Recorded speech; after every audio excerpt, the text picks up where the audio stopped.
week teaming here. The top side of it is going to have teams like TT Global and Team Vitality fighting it out tomorrow. And the bottom side of it, AGAL against Alpha 7 Esports.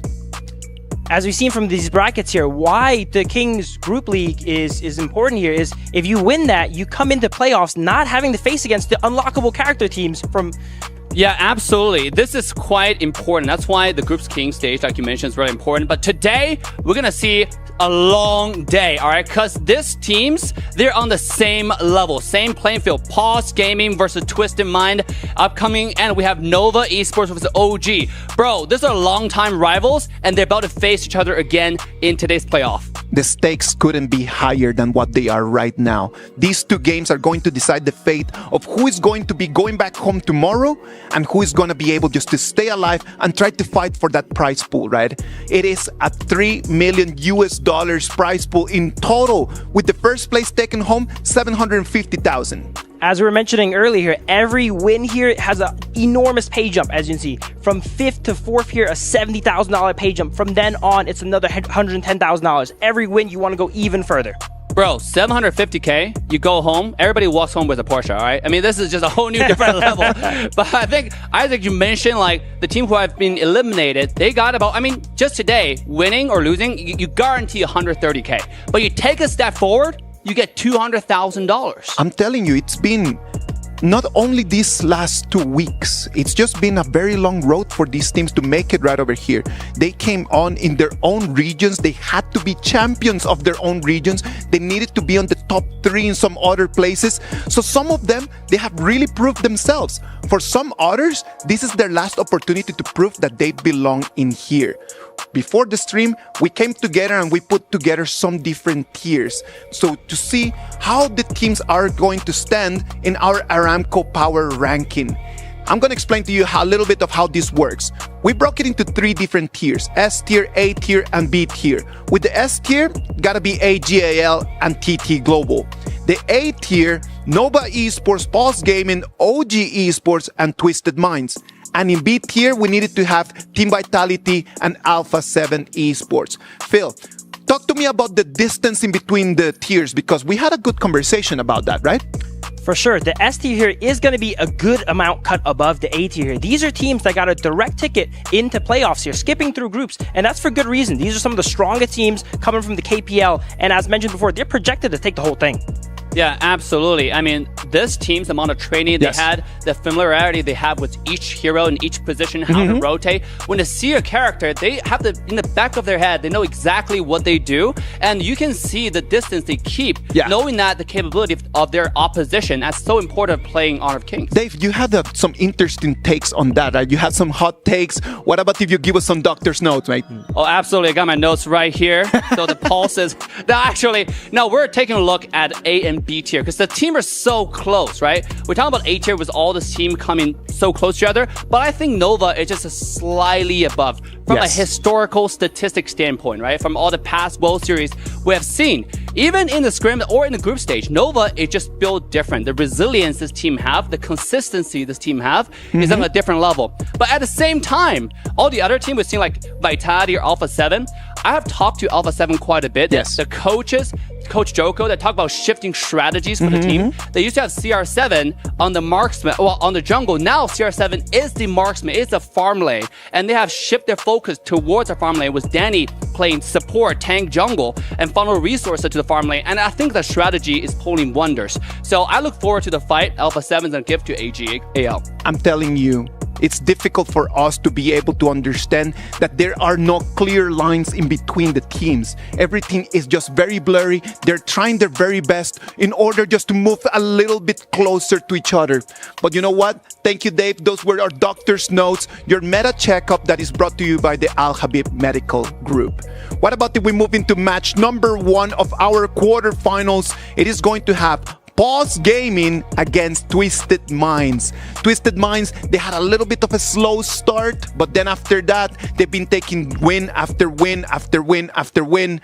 But Pause Gaming, they haven't lost yet a match. Pulse Gaming is coming in with 7 games, 6 dubs. They haven't literally lost a match since they started right over here. Let's talk Pulse Gaming. For sure, both teams have definitely not felt defeat in a while here, right? But Pause Gaming have not encountered an opponent as strong as Twisted Minds yet here. These matches today here are gonna be our highest potential for ultimate battles here, the most grueling, the most 50-50 potentially, and it's anyone's game. Yo, by the way, guys, this is Phil's favorite player, Feng Jie, holding the key, all right?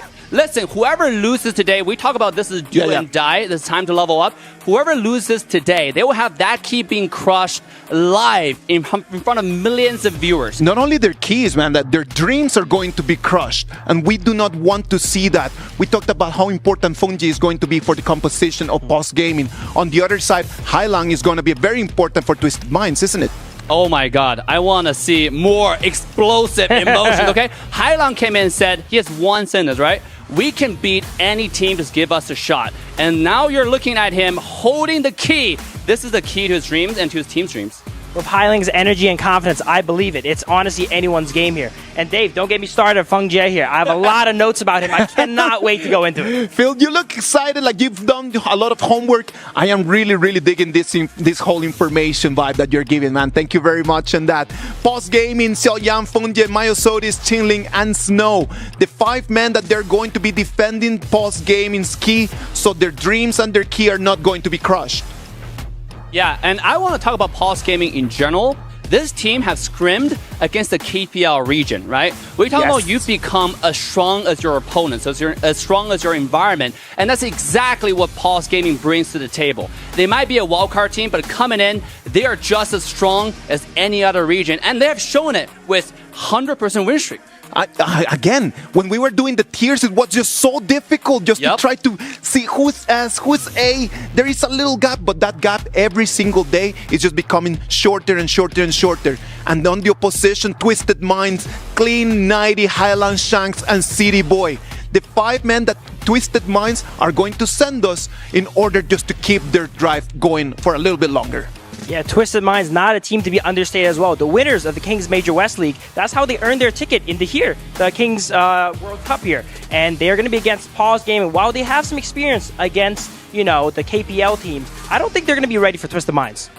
Bro, if you have not come to the Boulevard and went to the Twisted Mind building, you gotta go, all right? He went there. You see the plushie? I got 3 of those, all right? That was goated. You have to get them. They have the lucky charm on them, and today I want to see them Twisted Mind because it's all about a mental game with Twisted Mind. Boys, we need to start wrapping up a little bit on this. Let's talk about Twisted Minds against Pause Gaming. It's going to be a battle of 2 different strategies. I do believe that Twisted Minds is a little bit more of a fist. It's 5 fingers all together into a fist, as I believe that Pause Gaming might depend on Feng Jie a little bit too much. Of course, Feng Jie here is the pivotal player. No secret, he's one of the strongest players here on Pause Gaming here. And how they play around him, he's a very resource-heavy player, you know? And when you put all your eggs in one basket like that, you know, when the ship goes down, when he goes down, the ship goes down with it. No, I agree completely. But on the other side, like, he's going to be facing Shanks, right? And if you analyze the Twisted Minds roster, Shanks might be, from the 5 of them, the one link that might be the opening for Pause Gaming. But see, different teams have different strategies. When I look at Twisted Mind, I'm looking at Hailang carrying the team's momentum. Yes. I'm also looking at 90, which is a player to watch for me personally, right? Of course. This guy has brought so much to the table with the engages, with the flanks. Have you seen the fatigue in the group stage? I mean, this guy can 1v3. He just doesn't die. Like, when he activates Ultimate, he becomes Undying Warrior. For sure, Fatih, one of the newest characters on the Gorge here, and Knightley, one of the first person to adapt to it and very well, picking it up and performing excellently with it. Boys, tell me, what are you expecting for this game? Are we expecting to make it all the way to 7 games, or is it going to finish in 5 or 6? Oh, absolutely. Dave. There's so many different combos I'm ready to share. Again, to the audience, right? If you're watching, this is your time to take some notes. Yes. Get your friends, get your grandparents, get your parents. I mean, I don't know if they play, but get them to play Make Honor them of play. Kings. Make them play, right? Because there's so many combos. The thing about Honor of Kings is a community game. You got to play with your course. friends. You got to play with your family. And we have seen that actually in all around the world with people playing together. And I want to see some great combos like Sun, Lady Sun and Ming, Da Qiao and Fuzi coming out. Dave, look at that. The screen is ready. Whoa. The stage is ready. We started with 18. We're down to 8 teams. The last chapter of our story is going to finish right over here. It's the quarterfinals, ladies and gentlemen. We're going to send you to the Amazon Arena. This is the Honor of Kings KWC 2025 quarterfinals. Are you ready? Let the battle begin!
Ladies and gentlemen, Honor of Kings fans from all around the world, welcome to the Honor of Kings World Cup 2025 here at the EWC in Riyadh, Saudi Arabia.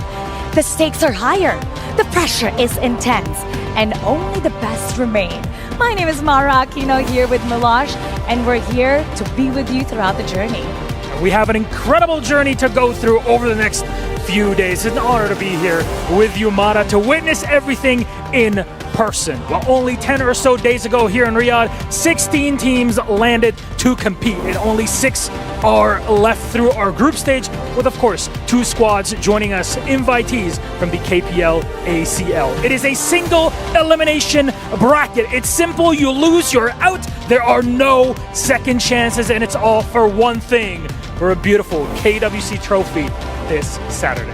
And it's not just the trophy that they're gonna get to bring home, but also what they're fighting for is the whopping, jaw-dropping $3 million USD prize pool. That's amazing. That is Huge. a life-changing amount of money. $3 million prize pool, plus the glory that you get to carry for the rest of your life that you were a KWC winner here at EWC. That's right, representing the nation.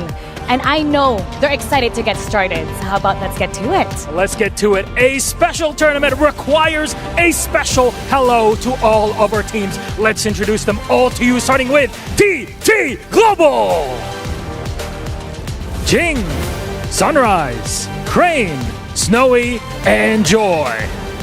TT Global, one of the only 2 teams with direct invitation to the playoffs as the ACL champions. TT Global comes into the tournament with incredible momentum and a huge weight of expectations on their shoulders. All eyes will be on them to see if they can convert this privilege into championship glory. Now it's time to introduce the next team, AGAL. Zan, Zoe, Shang, Inwo, and Shuai. The KPL Spring Champions are arguably one of the most decorated teams in HOK, and their incredible performance in 2025 has also giving them this huge opportunity, a qualification invitation directly into our quarterfinals here at KWC in Riyadh. Though, next up, our third squad on the stage, it's MOBA Esports. Chuan, CY, Wendy, Muchi, Wapit. Nova Esports, the reigning Honor of Kings Invitational Season 3 and MKL champions. Now their reputation coming into their tournament is a formidable one. With that championship victory fresh in their mind and bringing along that confidence, they're considered to be one of the tough teams to beat here in the tournament. Now up next, let's welcome Alpha 7 Esports. Niap, Danny, Fury, CR7, and Villa 1. Now, qualifying out of the Brazil Fall Championship, they shattered expectations. And also here at KWC at the Esports World Cup, where they went through Group B, taking out both Loops and Team Vitality before making it to this main stage. Who doesn't love an underdog story? Next up, though, on stage, it's Team Vitality. Tufts, Jean-Q, Neil, Zon, and 19. Team Vitality, a squad that knows how to fight through the fire. They may have finished third in the IKL, but they are turning heads here in the international stage. Now, they are the last remaining Indonesian team, and they carry the hope of a nation. They're still standing, and they're not done yet. Up next, we have OG Esports. Keke, Dao Dao, Wen, An, and Muchen. The phone rang for OG and they picked up the last call to make it to KWC at the Esports World Cup. And boy, did they make an impact, going 2-0 in Group D. They definitely have aced their exams so far here. The question is, how far does that flawless run go now that we've made it to the main stage with 8 of the best in the business? These are our first 6 teams. Our next 2, however, will kick off our quarterfinals at KWC at the Esports World Cup 2025.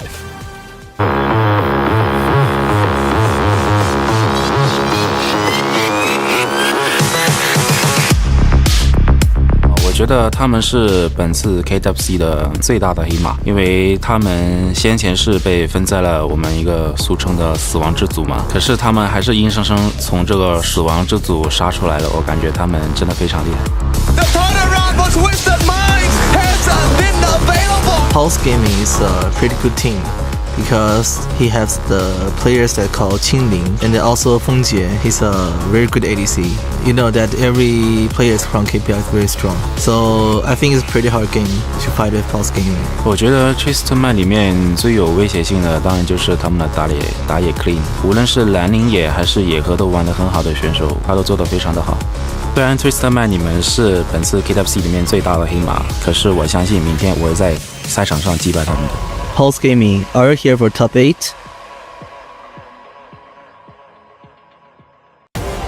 And now, it's time to start with the first quarterfinal match of the day, starting with Pause Gaming. They are the team that's proving to belong amongst the best. Snow, Maya Sotis, Xiaoyang, Feng Jie, Qinlin. Pause Gaming has been on a mission from the very start. Their rise began in the Wildcard King series, where they went completely undefeated, claiming the championship in a dominating fashion. Now that perfect run, it wasn't just a fluke. They are warning, a threat to everyone that comes to their way. And I'm sure every other team is listening very dearly to what Pause have been saying. So it's time to see what will happen against their opponents. The team with the hometown buff, it's Twisted Minds! Nighty, Clean, Hailang, Shanks, and CT Boy. Well, in the inaugural season of Major West League, they went through a gauntlet of the best Western teams to earn their spot at KWC. It wasn't an easy run there, and it wasn't an easy one when they got to Riyadh over the past week.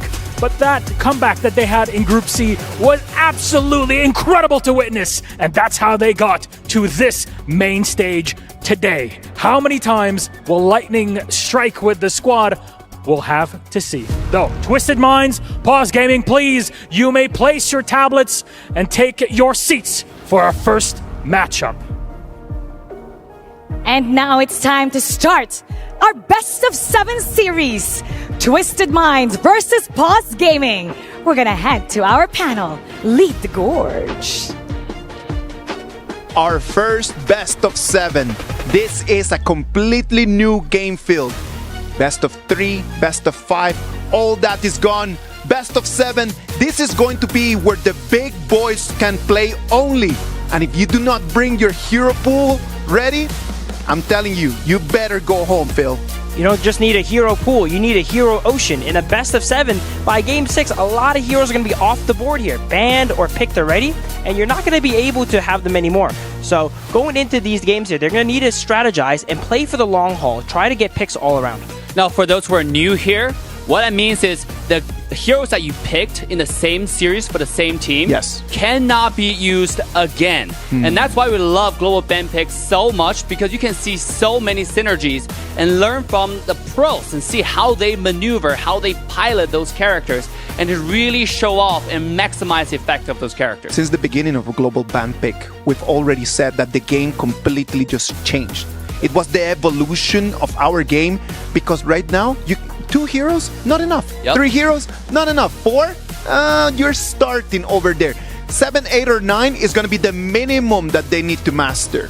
For sure, you're going to need to be a jack of all trades and master of all. Unlike a traditional MOBA where you see, the same few characters every now and then, you get to see the widest array of characters and strategies out in these best of 7s. The characters that you want to watch, if you can dream it, it's going to be done, all right? It's going to be shown on this stage. As I mentioned before the segment, there's so many different combos, and you really want to get all your friends, if you're trying to make a team, to build a community, well, this is the time to get them to watch how these players is going to do all those combos. It's going to be awesome.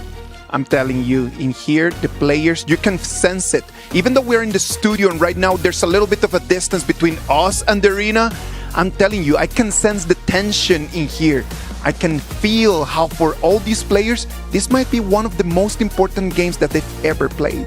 I've been hearing a lot about secret weapons, strategies that they've held here for the playoffs, here where every match matters here, because losing means you're going home. And in these best of 7s, you're going to see all kinds of strategies, traditional and non-traditional. My favorite has to be Pei and Byron, okay? Because it's not just Pei and Byron. There are different things that you can combo with that. Because really, you can have a hyper carry farm lane. You can then even have Foods, as you saw, right? Of course, There's a farm lane as well. Just have a hyper carry jungle. There's so many different varieties that this combo can work with, Phil.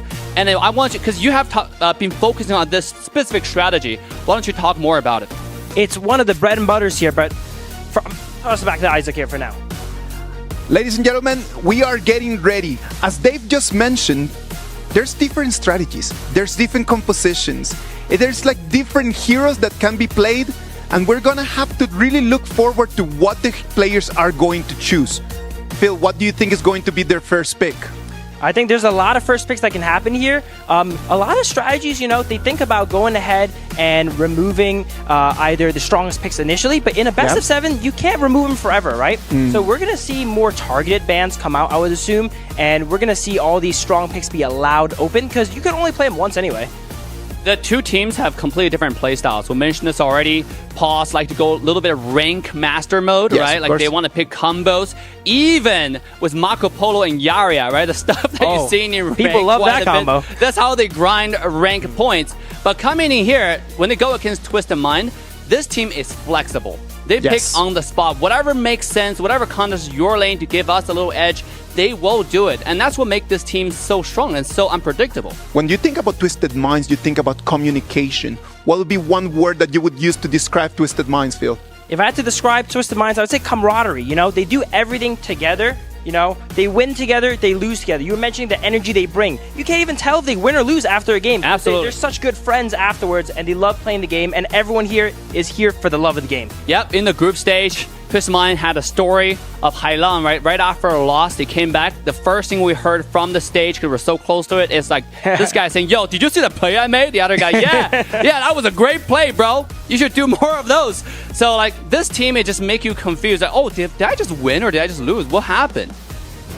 It is going to be shown to us what is going to happen, as right now we're moving into the beginning of our game number 1. The ban and pick is going to be the first phase, the first stage of this game. And you know what? We'll analyze the game after it comes back to us. I know that Sagi and Bland, they're ready to jump. Boys, take it from here.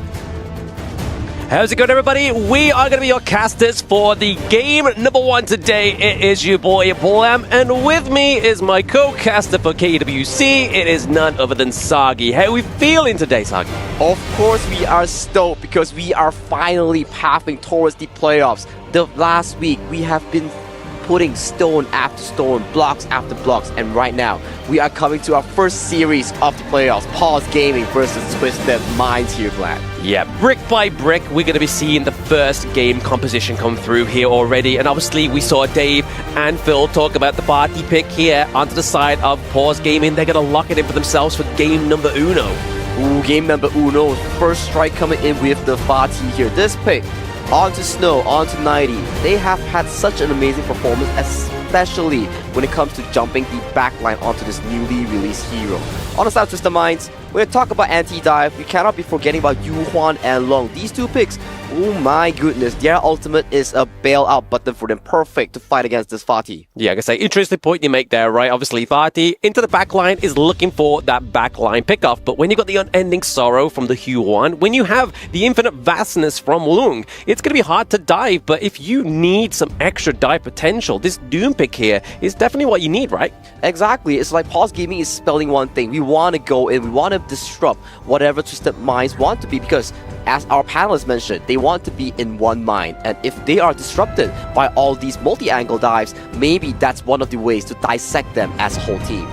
Again, with this obviously dive potential here, you do need a little bit of zoning as well, right? I feel like this Lady Jen here for the side of Pause Gaming, Xiao Yang has picked this pick quite a few times already. Destructed Deluge is going to be a great means of zoning. Oh, that's definitely going to be the case here. And check out the bans real quick. Coming in game 1, we have the Dharma. This pick, man, Miracle Maker, Playmaker, Multi-Man Knockout has been banned as well from the side of Pause Gaming. Luna as well. We've seen this hero. So much mobility, so much ultimate refreshes. This hero can do it all. And if you check your screen right here, Byron as well. Why is this pick so prized? It's because of how strong it is in the early game. It can sustain lane, it can win lane, given the scenario it is given. So right now, this Byron has been locked in for Twisted Mind as well as we progress towards the second phase of the pick and ban. Yeah, pick and bans here, obviously very sort of support-centric over to the side of Twisted Minds, right? Obviously the Dolia being banned out because I've already locked in the Dune. The Ming here is going to be banned out because we know that Pause Gaming love the Ming and Lady Sun combo, right? So already Twisted Minds showing that they've done a little bit of homework here. And then final bit of ban here, they are looking to take away some more burst potential from the side of Twisted Minds. The Ganon Mo is on the ban bench. This is the beauty of global ban pick, right? Sometimes you don't have to fully push out all your prize picks. Yes. We talk about how expensive certain team compositions are. Imagine you pull out all the big guns, all the tier S heroes in game 1, but you manage to lose, or you manage to get a tough win. Going to game 2, game 3, 4, 5, 6, it's going to be escalating. The difficulty is going to get harder and harder for your team to draft a perfect composition. Yeah, I mean, just on the point you was making there as well, right? I mean, in terms of like expensive picks, we've actually got quite a few on the board already, right? I mean, locally, we already know that Lung is very expensive, Bati's already very expensive, but here and right now, this has been a pick that's been really kind of dominating the latter part of the group stages, right? Their shirt come through is going to be the control that they need, right? Really going to be a good counter here for the dive from the Bati and the Dune to kind of just like, hey, you think you've got the pace? We are going to change that tempo for you. And that's what she does the best, right? You go in, you get pulled by a Silk Imprint, and she just pulls you towards the team here. And she's also a very good playmaker, especially when we talk about zone control. So both teams here, Xiaoyang and Hailang here, both picking zone control mages here. It's a battle between who controls the battlefield and allow their team to set up for these big team fights, right? Yeah, especially, I mean, in terms of those big team fights, you're going to be looking for those key pickoffs. And speaking of key, we was hearing it just before we switched over to us. As Dave was just like, hey, the Marco Polo Yaria is what they've been using to climb in ranked games, and Pause is, hey, let's bring this combo out. A lot of CC, obviously pairing with the Fever Barrage Ultimate is going to be pretty scary.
and control side of Pause game at this point, and obviously we're to the top side of the map.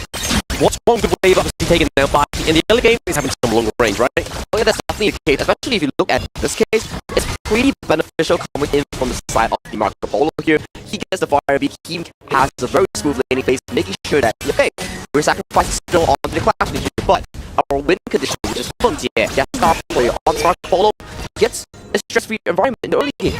Yeah, I mean, that's what you really want to create, right? When it is your star player, you want to create as little stress as possible, especially in such kind of high stress situations that we have right now onto the Gorge. I mean, not only just in the Gorge, but the tournament itself. Tournament itself, well said there, Blem. And just look at the mid side right now. There is so much pressure coming in from both teams here to really secure this mid priority. When we talk about mid priority, what is it about? It is about getting the push first and allowing your teammates to be able to push, be able to gank side lanes here. So whoever gets the control gets to move first. Yeah, I mean, that's one scary thing about Twisted Mind's draft here as well, right? I mean, they got a lot of AoE. They've got to kind of try and acknowledge on this side of Horse Gaming. They obviously have the Wild Growth. They have the Stone come through here for City Boy on the Q1. So they're really looking for the potential CC and making sure they're not getting caught and taking like any unnecessary damage. Like we're seeing right here. The Silken Braid comes through and serves Myosotis to the side of Twisted Minds. First blood going over to 90. Ilon coming in big with the Silk Imprint there. Yes, Myosotis kind of a bit of over-aggression there. Thinks he has that passive to heal him up, but Ilon heading that Silk Imprint, pulling him towards the arms of Twisted Mind. That was beautifully played by Ilon. Very well played by Highlang. I mean, he's kind of like the guy at the party, right? You don't want to dance, and then he kind of does the little lasso, and then he goes around you, pulls you in, and then all of a sudden you're into the mix and you're dancing the tango. And that's exactly what they did to the side of Pause Game in there. Myosotis, like you were saying, Sagi doesn't quite have that sort of sustain in the early game just yet. We're kind of looking for that itemization, right? Potentially a bit more tanky items coming through, but in terms of damage, it's going to be passed up into the top side of the map there. Pause repaying that first blood. Blow for blow, 90. He expended the flash just not at mid lane to punish Myosotis here. Xiao Yang, they have that information, comes up with a beautiful roam, punishing 90 for the aggressive play. Yeah, again, this is how like real useful these common skills are, right? If you use that flash, it could be your deathbed, and Death Rope came through there at the top side of Twisted Minds. But right now, it's a little bit of a stalemate at this moment in time. Obviously, we do use the Gudo there, Verbal coming through, just to get a bit of knock-up, maybe just trying to push away and lock down that.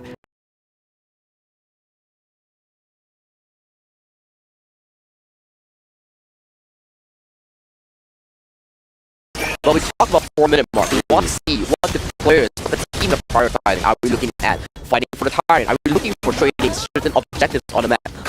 Like powers here. As we slowly approach, the Tyrant has been spawned onto the map. Yeah, I mean, one clear indicator, obviously pressure down to the bottom side of the map, but right now, Myosotis is just trying to kind of proc and prod both City Boy and Highland here, just try and make sure they look a little bit worse for wear as they try and go for this neutral objective fight. We do see, however, Feng Jie in the sideline. Is he going to try and go with the Fever Barrage, but still doesn't quite have the confidence at this point in the game? Going over to Twisted Minds is the first Tyrant. Indeed it is, but I want to prize Pause Gaming as well. We talked about this, the Feng Jie on his Marco Polo. He needs some time here, but City Boy here gets forced out the ultimate here. All big, that's what we talk about, the bailout opportunity. That's the beauty of the Yuhuan roam. The beauty of the unending sorrow as well, right? The undying sorrow is going to be there coming through to actually just basically just bait a lot of those skills to come out of your enemy team. We didn't see the Fever Barrage being used. We can see here, obviously, the common skill for Feng Jie. He wants to go for the cleanse because there is quite a lot of CC, a lot of control over to the side of Twisted Minds that could really upset the flow with the Fever Barrage. And that is correct here, but a bit of a pressure comes from the side of Twisted Minds here as they look to punish Xiao Yang here. Xiao Yang forced to flash out and forced towards safety here. This is the side selection we're talking about, right? When you have numbers towards a certain side, you cannot be playing overly aggressive. Even if you have the common spell, you will be punished. And look at Myosotis here. Does not have the numbers here.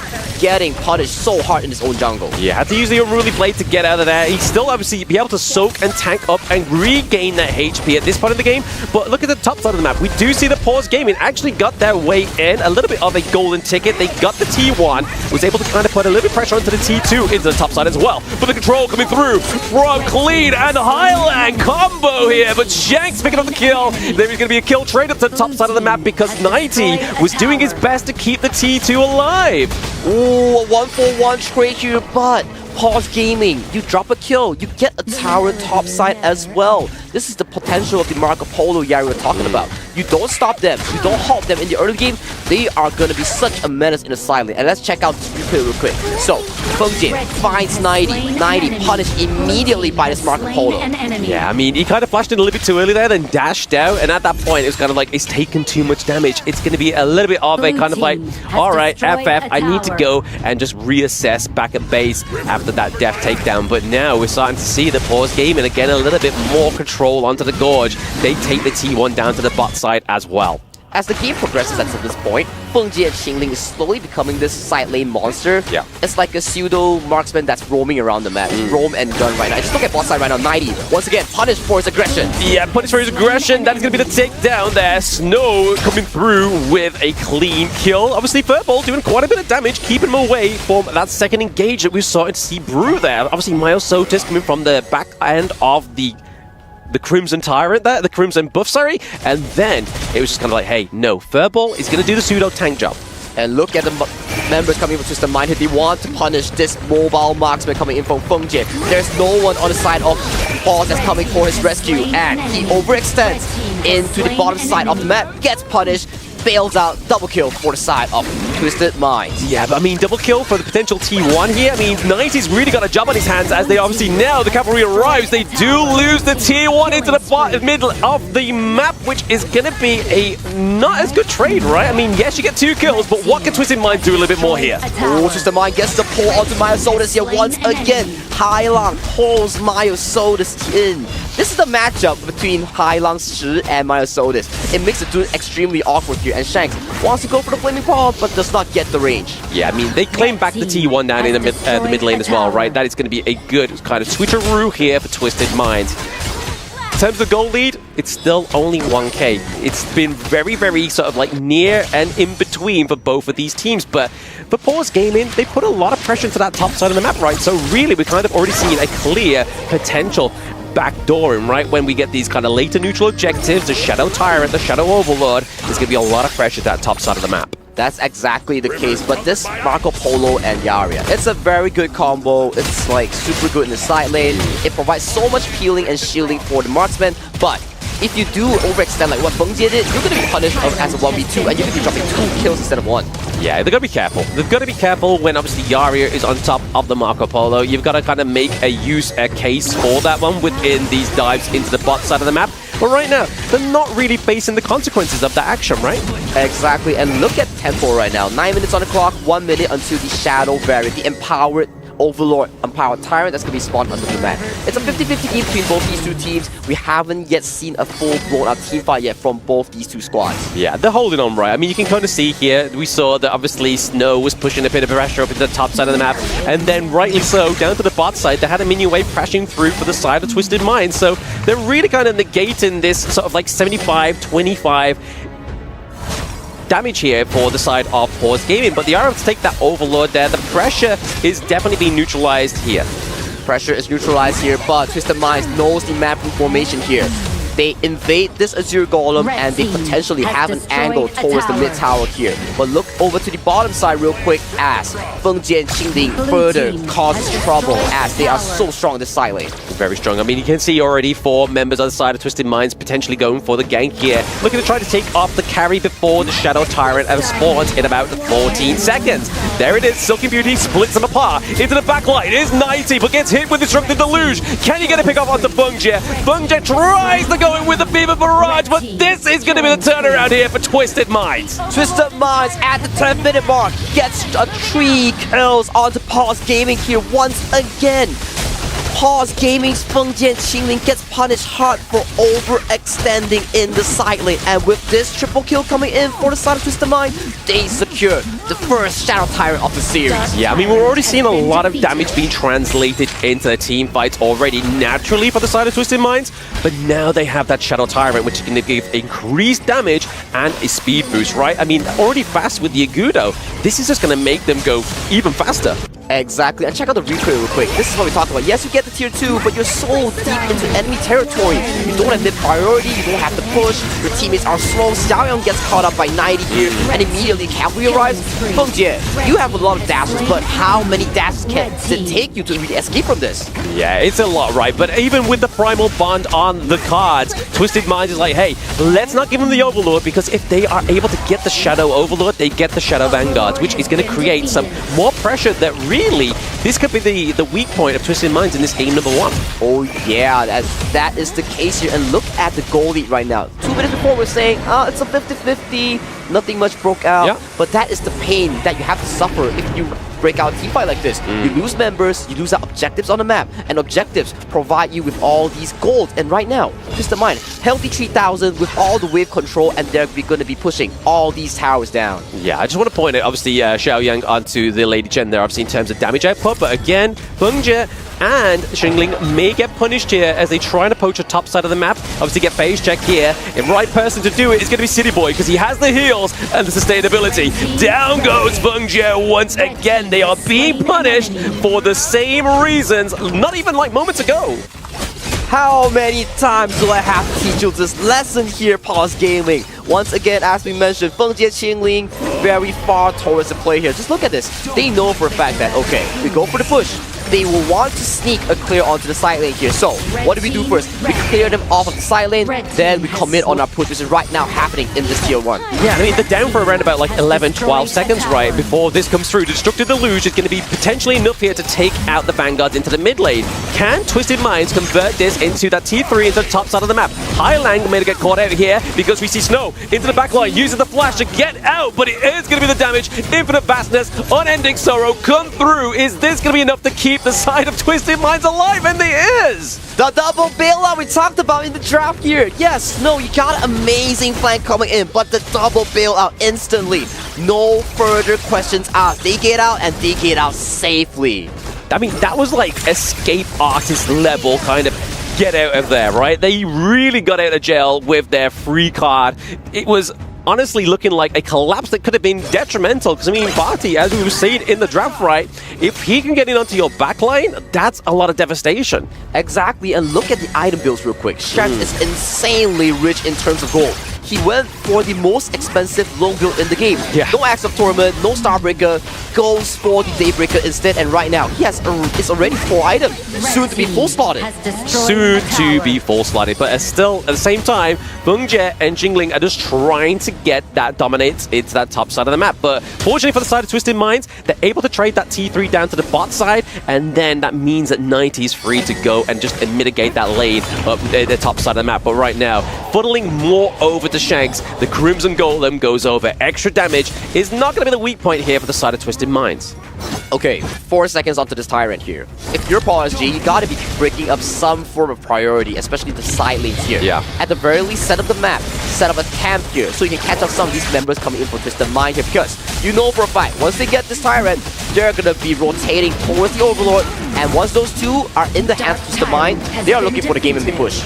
They could be looking for the game-ending push here as well. I mean, just more damage coming through. The Fever Barrage just being used as a wave clear here as well. Right, careful here. Yes, 90 is going to be quite spry. He does have his common skill as well. Clean, rotating through with a roll through. Also, all sides of Twisted Minds committed into the top side of the map just to take down 2.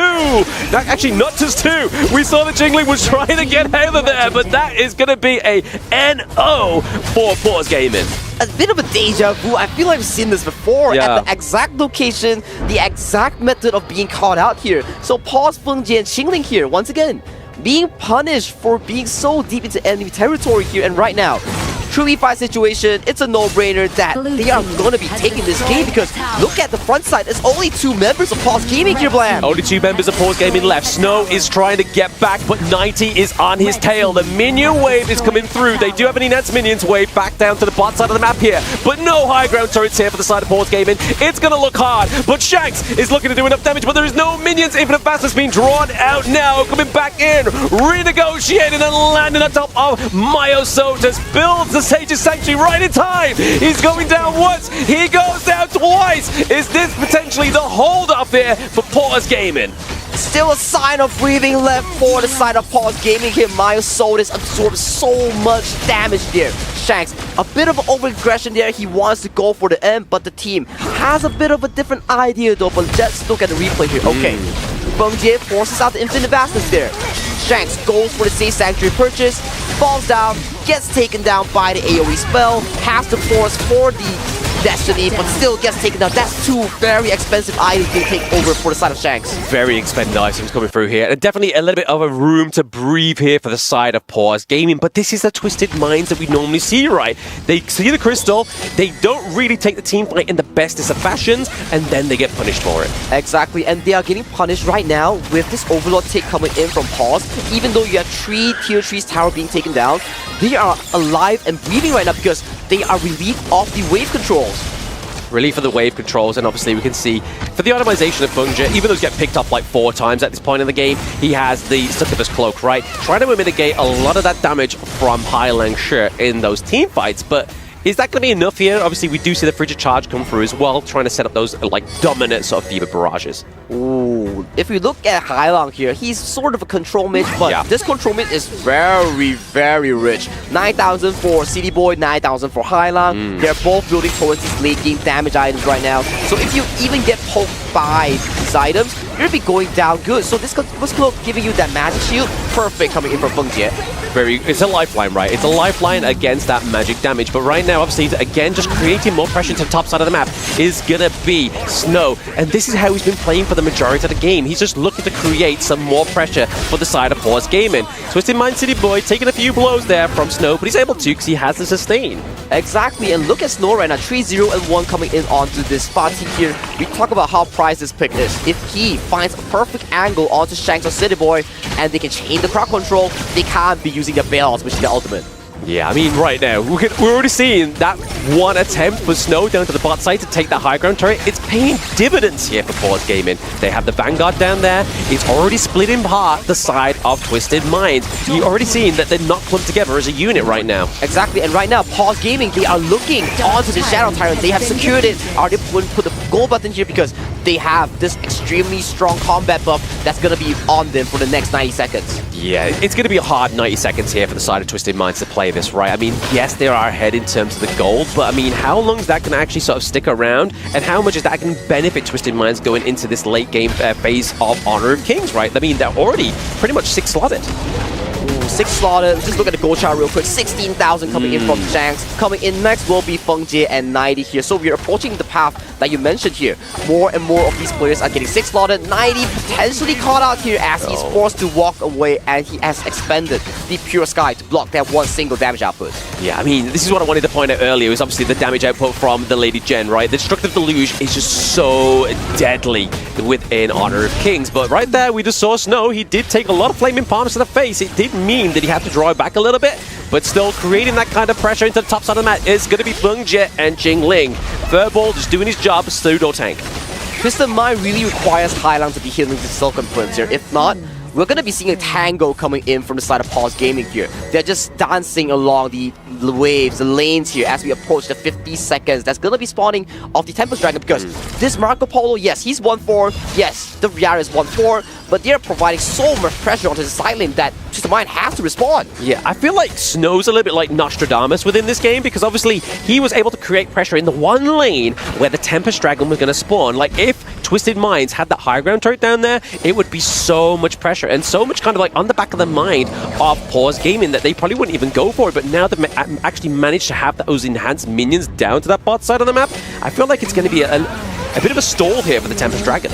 Learning their lesson, they're backing off from this push here. A good respect being paid from Pause Gaming here. Feng Jie making sure that he's not caught out right before the Tempest Dragon.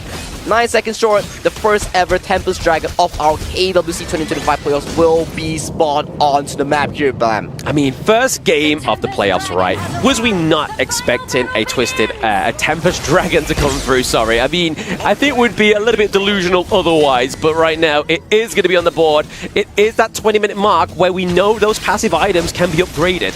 Exactly. Like Frigid Charge gets upgraded to the Winter here. Clean here just freshly upgraded his Blood Rage into a Phantom here. More stats, more damage here, and they are slowly approaching for this late game objective as Pause Gaming. They are starting off this Tempest Dragon. Yeah, I mean, they're just going to try and bait it. Obviously, Myosotis is not going to do as much damage as Feng Jie within this Tempest fight. But City Boy just trying to get a little bit of intel, see where they are within the brushes. The spell, the ultimate has been expanded here. They've got to be careful. Clean might get taken out. It's going to be Snow into the back line here. He gets the Sage's Sanctuary for now. So going down once. Can he get the hammer down on twice? But it is going to be Purple that gets the kill. Who's going to go for the Tempest Dragon? Pause Gaming secures a Tempest Dragon, but can they secure the way out? Look at Snow though, he's still in the back line here. 90 falls down, but Feng Jie falls down with the Sage Sanctuary here. Health bars are blinking low coming in from Twisted Minds here. Shank still standing alive, still hitting with his auto attacks. He's still on it.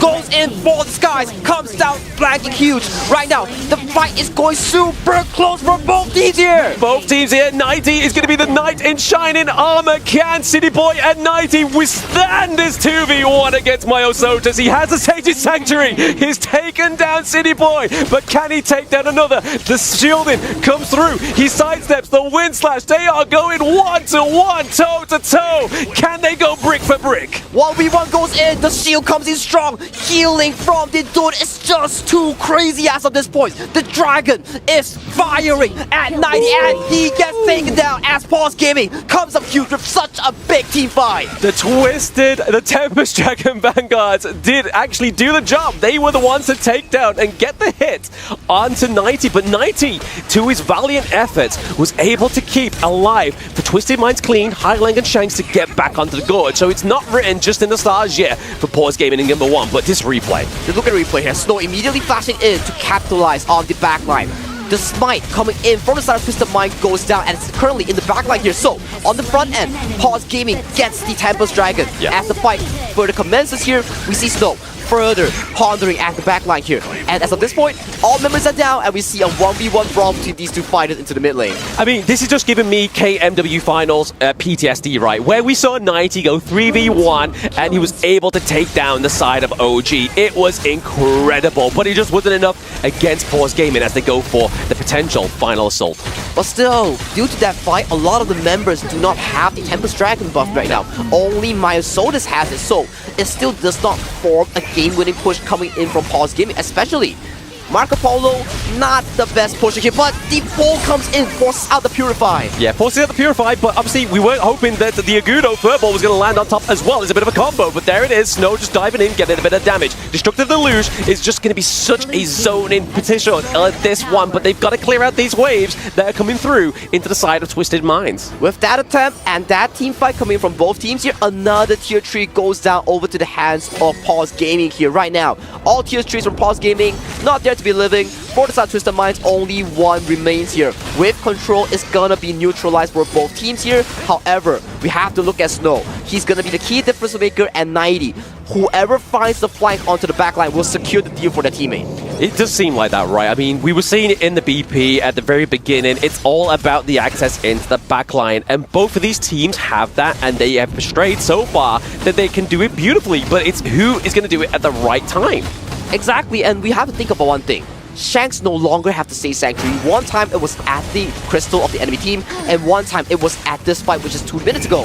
And ladies and gentlemen, if you expend Sage Sanctuary, which is the resurrection item, twice, you can no longer use it in the game. You can't, and that's the crucial part, right? I mean, I believe that Shanks has already used it both times already, right? At the crystal of the side of Pause and in that last team fight. But Myosotis playing very well, right? Like, he's just there trying to chunk a lot of the damage, a lot of the skills from the side of Twisted Minds. He's a beefy boy, he's soaking up damage, getting so much information, fighting for both much control here. And look at both teams here. The Clash Lane and Jungle already secured their Sky Dome, the upgrade towards their Pure Sky, more damage reduction on that single frame. But look at this pull right here. He does not purify! He does not purify, but he does have the Fever Barrage to get out of there. The Sage Sanctuary does get activated onto Feng Jet. Is it going to be enough damage from Shanks? He gets the takedown! He comes back down with the infinite vastness. Can they take out Myosotus? There's a 3v1, but he's chunking at the damage. He can't chunk enough, but Snow into the backline. Snow into the backline, goes for the ultimate. He is conquering the battlefield, but he gets pulled by Highland once again.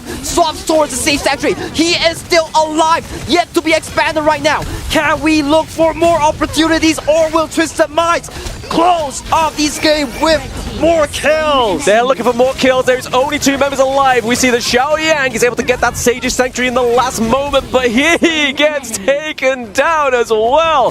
The boys in red are coming through.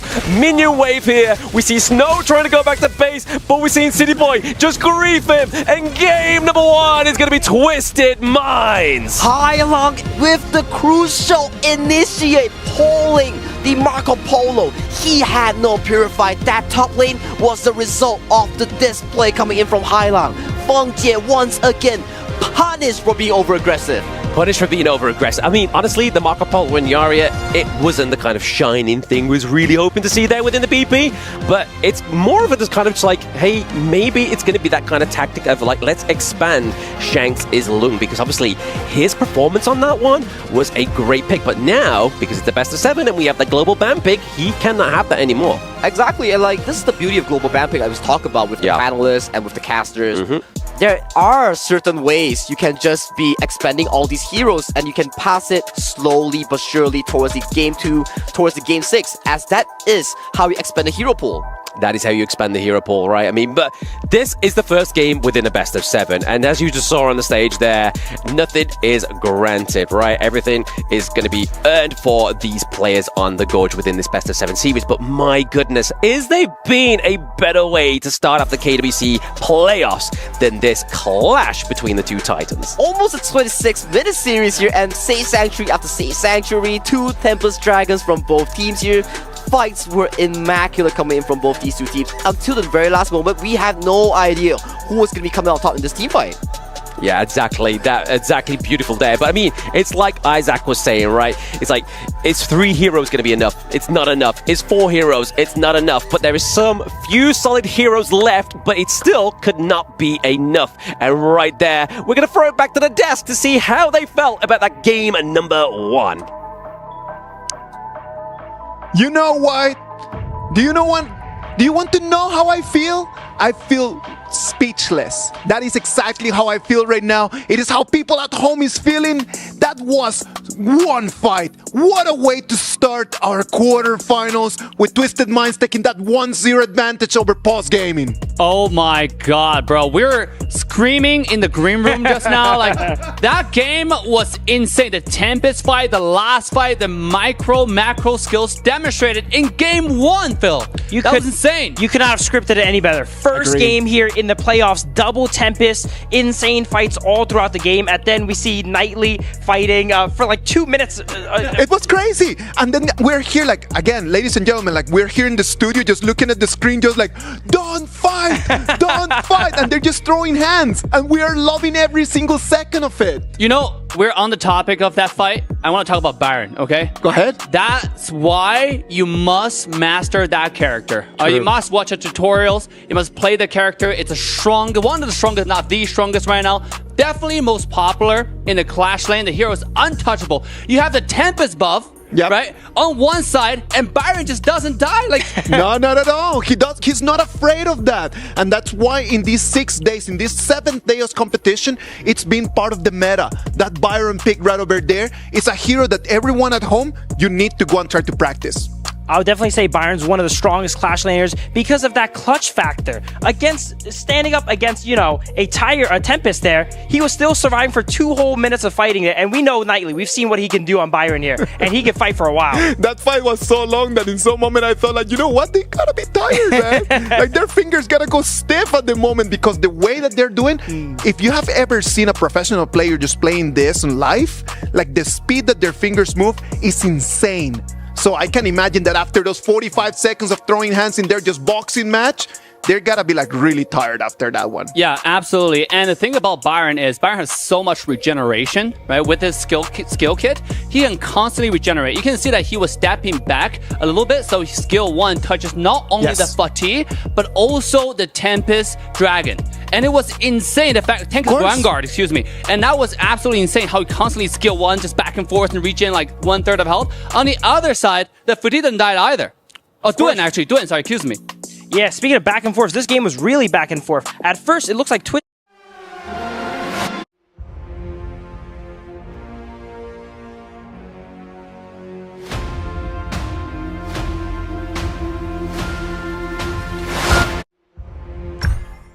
Look at the highlights right now, and if you check on the replays, you can start seeing all the items, the speed that they're changing them, the Sage's Sanctuary, the Destiny, like all of those items are just being changed in seconds. You know, absolutely, because we're talking about, hey, where is the Sage Sanctuary? But then we mentioned that these players are so good micro-wise, they can change like in a split of a second, right? They have a preset, and you want to learn how to do that from Phil as well, right? Like he has a video talking about it, so you definitely want to learn that. Now we're looking at the stats. It seems like, whoa, that's 37% damage by Lady Jen. I gotta talk about the mages in this specific game. The mages are so effective because there's so many, like I would say, bruiser type of characters. You got a Byron on one side, you got a Fatigue on the other side, you got Duen as well. And it's kind of hard with the one-shot factor. It's more of just like poking back and forth, a lot of skill being thrown around. But everybody's so tanky, and that's why you see the mages doing so much damage. In a long game like this, almost 26-minute game, you see crazy damage numbers. But what I noticed here on Twisted Mind's team, you see the damage is fairly well distributed. They just have one holder of all the damage. But on Paw's side, we see the mid lane here, 37% damage. So once they went down, they were losing a lot of damage there. Yeah, same with the damage taken. Look at Duen, 43%. It mentioned like how much damage like is concentrated on damage dealt by Lady Jen, how much damage taken at the same time is concentrated on Duen as well. It's just, and by the way, that's why you have to master Duen. This character is unkillable, right? With a skill 2, with a passive. So let's take a look at all the items built here. When we talk about early game, I knew that for Twisted Minds, it was going to be a little bit easier than for Paws. But when you look at the items that Marco Polo was building on, you know that when he's fully stacked, he is a force to be reckoned. For sure. They made it as tough for him to play as possible, I would say. With the draft on Twisted Mind, they have what I would like to consider a non-committal comp, right? Okay. They can easily dictate when they want to go in and disengage, and they're only really going to engage when it benefits them. Else, they disengage with the Shi, you know, and back up and play safe until they get another chance. Now we're on draft. I want to talk about the specific pick, which is Shi, played by Hailang, okay? Go for it. This character was so fundamental to their victory here because there's no one can touch this mage, right? In the first phase, once we know that Duen was being picked, Fati was being picked, and also there was Lady Jen being picked, you know you need like you need a marksman and you need a support. At that point, it's a great time to pick that character. We talk about Paws like to pick combos, but at the same time, Twisted Mind is so good at being flexible, at picking what works in a specific draft. That's why you don't see a specific synergy for the draft, but every pick makes sense, and Shi is so good here. Another thing about the draft is they banned Dolia. They also banned Arlie so they can pick Lone because that's their hyper carry. Of course. And I think that when the casters were describing the game, they were talking about that Yu Huan and Long, that double out of jail card, that was very important for them because in some of the fights, when you're talking early game, when you're talking mid game, they came in and it was because of that double out of escape, like they were able just to run away. Boys, we've been talking a lot about the game, and I know everyone is super excited. What about if we just take a minute just to go for a break, we get something to drink, and when we come back, we're going to break it down to you in more details.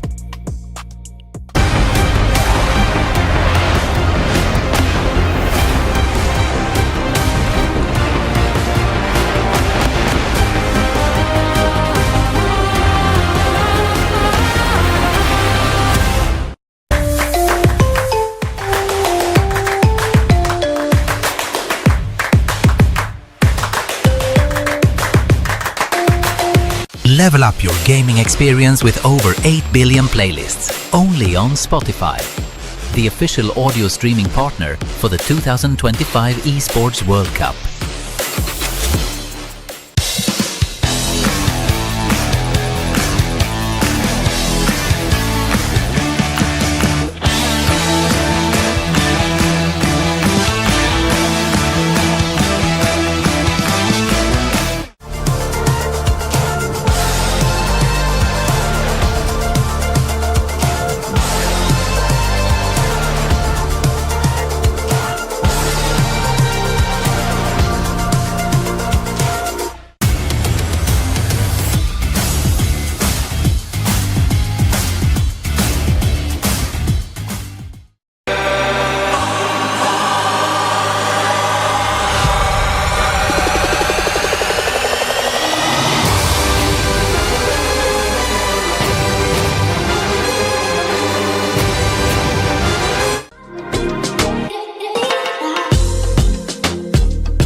This land is calling.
Twisted Minds already 1-0 ahead of Pulse Gaming. This is a best of 7. That victory is important, but in the big picture, it might mean nothing if they don't keep their performance right now. Absolutely. At the same time, they already used really strong picks like Byron in Game 1. And there's going to be so many more, right, for the other side in Game 2. This is going to be a game of stamina here. We're potentially going to see us go to Game 7, so strategies are going to be developing. I would say while Pause did lose, they didn't lose as many powerful picks as Twisted Mind did use. Well, they already... if we're going to jump into directly to the predictions. First round of BP, like first round of bans, they were very clear. The Luna, the Dharma, the Pei, and the Arlie. The 4 most meta picks in these last 6 days. Now, if they are to ban the Lung and they're going to ban the Fatih, they're going to have to allow two of those out there. Interesting thing to notice, Diadea is missing here. You know, it was not picked or banned here, so teams are potentially saving it for some compositions later on. It's interesting to note that Diadea can enable some weaker picks to be a higher level. So I'm going to predict things Diadea pick here in the second game. It is 7 games, right? It's got to come at any moment because, as you just mentioned, Phil, it is one of those very strong support heroes. What do you think, Dave? I think Pulse need momentum, right? Twisted Mind definitely twisted some mind with that Tempest play. And they need characters that can change the game, and they need something like Pei, for example. You know what? We're gonna jump into the first round of bans. As we see this first round of bans coming in, I am just wondering, are our ideas the same as the casters? Do they think that we're gonna be seeing a Luna, a Dharma, an Arlie, a Pei? Boys, what do you think? Sagi, Blam? Give me your thoughts. I'll tell you exactly what I think, Isaac. I think we're going to have a banger of a game number 2 regardless, right? But the Arlie, however, is not going to come through within this one. And obviously, predictably, as we were thinking, the Pause game in banning out the party, again, just being probably one of the most expensive picks on their draft at game number 1. And then the Dharma as well, so the Luna could come through here for Clean, right? Ooh, Luna or Clean's favorite pick is still up for grabs here. So far, Clean, his play has been a phenomenal pick, especially right now. They lock it in. They know how important for Clean to dictate the tempo and control the game within its grasp. Because why is Pei so good? So much mobility, able to travel the map, spikes extremely hard towards the mid game to really dictate the tempo. If you can get the Shadow Tyrant, if you control all these neutral objectives, you're gonna be a monster. An absolute monster, but I mean, the one counter we've been seeing for the Pei, obviously, we was going to talk about the Yukio there, but it's not going to come through, right? Obviously, Jin coming through here, big AoE, a lot of damage reflection for her kit, but then the Byron, obviously, Twisted Minds used it last game. They can't have the Byron and Pei combo that we heard the analyst desk boasting about earlier. So they're going to have to kind of look elsewhere, right? I mean, in terms of the Jing, we need a little bit more control on the side of Twisted Minds, right? I'm loving these two drafts, right? We talk about control coming from Twisted Minds. They're probably going to form a formation that is capable of playing with this Pei here. And we talk about control. What's better with it? Meyin with the knockups, Zhang Fei with the pushback. And for Pause Gaming here, I'm loving the draft. These two players from the side of Pause and Twisted Mind, Assassin versus Assassin matchup, a switch up from Game 1's Tank versus Tank. Yeah, Tank versus Tank, but also the resources are going to be pretty much central around both the Pei and the Jing, right? Obviously, you're really going to be looking to see which out of Clean and Myosotis is going to be leading the resource game. But here we go. Speaking of control, some more AoE coming through here for the side of Pause Gaming. Winter is here. It's going to be a good piece of potential kit here for the side of Pause Gaming to actually try and turn the team fights into the favor of Pause. And we talk about this Princess Frost and Jing, right? Usually we see this team composition. We will see the mid lane farm being open entirely for this Jing to prosper and farm a lot. Make sure that this Jing gets a very smooth early to mid game and get to the item power spike sooner. This Princess Frost, even though it's a mage going to the mid lane, it will serve as this anchor, allowing the team as the second roamer to funnel farm to the jungle to give more space and for Byron to win the lane even harder. Yeah, I mean, right now we are seeing, again, they like to do this on the side of Pause Gaming. They like to focus Hai Lang's hero pool. They've gone for the I Ching, they've gone for the Gan and Mo once more. Because, I mean, in terms of obviously damage, we need a little bit more consistency here for the side of Twisted Minds, right? Down to the bot side of the map, we need to see that farm lane pickup come through. But speaking of farm lanes, it's going to be the D-Ranger for Feng Zhe. The DRJ, this pick, one of the best blind picks here. Why is it a good blind pick? Very strong laning, available to be going for the tank build, extremely safe when coming in with these assassins here. He can protect himself, he can play along with his own tempo, right? He can build the Ominous, he can build the Blood Rage, he can build the Succubus Cloak, so it's a very safe pick. And one more thing, he's so good in the lane. Very good in the lane, but also his ultimate, right? I mean, that's going to be one of the key parts taking down the Zhang Fei, right? You use his ultimate, he gets that damage reduction onto whoever gets hit by the golden token. So once that comes through, you can start to see that Myosotis on the Jing will just come through and cut like mirrors do. And speaking of mirrors, we get in that Lady Gen for Hai Lang, as we saw, impressive amounts of damage in game number 1 for Pause Gaming. And that's all Flowborn Marksman here. So Flowborn Marksman being locked in for the South Twisted Minds here, rounds up their composition. Pei and the Zhang Fei will be in charge of the early game, while the Flowborn Marksman onto Shanks will be in charge of the later stages of the game here. For Pause Gaming, they still can go for the Liang if they want to, but Lian Po, one of the best roams so far in this KWC, I think he has 80% win rate out of 10 games, is locked in for the side of Qingling. It's not just only that win rate as well, right? I mean, it's also one of City Boy's favorite picks. So, Pause are like, hey, you've taken game number 1 of us. We're going to take your big boy off of you. But I mean, we were talking about this in the card to obviously the Boulevard, that City Boy likes to play those tanks, and obviously Hugh 1. Hugh 1 came through in game number 1. Now Zhang Fei comes through in game number 2.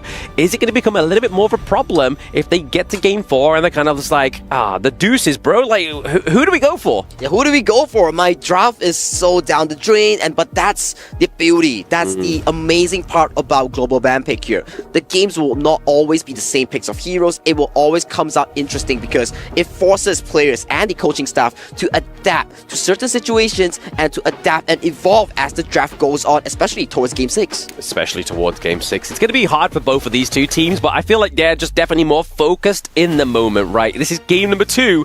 We still are so many games away for, unless obviously Pause Gaming just allow or they get demolished by Twisted Minds and a 4-0, which is probably not on my cards today here, Sagi. But as we're just waiting to get into the game here, in terms of the core for both of these teams, we're looking at obviously Clean, we're looking at Myosotis, but what's the other win conditions we could potentially see here for both of these teams? One thing's for sure, we have to see the early game tempo coming in from both these two teams here. Snow on this Byron, Feng Jie on this Diren will be the anchor to fight off the Pei that's going to be dominating the early game. But without further ado, ladies and gentlemen, this is game 2. My name is Sagi, alongside it is Blam. Blam, let's go!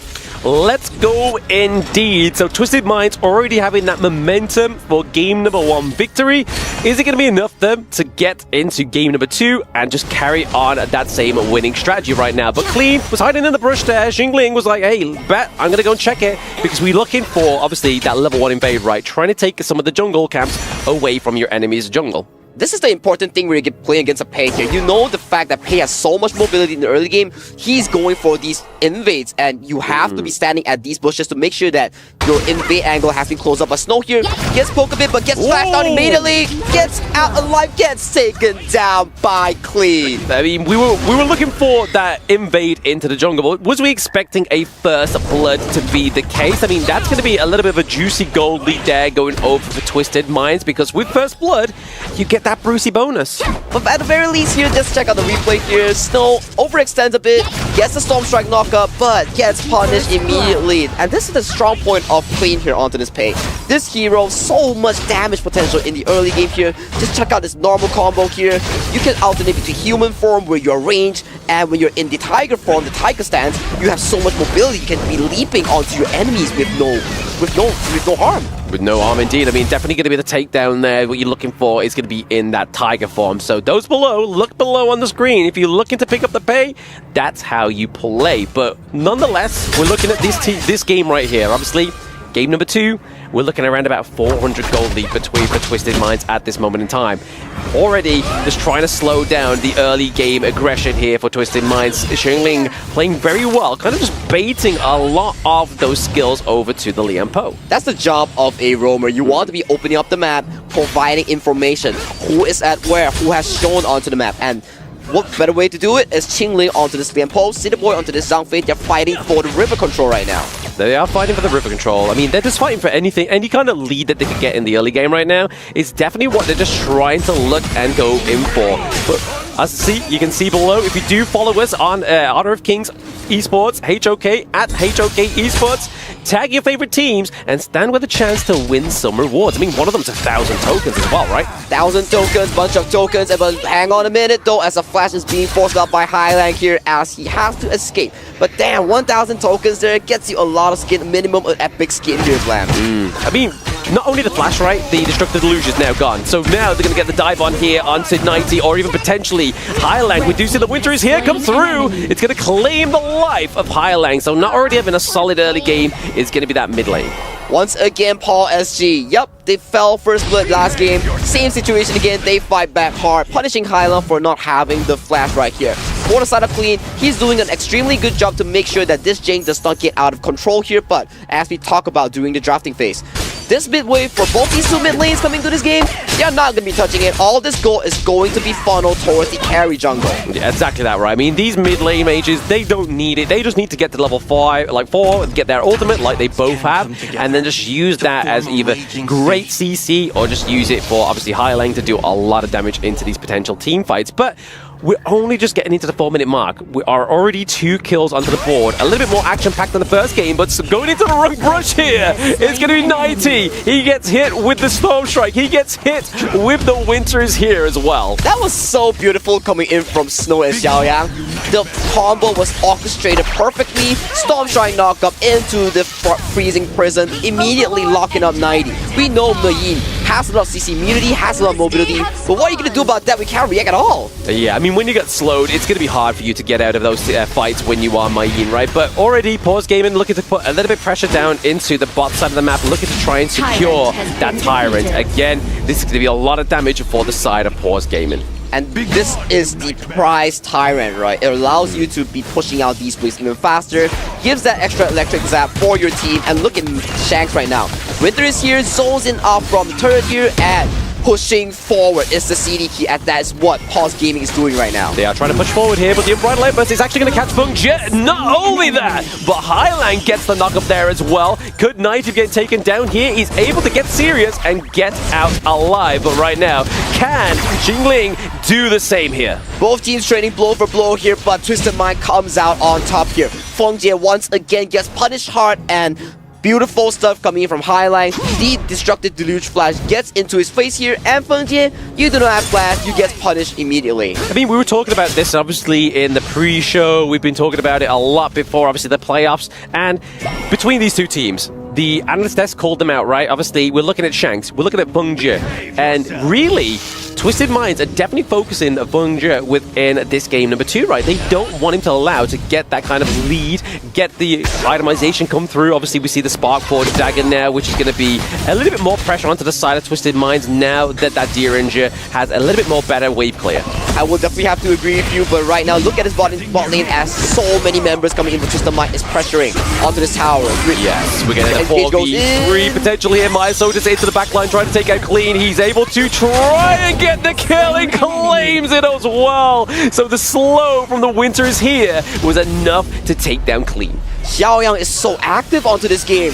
The difference between last game and this game, Xiaoyang is coming out huge. Every fight is involved with this Princess Frost. He's setting up this assassin, his side lanes up for success here. We talk about this. The game is never about how much gold you get. It's about how much you can contribute to the team. And look at Xiaoyang. Least gold as one of the carries of the team, but he's doing wonders on the map. Yeah, I mean, it's just that ultimate, right? That big AoE ultimate just has so much kind of impression and influence onto the Gorge when you're having these team fights, and it's already showing here for Pause Gaming that it's kind of putting Twisted Minds at a bit of a standstill here. Look at Snow though, they're looking for an engage onto Shanks here. Shanks, Flash is true, still has Flash, but look at mid lane again, so much action going in. Get serious? Oh, with the whatevers, he gets a takedown. So currently that's a 2-1 trade across the Gorge right now. We see the takedown of Fengjie as well as Xiaoyang. So they have lost their marksman, they've lost their mid. A lot of damage been taken off to the side of Pause Gaming right now.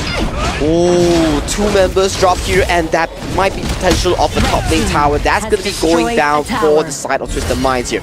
But when that's happening, there's no members going in for Twisted Minds. Bottom side, Myosotis just picks up his own tier 2 tower, and he's having a field day as he's super farmed up right now at level 12. Yeah, I mean, this is going to be scary for Shanks, right? He was really waiting on that late game, but now he's not going to be able to stick in his lane, right? Like, if he decides to overextend into the bot side all on his own, he's going to get punished. I'm loving what Xingling is doing. He's just providing so much information for the side of Pause Gaming here. 90 goes on to the engage, but gets immediately demolished. Oh, yeah, I mean, speaking of obviously putting pressure and giving obviously intel into the backline was 90, but he soon met the Mirror Domain and got taken down there. Wow, just look at this, Jane. The importance of funneling gold towards the jungle assassin here. I believe he's probably about 7,000 or 8,000 gold right now. Check out that goal lead right now. 7.3k gold lead against anyone on the side of his team. Look at Xiaoyang. Sitting on 3.7k, only a Venomous Staff.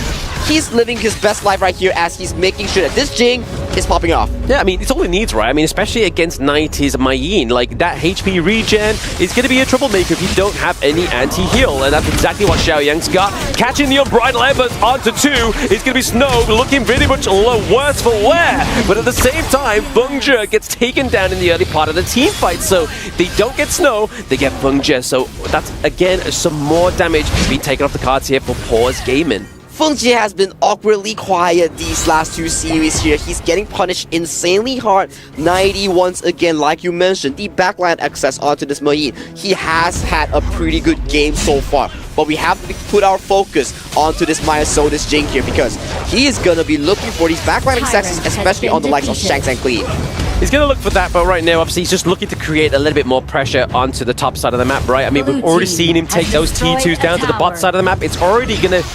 From what we saw in game number 1, right? We see that Pause loves to do the pressure play, loves to do the macro play, right? And it definitely puts the pressure into that late game where we saw that it kind of was the main consequence that it kind of kept rolling into that 20-minute mark. Ooh, I do have to agree with you, and just look at the goal chart right now. The reason why that Pause Gaming, yes, they're not the best when it comes to all these early skirmishes, but when it comes down to the late game, the 10 to 14 minute mark and the tempers, they slow scalely, they make sure that they fight in the best positions possible, and look at this right now.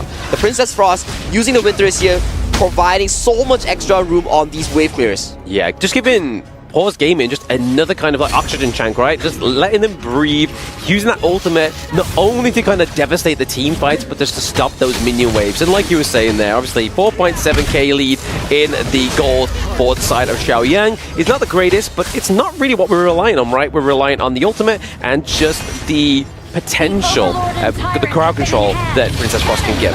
And Shadow Tyrant has been spawned onto the map right now, Bland. Both teams, they are looking to put their focus onto this objective as it is burning down extremely fast. Look at 90, he's looking for a flank onto Feng Jie. Oh, the Unbridled Empress, is it going to be enough to try to keep them away? Oh, City Boy, he gets the steal of the Shadow Tyrant. Is this going to be the turnaround here that Twisted Minds needs? But into the backline, the focus onto 90 means that they can claim the kill onto Myosotis. That's 2 for 2 within that brawl. Beautiful smite coming in from City Boy. He's not a jungle, he's not anyone. He's a roamer with smite, and he gets the kill here once again. Feng Jie gets dove under the tier 1 and tier 2 tower, falls towards the hands of Clean here. Yeah, I mean, this is definitely the space that Twisted Mind needed created for themselves. They're able to kind of put the pressure into the top side here, try and pay the respects that obviously Pause Gaming did, but come on, this replay, the Unbridled Outburst, the smite diff here.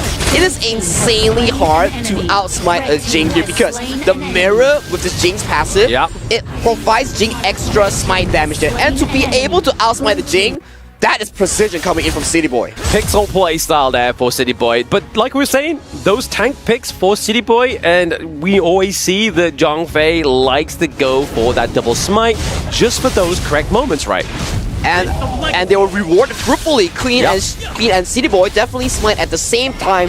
They communicated and they stole it from Pause SG Myosotis here. And right now, the goalie has blown up to almost 3,000.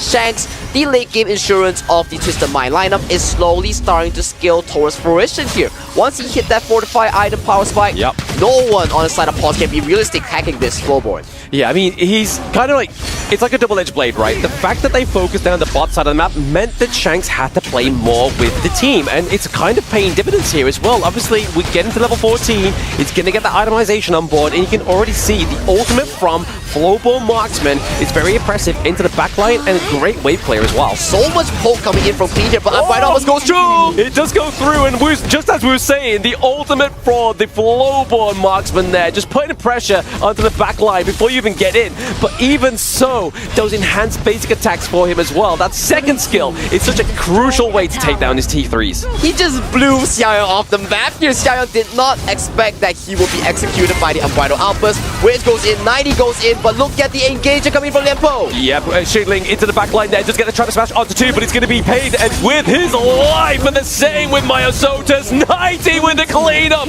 Help there with Hailang. This is gonna be a clean game number 2 for Twisted Minds. KMW stand up. KMW does stand up as they take the series score of this best of 7 to a 2-0 right now. That was an amazing play coming in from the side of Twisted Mind. Like the panelists were talking about, they are not working as one individual. They are working as one mind. One mind. And fortunately for the side of Twisted Minds, it's not twisted. It's coherent. It knows what it's doing. It's oneness, right? Like, that's what we were saying there. Obviously, Isaac asked Phil, what's one word to describe them? He said coherent or together, or comradre or something like that. It's definitely oneness, which could be synonymous with that. Maybe the Twisted in their name is about twisting the enemy's mind, because Game 2 definitely not looking the best or cleanest coming in from Pause Gaming here.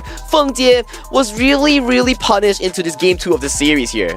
I mean, we saw great amounts of pressure being built here from Xiaoyang, right? In the early game, those rotations to the top side of the map really was spelling a nightmare for 90. Like, if you're going to be giving somebody a nightmare, you want to give it to the guy that's labeled 90. But it didn't stop him. That backline access into the team fights onto Pause really shined here as well. And just look at this Unbridled Outburst. Yeah, man. Poof, he goes, and Xiaoyang was deleted off the map, and they take the B route instantly towards the clash lane as they take on this scrappy fight. Fight after fight, Myosotis goes in, immediately gets burst over here. Yeah, speaking of bursting, we're going to burst over to the analyst desk and see what they have to say about game number 2. I mean, much quicker. Thank you very much, Blam. Thank you very much. 2-0 already. Twisted Minds taking a very, very strong lead against Pulse Gaming. This was not an easy game. They had the composition to try to take the pace at the beginning. They did not have it. But then the battles in the mid lane, that was amazing for them to actually be able to snatch that leaderboard. Dude, I love the momentum going for Twisted Mind right now, okay? After game 1 victory, they're snowballing this entire series. Last game's draft, it's kind of hard to summarize exactly what composition they're going for, but it feels like they're just winning ranked game right now. Like every person is popping off and they're showing skills. Yeah, once again, Twisted Mind's known for picking best in slot, and they have a lot of best in slot picks there. They get the pay, and they actually use it. Really early into the game here, he couldn't really find his footing, but once he did get it, they ran away with it. I'm telling you, it's been such a great way just to start this quarterfinals. It's been just amazing just to see how the players are trying their very best. Twisted Minds come in, they wanted to have like the early game. They wanted to have that pay pick. We knew that pay was going to be allowed in here, and they knew exactly what to do with it.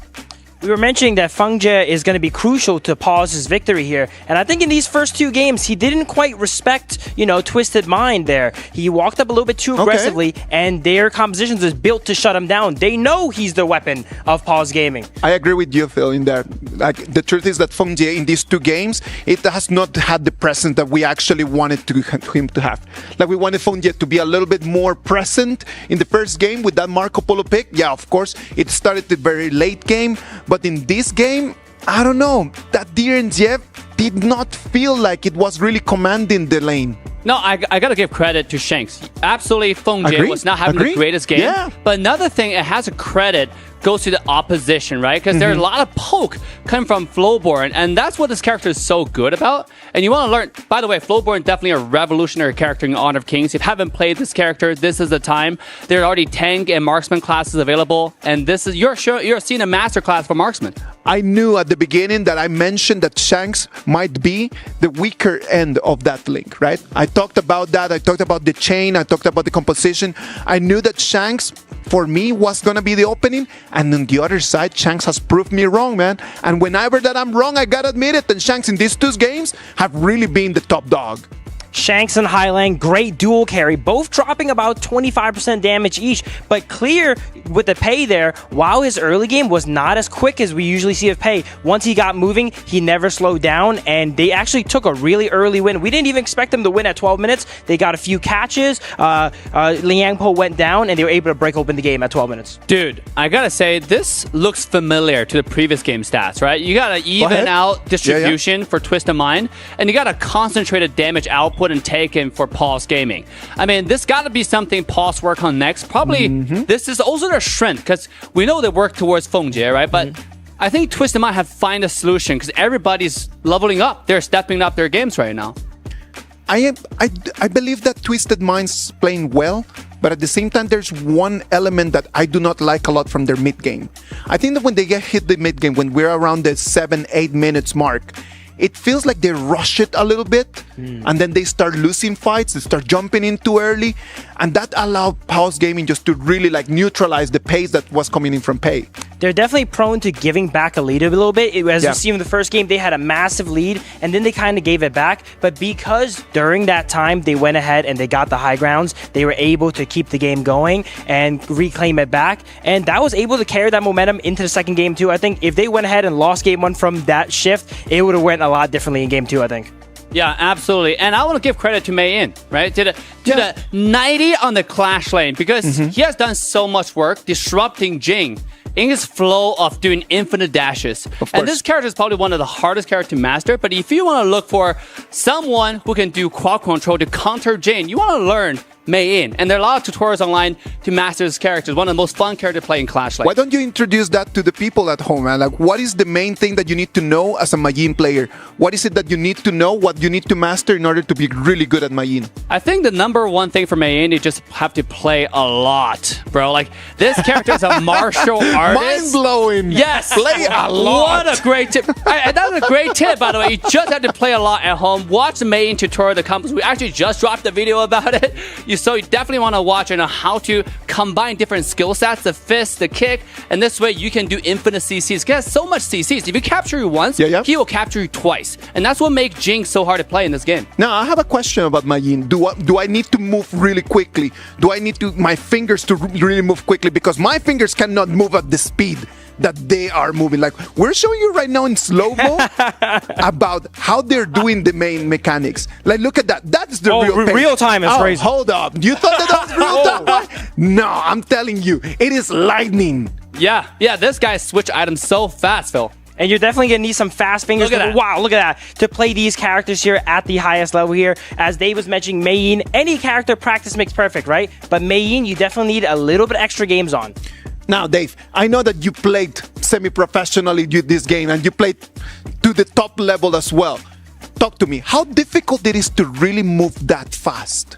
I mean, it all comes down to proficiency. For example, item swap, right? There's a specific way of how you do it and how you do it properly. It's like any sports. You want to get your poses correctly and then just practice over and over and over again until you have muscle memory. Okay, I click here, here, here, and that's how I get those items. Because when you watch a top player play from the global region, that's what you saw. It means you barely see them open up the shop and somehow the items are already swapped. And that's because they memorize it in the back of their head. For a lot of people at home, like, what they're looking is that they're always just kind of like comparing gold with all the other people. And I understand that they are comparing that gold so they can understand the jungle pathing and then just exactly knowing when the items are coming in, not only for them, but for their opponents, right?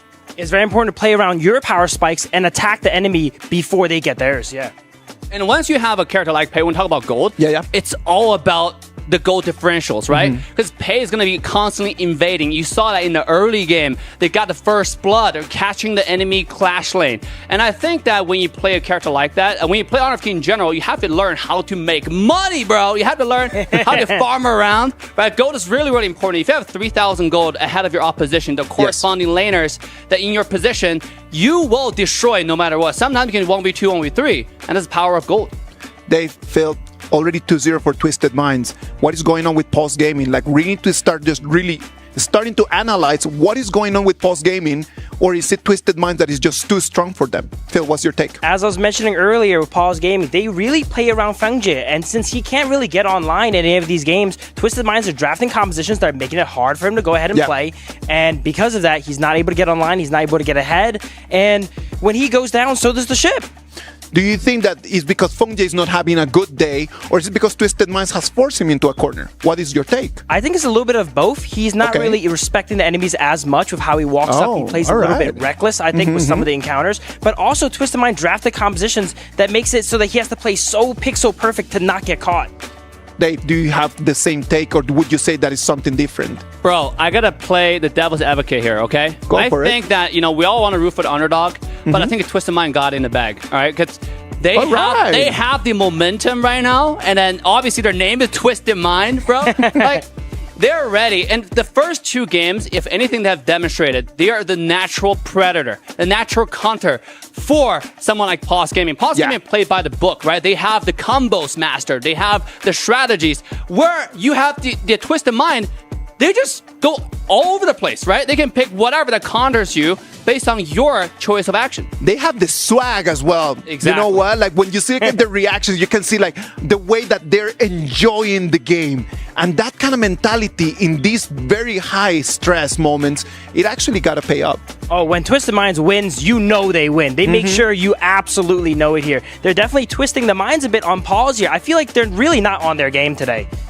And also, I gotta say, for Twisted Mind, they're showing a different side of their draft. They're showing like a 200 IQ draft right now. Like we mentioned in game one, how they banned Dolly for their opposition, right? Dolly and Duen. Okay, you pick Duen, I'll take that out. I'll pick Shi to counter you, right? On the other side, in game two, they've shown a flexible pick. Okay, you pick Jinja, let's pick Poke. Let's pick Lady Jen and Flowborn to counter that.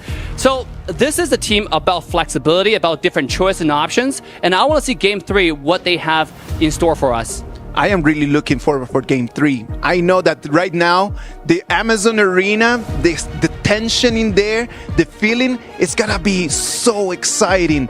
I am actually looking forward for this BP to start because I'm gonna tell you something. I think I'm just gonna make a little run just to the Amazon Arena, check on it, check how it's going on, and then I'm gonna be running back right over here. I wanna go and see that trophy.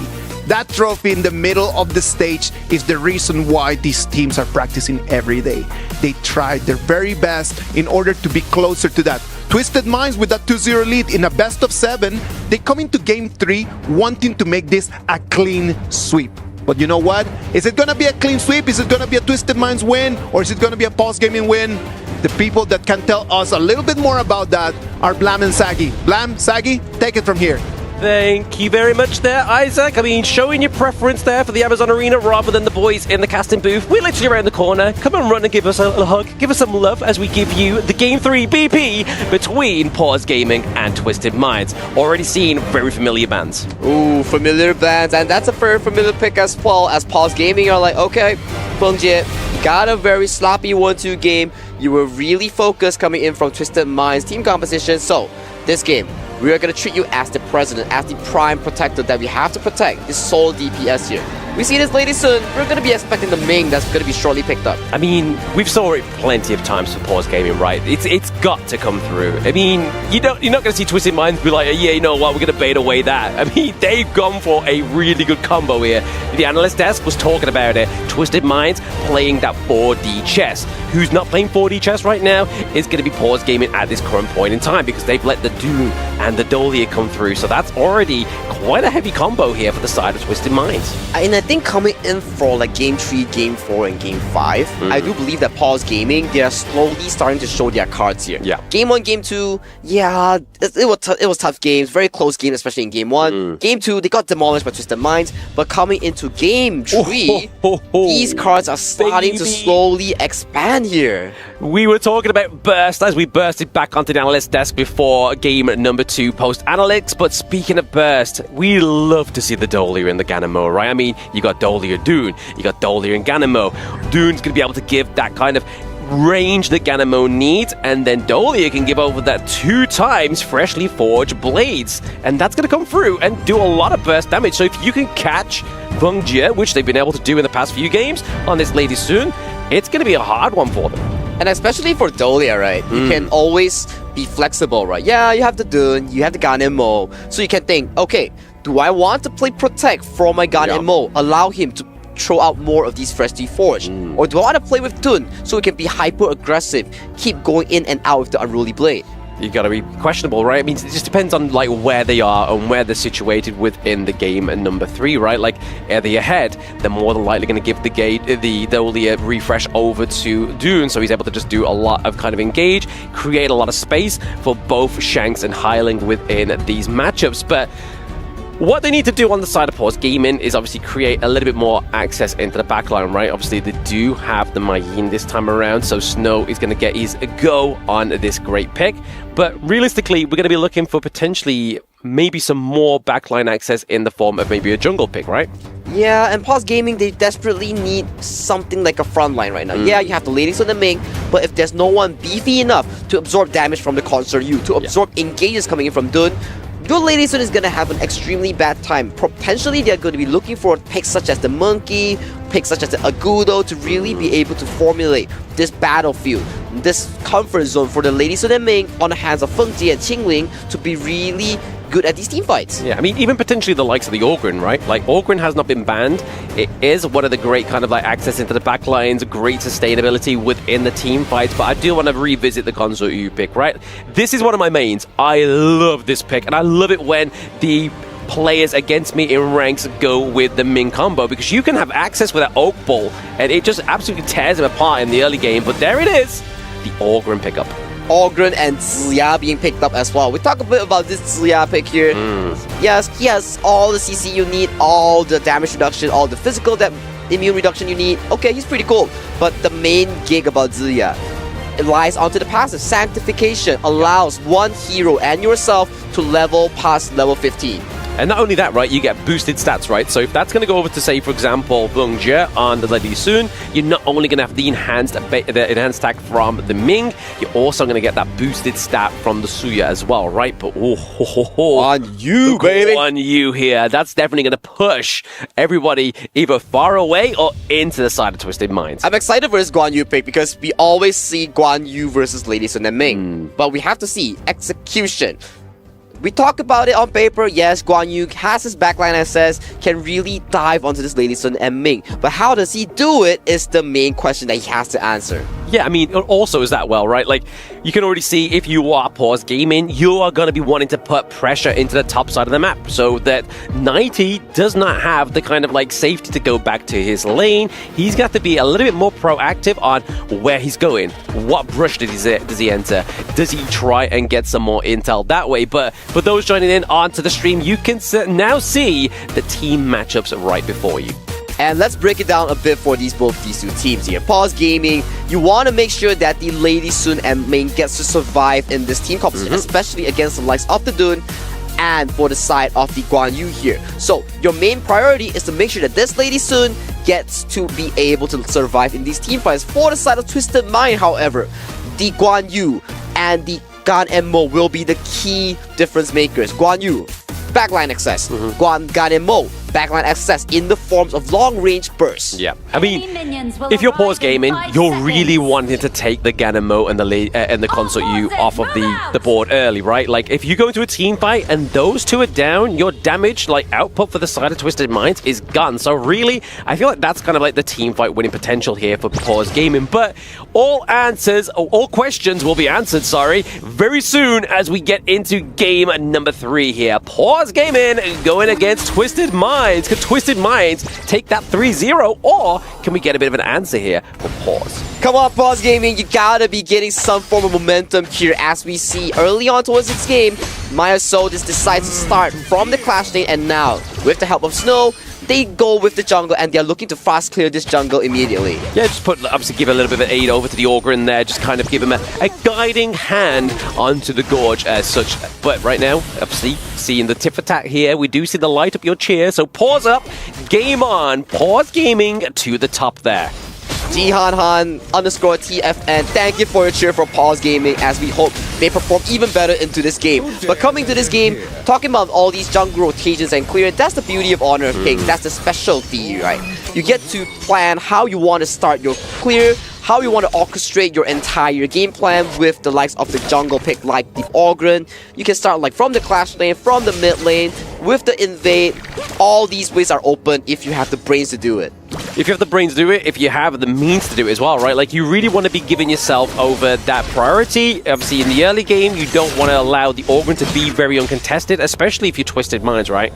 Exactly, and Ogren, as we talk about, yes, he's not a carry, but this pick, he has a very good mid to late game scaling. Yes, mid game he spikes extremely hard, late game he starts being some sort of a punching bag, but if he gets so much resource towards the early to mid game, he becomes a super tank. Yeah, I mean, in terms of itemization, because there's a lot of healing over to the side of Twisted Minds, we're really going to be looking at going for that Blazing Cape, right? Like, that needs to come through for the anti-heal, because when Myosotis is into those team fights, he's going to need it, but there it is. Unless 90 can kind of force him into the team fights when he's unprepared, it could be scary here, but 90 looking pretty low, is able to get out, but nobody falls just yet.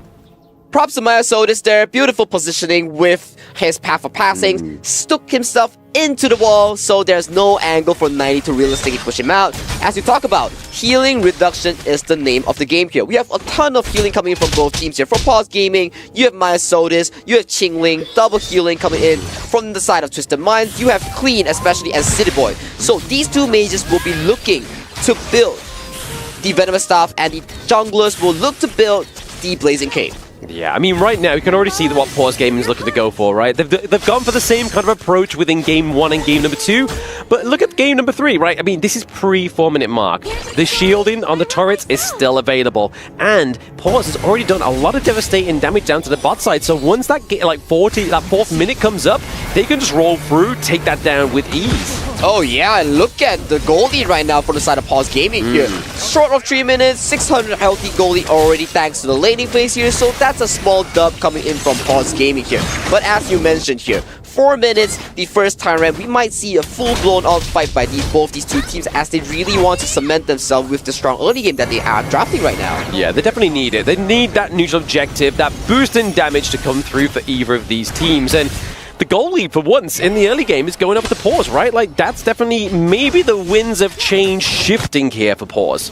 For me, I want to comment on Pause Gaming. They are doing exceptionally well in terms of putting their farm onto the correct targets here. Feng Jie and Myosotis, they are having a field day right now because they are having so much gold into their pockets. A lot of gold, but speaking of gold and speaking of presents, that Tyrant and Overlord are now onto the Gorge. We are at the 4-minute mark, ladies and gentlemen, and that is the short indicator here. We already see that Myosotis is already in there. Can they get it? Oh, Clean comes in with the crucial kill theft and not dropping a single member of Twisted Minds. Mr. Clean coming in with the clean smite here, securing them the objective. And right now, look at Nai's position. He's playing so good, making sure that the rotation comes in slow for Pause Gaming here. Twisted Minds gets a bit of a poke onto the tier 1 of the mid tower.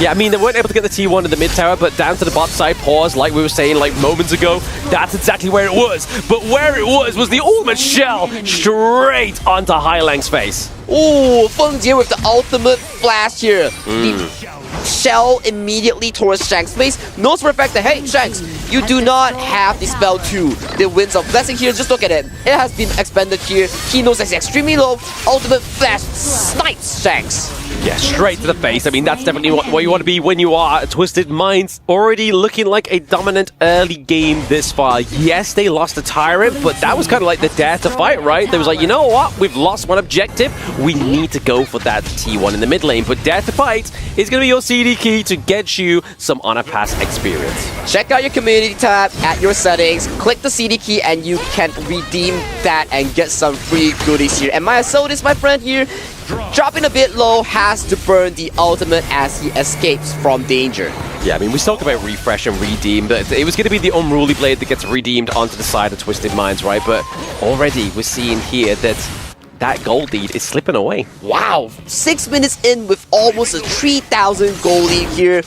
Pause Gaming, as we talk about in draft, they're coming in game 3 with more comfort drops. Game 1, game 2, they were experimenting, thinking that, okay, can we realistically fight Twisted Mind with our weaker drafts? Coming to game 3, full guns blazing with their comfort. Feng Jie onto the Lady Sun, Qingling onto the Ming, and they are performing so well.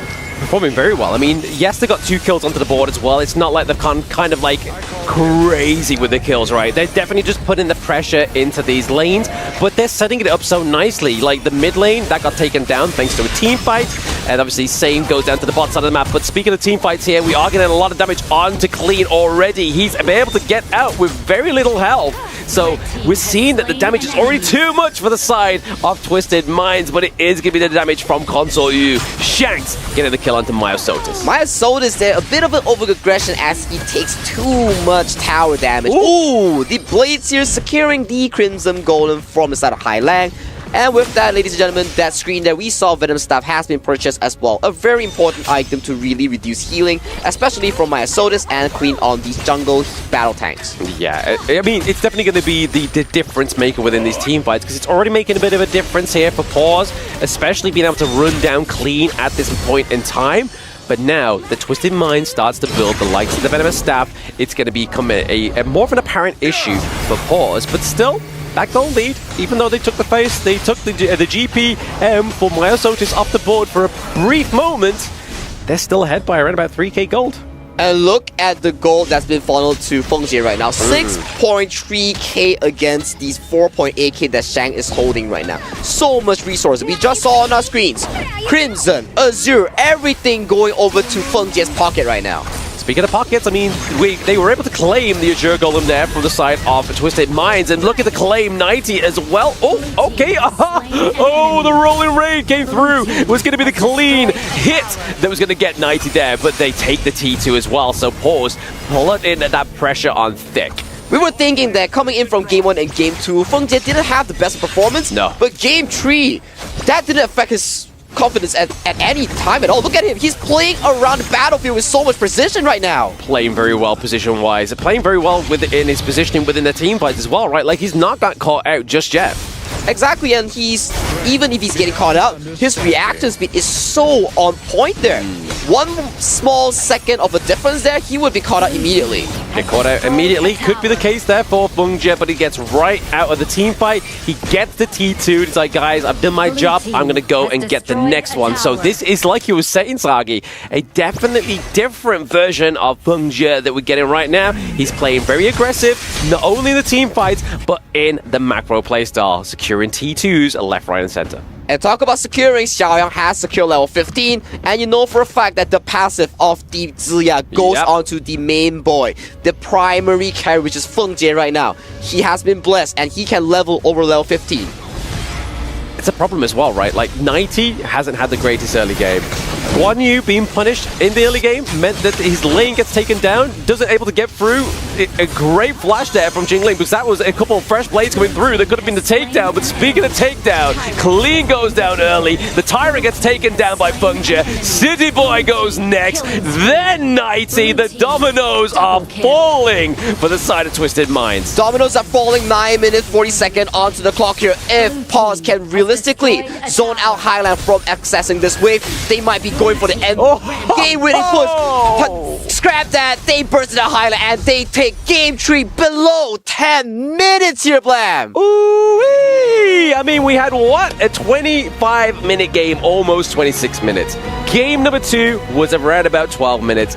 This one is 10 minutes, not a single Shadow, Overlord, or Tyrant bless the Gorge. And this is the quickest game so far within the playoffs.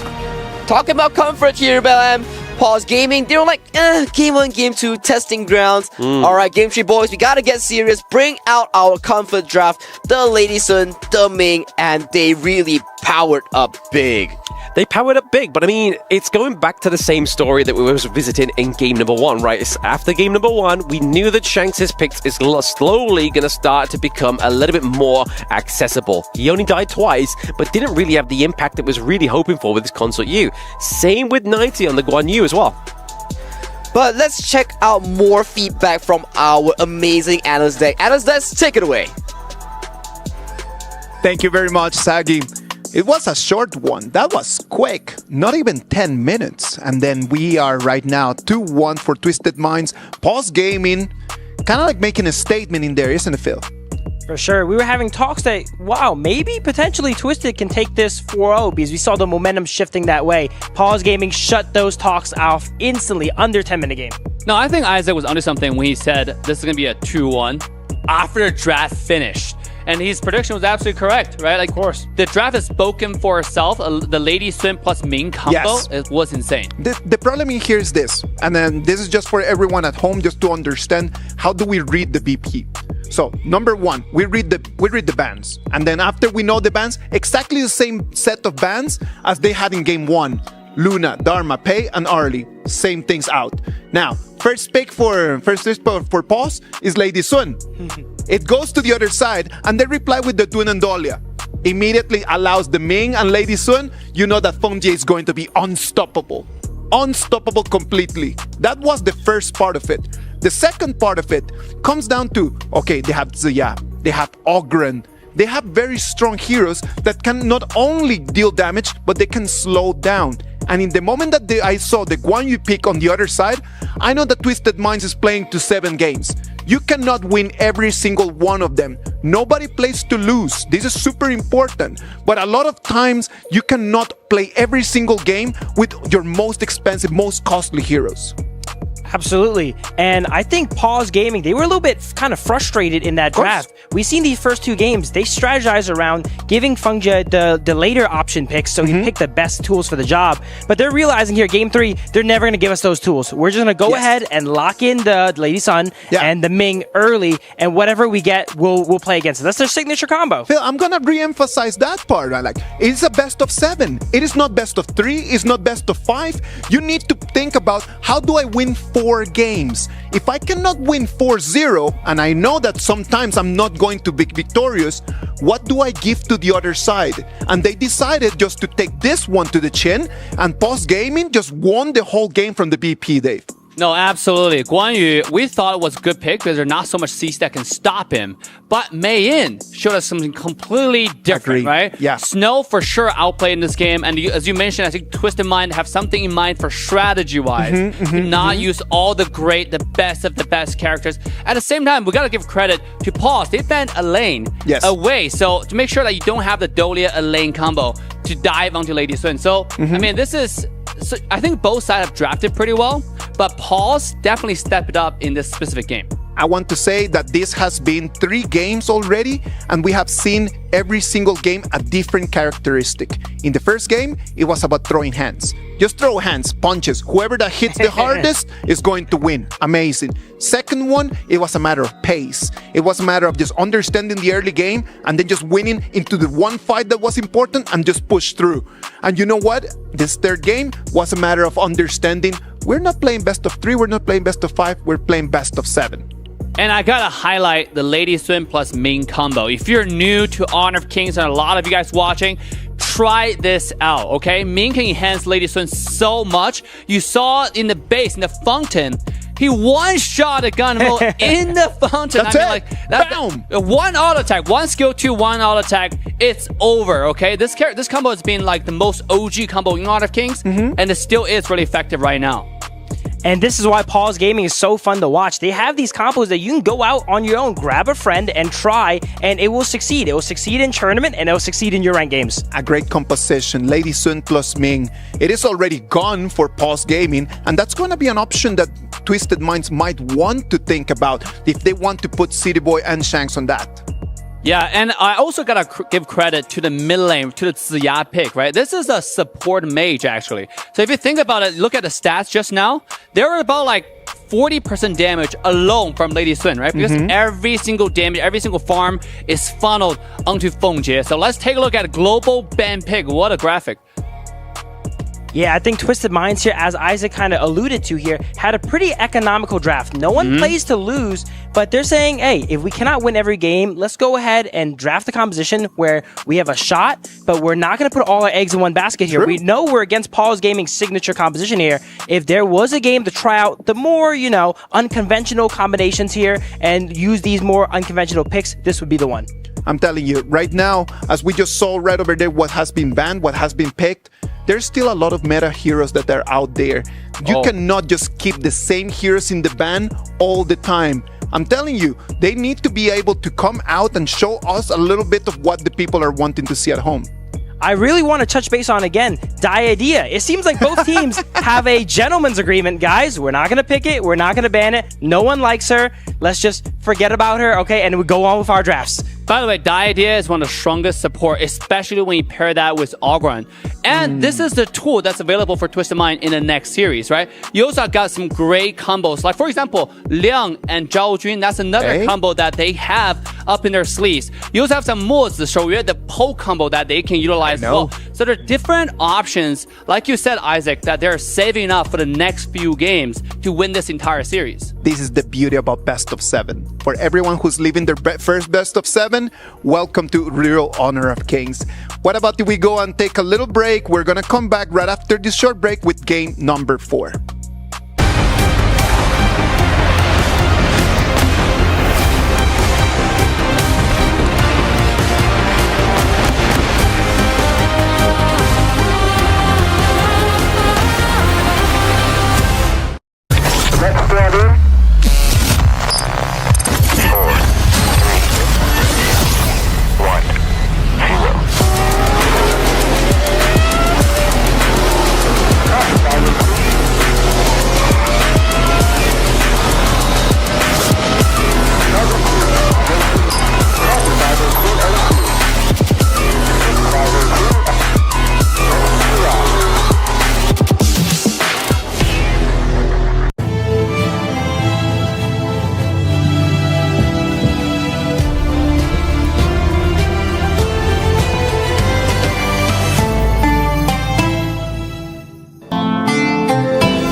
4. We're jumping into halfway through there. I am telling you, I'm really looking forward to 7 games. I really want to see an ultimate battle between these two teams, because if it is going to be half of how incredible it has been in these first 3 games, oh boy, this is going to be a long day. With the momentum shift that just happens, I think it can definitely go there. We were discussing the picks, and we noticed Pause still has a lot.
Red, Saggy, Blam, what do you guys think about this? Is it going to be Pulse Gaming just taking this back, or is it going to be Twisted Minds that are going to come back to the driver's seat? Take it. Gonna take it away here as well. Obviously, Pause Gaming finally get that first win on the board, right? This is already creating some great momentum, but Pause Gaming banning out the Pay themselves here, and Twisted Minds banning out the Luna. So already quite a lot of high frame heroes being banned out at this point, as well as the Liang. As well as the Liang. So far, coming to this series, we haven't been seeing much of the Liang here, but Liang has been banned right now. And talking about early, during the group stage, this pick has the highest priority here. Yeah, but speaking of the early, the Dharma's got to come through here, right? The Dharma and the Diadea. It's the double D for the side of Twisted Minds. Phil alluded to it pretty much very early on. Bigs up, props to Phil there, the analyst. He did bring out the Diadea pick, and now it comes through for Twisted Minds. So not only do they have some great engage, some great playmaking potential here with the Dharma pick, they do have some sustain. Exactly, especially when we talk about Diadea, and this pick is insanely good to lock down the likes of high frame heroes, especially the Arlie, and on the side of the Dharma, this pick. Insane mobility, insane backline access, and right now it has been locked in. It's been locked in again for the side of Twisted Minds. But right now, we are going to get the Motsu here as well, which is going to be really interesting. I mean, Fatih for the side of Pause Gaming, has that not already come through here? So we talk a bit more of the picks right now. When we talk about Motsu, this pick is insanely good to really limit these soft core roamers. Because one thing's for sure, it brings insanely good laning here, especially with the long range cannon blast. Long range cannon blast indeed, right? I mean, definitely going to be the pick off here and the potential combo between the side of Pause Gaming. Ali and the Motsu could be a very good combo here in terms of getting that early game setup, and then obviously the damage coming through here for the Ali is going to be very detrimental. But obviously when we speak about Ali, we're going to be looking at kind of like a counter down to the bot side of the map.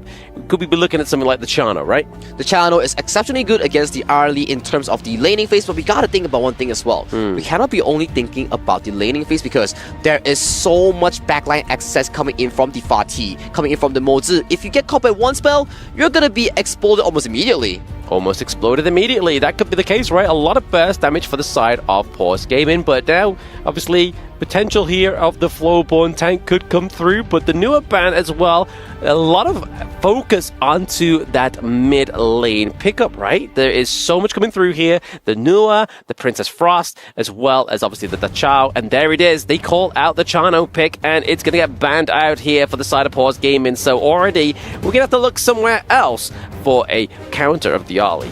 Ooh, you gotta be thinking like what are available right now, because right now I think if we do look into the draft right now, I think the team names are flipped on both sides. Production will get that sorted immediately, but just think about as left side will be Twisted Mind and right side will be Pause Gaming here. Sorry about that, ladies and gentlemen. We have a bit of a hiccup, but definitely if we look at the current draft coming in from the side of Pause Gaming here, they have the fatigue, they have the Arlie here. They want to be going in deep. They want to be making sure that these engages really do pay off for their side. Oh, I mean, this changes everything, right? This changes everything that we're going to be seeing here. But there it is, the Yixing. So the Yixing coming through, not going to be paired with the Futsu or the Dachao this time around. But maybe it's going to be enough to be the control, right? Because, I mean, when you've got Flowborn Tank, you really want to be making sure you kind of contain your enemy team so you can get the crucial impact of that ultimate. I'm loving this Flowborn Tank, by the way, and Diadea. One thing's for sure, Flowborn Tank, he's extremely good in combating these high movement heroes because he can be on total lockdown. Full flow with spell 2 can provide you triple knockouts, making sure that that one target is gonna be up in the sky for quite a bit. And Diadea, also a good counter for these high frame picks here. So immediately, these two picks are on lockdown duty, especially on the Arlie and Fatigue. Yeah, exactly. That's what you're going to be really looking for, the lockdown there. It's because, I mean, in terms of obviously damage, we're really going to be relying on obviously the Arlie as well as the Fati. But we're going to get that Suya pick again. It's going to be going over to the side of Twisted Minds this time around. So playing that kind of support mage into the mid lane. And like you were saying for Pause Gaming, Sagi, it's all about the sanctification, right? It's all about his passive. That's where the blessing of this pick comes through. I am loving Global Ban pick because we don't regularly see Ziya because of how much heroes are available in best of 3s and best of 5s. But coming down to a game 4 in the best of 7, you gotta be thinking, if I don't pick this hero now, there will be no chance of me actually utilizing this hero in the further stages of the draft here. And look at this, Hoi as well being locked in for Twisted Minds, further allowing the potential of fighting these lanes against the Arlie, making sure that he wins the lane and impact the map with the Burning Sun Arrow. Yeah, I mean, that Burning Sun Arrow could come in really hot, right? I mean, definitely a playmaker potential, a global version of like a Motsu Cannon Blast, right? It's got the same kind of aesthetic, the same kind of purpose, but depending on how far away you are from your unfortunate target, means how long that duration of stun is going to be. So if you hit somebody all the way from base, they're going to be locked down for quite some time. They're going to be CC, they're going to be having a dizzy hit for about 3 to 5 seconds, determine if they do buy the Boots of Fortitude. So, ladies and gentlemen, this game 4 is exceptionally crucial for Pause Gaming, as if they lose this, it will be match point for Twisted Minds. Yes, I mean, looking at this, right, obviously the Organ getting pushed over, as well as the Suya of game number 3 going over now to game number 4 of Twisted Minds. Let's see how the Twisted Minds can unwrap this pairing, right? Obviously, we're going to be more than likely seeing the Sanctification come through either onto the likes of Shanks or Clean, but we will have to see because we get into game number 4, ladies and gentlemen. They're in the Amazon Arena. This is where the best of 7 starts to heat up. Exactly. More and more picks are being expanded. Hero pools are being tested. Coaches, the drafts are being tested as well. Let's go, ladies and gentlemen. Game 4. Game 4 indeed, right? I mean, as we're seeing here, obviously, win conditions. What are we thinking for the side of Pause Gaming? Pause Gaming, you definitely want Feng Jie and Snow to look for these key engages here. And look at Feng Jie. Oh, dropping dangerously low. I think that was a Cannon Blast here coming in from City Boy, immediately punishing this Shouyue. This is one full wave that he has to be forced to drop here. And we talk about this the winning factor here. Feng Jie being shot off so early in the game, that's a bad news coming in from Pause SG. It's bad news because, I mean, it's just that gold per minute that gets really affected here as well. But, I mean, potentially, Pause are definitely looking for access into the enemy jungle there. We saw that 90 was trying to, like, hey, I'll start your Azure Golem. So he just makes the transition and you come along and smite it. But Jingling there and Snow was just like, bet, we know what you're doing. You're not in lane, you're not present, so you're going to be elsewhere. Yeah, they spot it out. They make sure that the clear speed is halted to a bare minimum. And ladies and gentlemen, watch KWC to get an avatar frame and stickers and exclusive avatars right now in the HOK app. I mean, who doesn't love freebies? Who doesn't love freebies? But the one freebie you don't want to give is in-game when you are on the Gorge. Giving that 3 burst blood over to your enemy team could be crucial here. Already signed for a little bit of a brawl into the mid lane. We're obviously taking Liberties going on to the side of Twisted Minds. But Myosota's taking a lot of damage there. I'm still thinking about one thing here, Vlad. Myosota's onto this Flowborn tank, cool and all, but this pick has 0 win rate since the group stage. Can he break the curse, or can he break through the statistics here? I mean, someone's got to be the statistic breaker, right? Someone has got to break the pattern on this Flowborn tank and make it work. But we haven't obviously brought this point up. Obviously, once you've used Flowborn, you can't use the alternative in that pick. So pick it once, you lose the rest of the variants. But on the topic of Flowborn here, you do have the outfit design contest that is live. But speaking of live, it's going to be that truth mantra. It's not going to connect onto too much demonstration here onto 90. Because of that, World's my board coming through as well. 90 beautiful play here, dodging out 2 key ultimates, and right now, look at Queen here, just punishing Myosotis for having a bad clear time, making sure that he steals away the Azure Golem at such an early part of the game here. Losing out 1 Golem here, that could mean immediate gold lead here and EXP lead here going towards Twisted Minds, especially on Queen. Yeah, it's not only that, obviously it's the cooldown reduction that gives over as well, right? I mean, Myosotis on the Flowborn tank, he does have his own kind of cooldown reduction with his first skill. When it's on cooldown, it reduces it by a second, but that you want more. You want more. You always want more in Honor of Kings. And speaking of more, we want more First Blood here for Pause Gaming. Oh, such a clutch kill here coming in from the side of Pause Gaming here. The escalation from that play alone was really down to the domino effect, because all the plays here was really required down to a bare minimum. You really needed both these two teams here to really play their combo to a perfection, and perfection was Snow and Xiaoyang here. Their synergy was immaculate.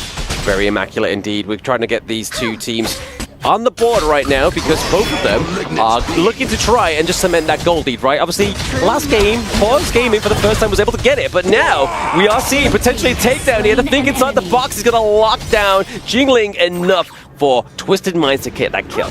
Ooh, blinking health bars here coming in from Shanks and City Boy, but the 2v2 has been saved here thanks to High Lang's roam towards the farm lane here.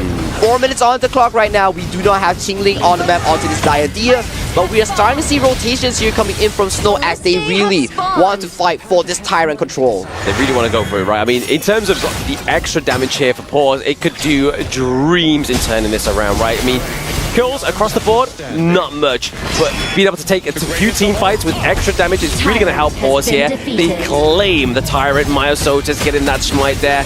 It's going to be enough to claim the neutral objective. Good news for Pulse fans as they really secured this Tyrant that they really need for this early game right now. And look at the rotations here coming in for Pulse Gaming. They want to be able to poke down this bottom tower. The blast does miss, and Xiaoyang here doing a very good job in escalating the situation, making sure that Fengjie and Qingling gets out very safe. Yeah, let's try to put a bit of pressure down to the bot side of the map, because that's really where the side of Pause Gaming could really look for a bit of a early game win potential here. Just put a lot of pressure onto Shanks, could definitely disrupt, obviously, getting that lead. And look at the side of Fengjie's build. He's not going for the tank build, the on-hit build that relies you to go on the likes of the hold on a minute, Cannon Blast does hit and it connects onto the Mozi here.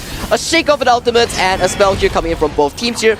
But going back to the build here, Fengjie is not going for the on-hit semi-tank build onto the Hou Yi. Instead, he wants to play for the late game insurance. He's going for the crit build onto this pick. Yeah, I mean, they definitely need it, right? Obviously, in terms of damage, we're really looking at Xiaoyang for that. So if they didn't do that in the Hou Yi, it would have been troublesome there. But speaking of troublesome, Destiny Counter is having to be used there to zone away Twisted Minds from that takedown. Light work from Fengjie there as he takes no time at all to really dodge away from those spells here. But this opens up the map right now. Since Qingling is not on the map here, this Azure Golem might be an objective take here that Twisted Mind is looking for. Does not seem to be the case as look at the British Arrow is traveling towards melee. It hits! Oh, it hits onto Shanks. That's not the person you want to get taken down if you are Twisted Mind. So nice one to my board, covering in for Myosotis. Like we said in the draft, really utilizes that Flowborn tank. What an amazing ultimate coming in from the Hou Yi there. I think the ultimate also traveled into the bush and Shanks could not see the ultimate animation because he couldn't react with his spell to Maple Dance. Yeah, because that normally counts as a projectile, right? So that could have been the way that they could have countered it, but it was just a little bit too soon for the side of Twisted Minds to even react. But right now, Fengjie is level 10 and Shanks is level 8, so that's already a clear disparity in the XP. That is a beautiful play, and it's also a painful death for Shanks because if you're Arlie, you cannot be dying in the mid-game against a Hou Yi, because in the mid-game, when Arlie secures that Doomsday that you see on the screen, it's when she's the strongest, and there will be the timing where she gets the Crimson and starts scaling towards the map. But due to that death there, The Crimson goes over to Feng Jie, and the tempo goes over to Pause Gaming right now. Potential here. I mean, the blink inside the box being committed a little bit too early for my liking, but the Truth Man just give me enough to try and catch clean into the box. It comes through with the board as well. We are playing on the terms of pause, but can Twisted Minds turn this around? No! That is a double kill for Xiaoyang before he goes down. Feng Jie is untouched right now. He is dancing on this team fight onto this hole. He's laying down the arrows right now. And look at this replay. Yes, the think inside the box immediately reacted by Feng Jie. The arrow doesn't hit, but look at Feng Jie untouched around the fight. Beautiful board catches two core players coming in from the side of Twisted Mind. Yes, he trades by Xiaoyang though, but that's another 3 kills going over to the side of Pause Gaming. Yeah, I mean, they got the 3 kills. We saw that Twisted Mind was able to get the T1, but soon that turned around here for Pause Gaming, getting the T1 back in return for themselves. Trying to find a little bit more from the side of Twisted Minds, maybe potentially taking this Crimson Golem. And if you look at Feng Jie, right, when he's standing and not moving, it's not because he's lagging, guys. It's because he's aiming his Burning Sun arrow. He's looking for a target to be landing. But look at Snow, though. He's lurking behind enemy lines. He may be looking for a fight here. Maybe trying to find out maybe the positioning of either Xiaoyang here or even Feng Jie, but no. Myself just catches that one out, right? He's like, hey, you know what? I'm going to use my ultimate in there to make sure that brush, because we don't know where 90 is, he's got to be somewhere. And when we talk about the role of a tank, this is one of the roles for the tank here. You are not just a beefy tank to absorb damage, to disrupt team fights. You need to be marking some of these crucial flanks, like what CD Boy was doing. He was cleaning out the flank coming in from Snow, and like what Maya Sodas were doing on the Flowborn tank, he was cleaning out the flank coming in from 90 onto the Sputty. Yeah, I mean, you see Maya Sodas building the Lung Knight Guardian as well, right? That's going to be very good in terms of shutting down that burst potential for the side of Twisted Minds. So obviously already trying to lock down and shut down the huge potential here for the side of Shanks. But we did see the cleanse come through. That's a good shot here, good shot calling, but it does mean the ultimate for 90 is not going to be available for the potential team fight that could happen here. That's a lot of DPS being removed just from one Burning Sun arrow. So ultimate for ultimate, at least Feng Jie knows that there will be no backline access coming in from 90 until he has his ultimate up. And just look at the items real quick, as Feng Jie has already completed the core 3 critical items. The Shadow Reaper, the Eternity Blade, and the items that increase your range, the Sun Chaser. Yeah, Sun Chaser. If this game does obviously get to that 20-minute mark, that can obviously be upgraded also. But right now, Twisted Minds, definitely a little bit of progress here. They were able to stay alive a little bit longer than last game. Well, this whiteboard is being committed here, and Shanks, Highland gets taken down there first, but Shanks may be going down soon. Snow gets a true full Mantra into the backline. This is a detriment to Twisted Minds in this one, and there's that double knockup right. Keeping clean, slowing down the momentum, meaning that this is going to be a team ace. A wipe coming in here for Pause Gaming. 0-4-5 exchanger. That was such a beautiful gameplay. Team fight that has been played by the likes of this team. Look at this. Burning Sun arrow hits. Immediate board onto 3 members. Dharma flashes in for the Truth Manta onto 2. There was no fighting back from the likes of Twisted Mind and team. Yeah, I mean, it's actually when you 4-man down, clean, just had to try and get out of there. But in fact, look at that knockup. That knockup is so sort of detrimental here in order to keep your teammates there, your enemies there, as well as obviously the Ominous Premonition. That's going to slow you down also. So you're going to be trying to, like, as if you're walking against high winds.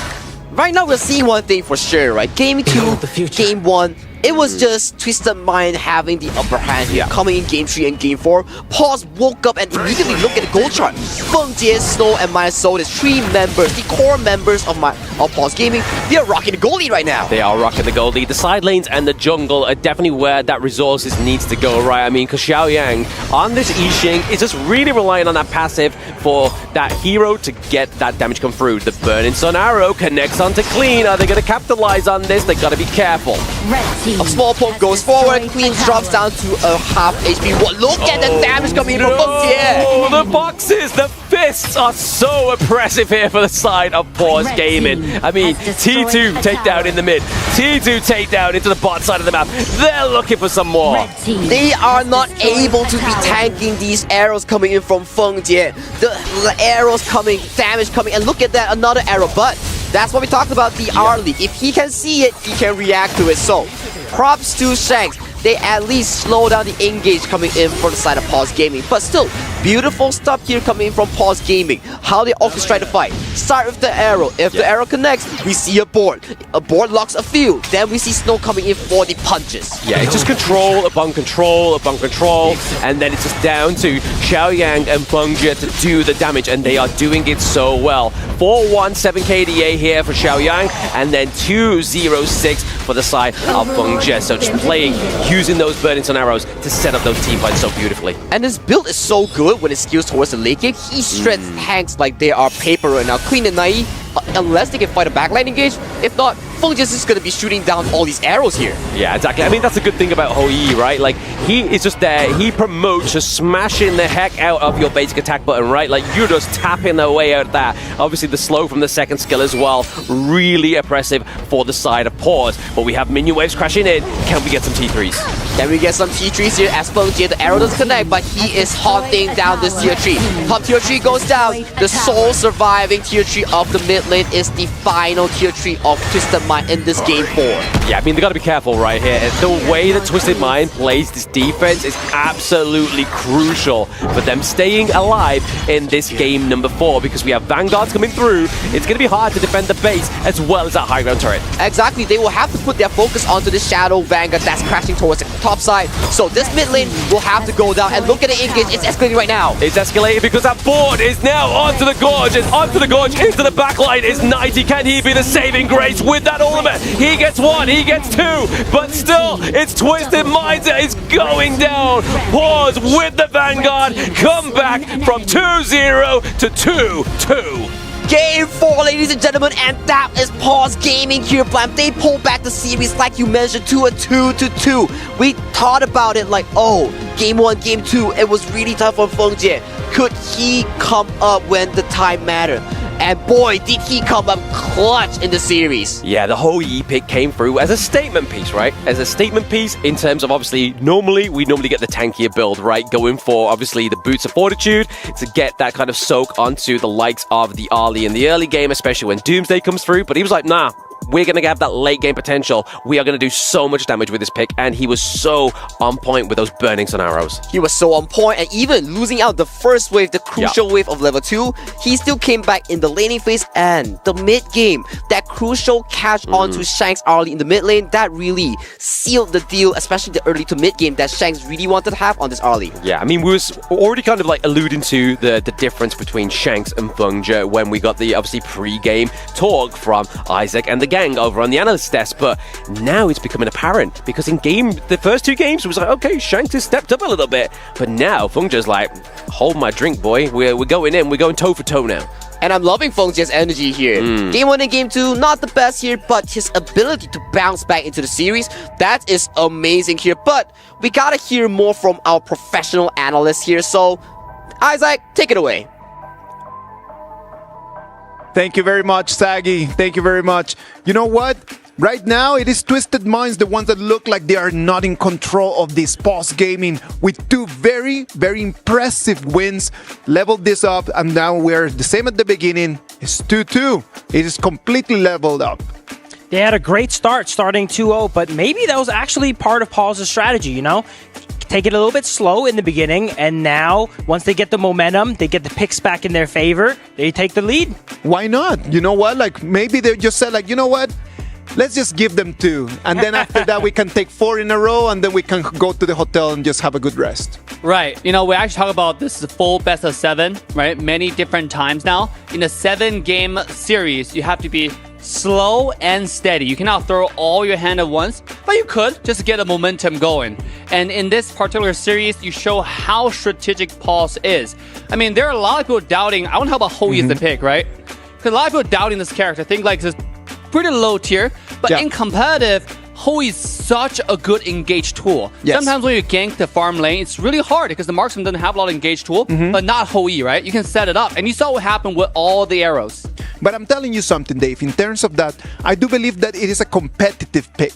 when you are with your whole team, when you have 5 people that they know how to play around you, then it works really well. But if you're just going to be on solo, I don't think that that's the best pick. What do you think, Phil? Of course, in uncoordinated play, sometimes your team didn't even notice you hit across the map arrow, right? Whereas here, you're constantly calling out, hey, look, I'm about to hit it. And then people are ready to go ahead and pounce on that. Hey, by the way, I gotta say, Hoi has a bleach skin buff, all right? And that event is still active in-game, so you should go and get it right now. It's pretty cool skins. It is really nice. When I saw the laning stage in there, and I saw the picks and it was going to be Arlie against Hoi, I'm going to tell you, I was not one of the believers. I did not know, I did not think that Fungi could seal the deal. But on the other hand, I don't think that it came down to Fungi. I do believe that it was thanks to the Dharma. That Dharma that Snow played initiated every single fight in an amazing fashion. Dharma, one of the most game-changing Clash Slayers, has one of the highest win rates here in the KWC, and that's for good reason. It's able to open up these fights and end them too with perfect execution. You see, and that's the reason why it's been banned so many different times. They knew that a hero like that could turn things around, and in Game 4 that it was available, they were clearly just going to grab that. You know what? Now we're on the topic Dharma. Dharma is one of the most picked, has the highest win rate in the entire KWC. In contrast, we have Flowborn Tank, who had a 0% win rate up to this point, but not anymore. Not anymore. Dub. Let's go. Here, this hero right over here, I'm telling you, is one of the heroes that I really like seeing because you can personalize it, right? Like you can actually customize it, which is super cool.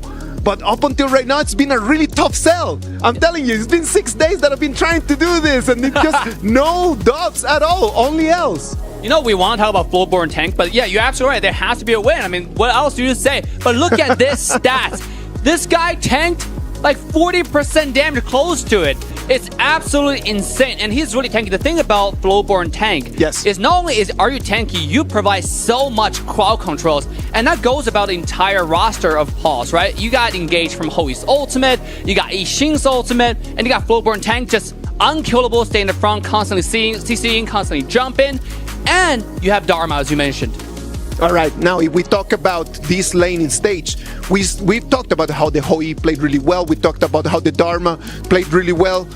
But then on the other side, the Arlie, that Arlie is going to be a very, very, very painful point because it could be it could come in handy in Game 5 or Game 6. And right now, because as we see in the global ban and pick, Twisted Minds, that's not going to be an option for them. Yeah, Twisted Mind losing a lot of valuable picks there. The Arlie, the Fati here. I think Twisted Mind's a little bit over-invested on the scaling aspect. They wanted to go for the dunk. They wanted to go for the dunk and then just missed it. They wanted to just go 3-1. They saw that they could actually just put Fungi on a corner. They wanted to seal the deal and just get the match point. And sadly for them, they were unable to do that. Bro, but at the same time, if you look at all the options, they're still on the table. I cannot imagine how many characters available right now. For Pulse, right? I mean, Twisted Mind, you mentioned, they draft themselves into a corner, they had the momentum, they kind of lost it. And I think it's actually going more into Pulse's favor. They still have Pei available. I mean, that's one of the strongest characters. And by the way, my Shiranui has not been picked by either side also. They have Jing available as well. They have Arlie available. That for Pulse Gaming, Game 5 and Game 6, they look a lot better. And the problem in here is that Twisted Minds, right now, they do not have the momentum. What is going to happen with them? They started on a high, and right now, it just looks like it's closer to Pulse Gaming as it is for TM. I think Twisted Mind's drafts going forward are going to be fairly telegraphed, you know? They played the pay already, so now they're forced to ban it every single game. It's going to make Pause Gaming be able to draft around it really easily here. And going back about the prior game there, you really got to look at Honor Kings in different stages, right? The early, mid, late game. I really believe they over-invested in that late game, and because of that, they got ran over by Pause. All right, so you think that it was just a very late game composition? Yeah. For me, it has been a problem of the mid game.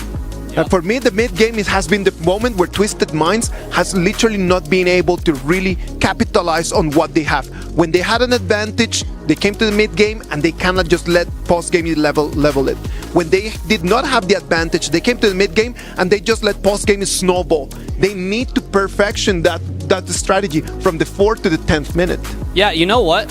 Arlie is such a late game character, right? And just like Phil pointed out, you have to skill with this character.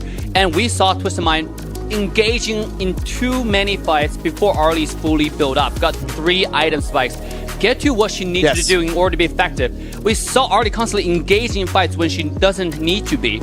Another thing I want to talk about is Arlie, this character, doesn't have any sustain. So we have Mods in lane, they want to go for the poke, but Arlie is constantly getting poked out instead. It's been not only poked out, but it's being initiated. And it was initiated by that Dharma. And Dharma was in the hands of Snow. Snow talked to us and he talked to Eruption, that we haven't heard from Eruption in a long time. What about if we go and see what Snow shared with Eruption in that interview that they had?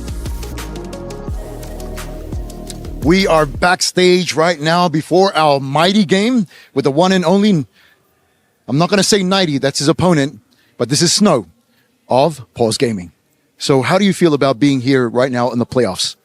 I'm super excited. We are super excited. It's not easy to come here. That's right. We have very low struggle or difficulties. We will do our best. Yep. And as you said, it's tough to get to the spot. There's been so many teams that try to get to this playoffs, and you guys earned your spot. Okay. Second is what do you think are the weaknesses or maybe even strengths of Twisted Minds? The strength I would say is their jungle. He is a strong player. He have some famous hero like Jin or Nuna.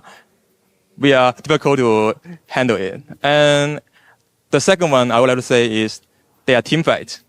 They are aggressive and they are good team. Yeah. You know what? You've said some positive stuff about that, but I'm sure you guys have a strategy to attack that as well. But in last, what is your message to Twisted Minds? I just want to say we will have a good fight for all the lover of this game. Yeah. Thank you very much, Snow, and good luck. Thank you.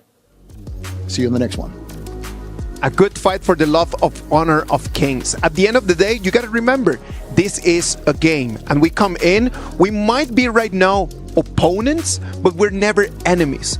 At the end of this, we come, we play, we have fun. Sadly, someone needs to win and someone else needs to lose. Absolutely. Snow, very classy, very humble in that interview, but his gameplay is nothing but humble. He was making amazing flashy plays on the Dharma here, and I would say he was the MVP of last game. I'm telling you, he was very diplomatic on that interview, but in the Gorge, he is all damaged. He's out there for blood, no? I mean, like, this is all around for HOK community, I would say, right? Yesterday, we saw some social posts on HOK Esports channel. You can go follow that for a lot of up-to-date news and results for the competition. But we saw that actually AGAL's players interviewing with their opposition was Alpha 7 Danny. Same thing on the other side. We have TT's coach talking to their opposition for the upcoming matches, teaching them how to play better. And all you see was class. It's all about the community. Yep. I'm telling you, one of the things that I love about HOK is the community. There is no toxicity here. There is not trying to taunt on other people nor anything. It is just all about like learning. You mentioned right over there, the coaches are the ones that set an example just by telling people, you know what? We're all here to compete, but after we finish, we're all friends and we can all just learn from each other. Absolutely. The competition is top of its class, and so comes with it sportsmanship. As they've mentioned, the teams are helping each other out. They want to put on the best show possible. They don't want to face a weak enemy. They want to face each other at their best. And they need to grow together. And growing together has been Pause Gaming and Twisted Minds, because everything started with Twisted Minds just literally just taking control of the match and forcing Pause Gaming to up their game. I haven't seen Pause Gaming this dominating since the group stage. They came in the first 2 games and they were a little bit not performing as we were used to. But right now, I'm telling you, Pause Gaming, if they don't bring their A game, Twisted Minds could just snatch it, and this Game 5 is going to be critical. The winner of this Game 5 is going to get the first match point. Absolutely. Pause Gaming, Fenji has been awakened here. The first 2 games, we were saying he was sleeping on the wheel a bit here. Now it's all gas, and if they have no brakes, they're going to make it through. Yeah, absolutely. And they're still a lot of options on the table for Pause Gaming. Still a lot of combos available for Pause Gaming. So Game 5, as you mentioned, it's a match point grabber. Whoever wins this match will win. I'm excited about it. I am super excited. You can see the players right over there. The communication, just the way that they're always trying to talk to each other. you see some laughs, and that is important as we check on our Crunchyroll reactions. You need to laugh. This is a game. It might be high stakes, it might be a lot of pressure, but you need to help each other just to kind of like calm down and be able to make the right calls. It's great to have teammates like that in the moment to forget about all the odds and the stakes and just play in the moment, have fun, enjoy this time. This is an opportunity of lifetime for both teams here to compete here on EWC, and to be able to play it and have fun with your friends is all that matters. But I gotta say, going to the next series, in order for Twisted Mind to grab the momentum back, of course, I gotta put the weight back on Hailang, right? Okay. I mean, Hailang has to be the momentum booster, the mental fortitude for the team. This guy has been the cheerleader for the team, the hype man.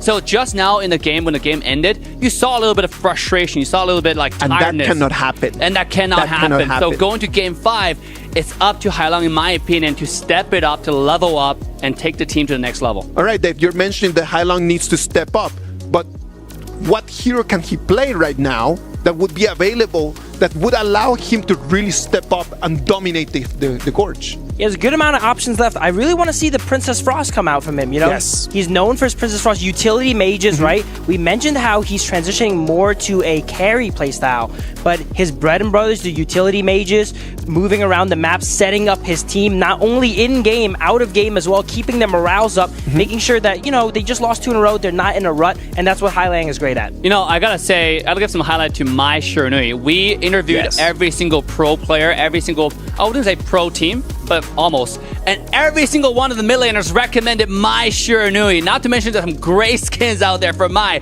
So you gotta master that character, and it's available for both teams coming in the future series. So I'm excited for the next round to see which team is going to take it out first. Another thing I want to mention about Hailang is this character loves Yixing.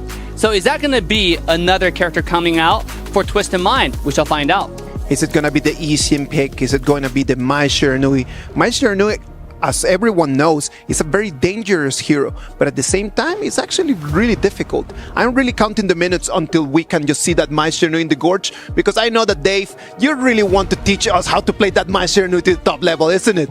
Yeah, absolutely. There's so many different combos. All right, we got videos out as well. You gotta go watch them. This is the time. If any time is the time, this is the time. And Mai is so hard, even after all those videos, you still don't know how to play it. It's similar to my end. It just takes a lot of games to practice. And that thing about Honor of Kings, when you play, you can always feel like there's room to improve.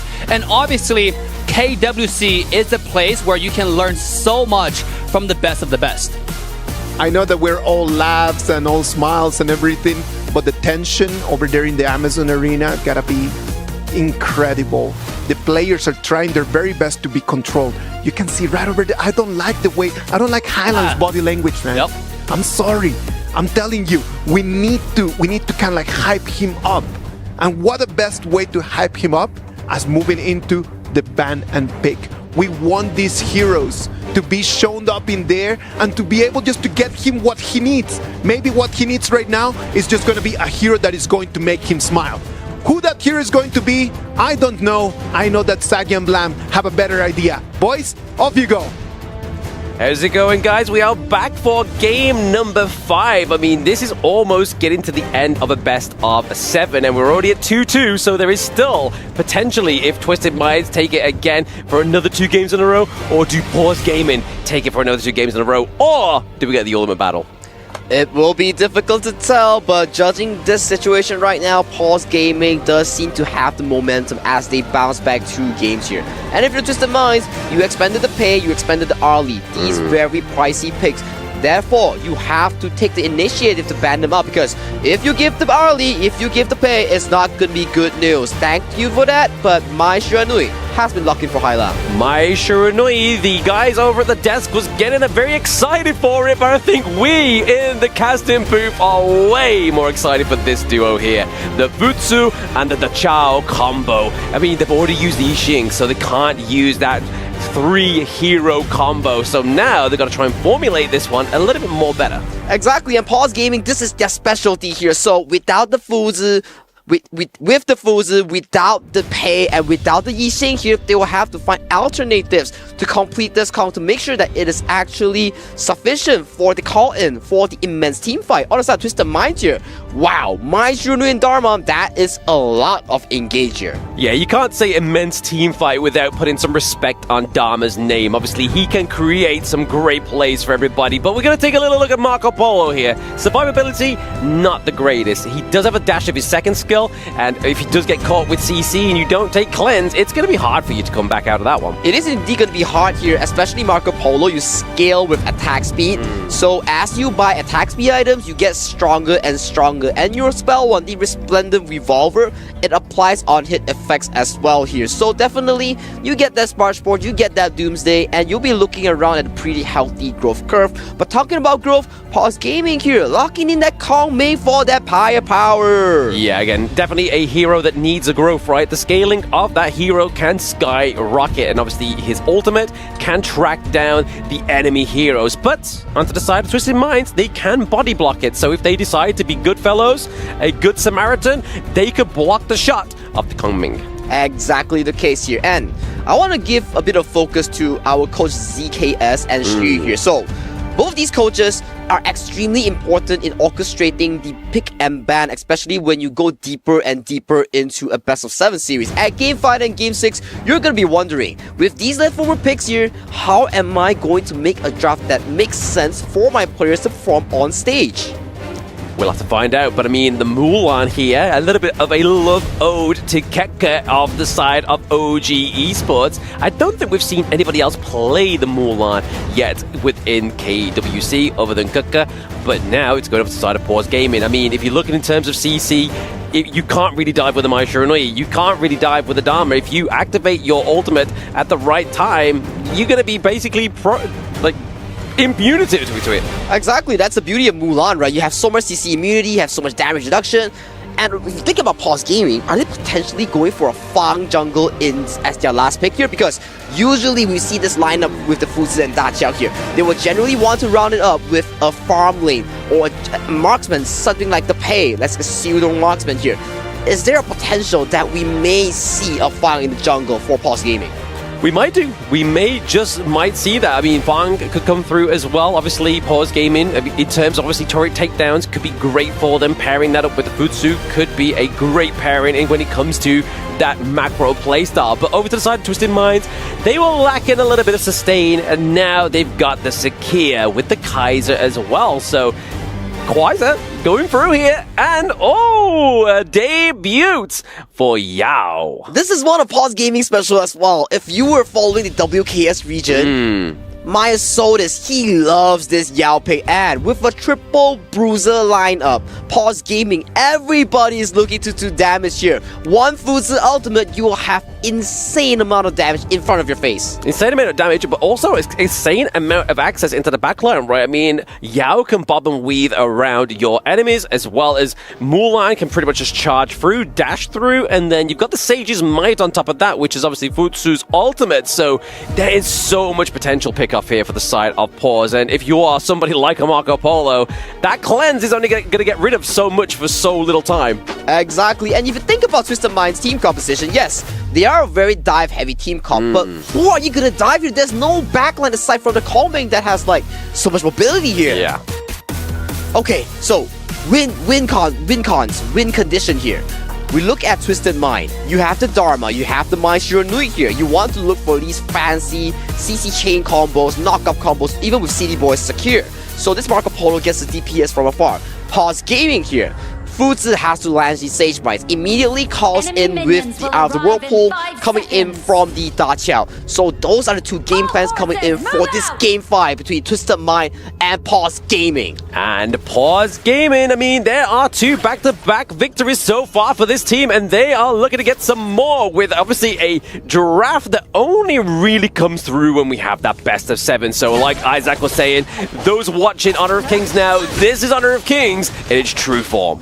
It is true form, and we bring the ultimate battle shortly if they do go for a Game 7 here. But Global Ban Pick definitely adds more competitiveness. You cannot just be playing that 3 to 5 heroes. You have to be thinking, as you progress towards the series, bans are starting to target towards you, hero pools are getting smaller and smaller, you have to think about more picks. More picks indeed, right? You got to kind of always think one step ahead. And also with the coaches, they need to make sure that their brains are pretty much locked in, right? Like they are the brains behind the draft. So really, it's a battle of the coaches. Exactly. That is so well said there, Blam. If the coaches do falter or if the coaches do miss out a certain pick, that is going to be insanely costly. So for right now, you look at these two drafts, right?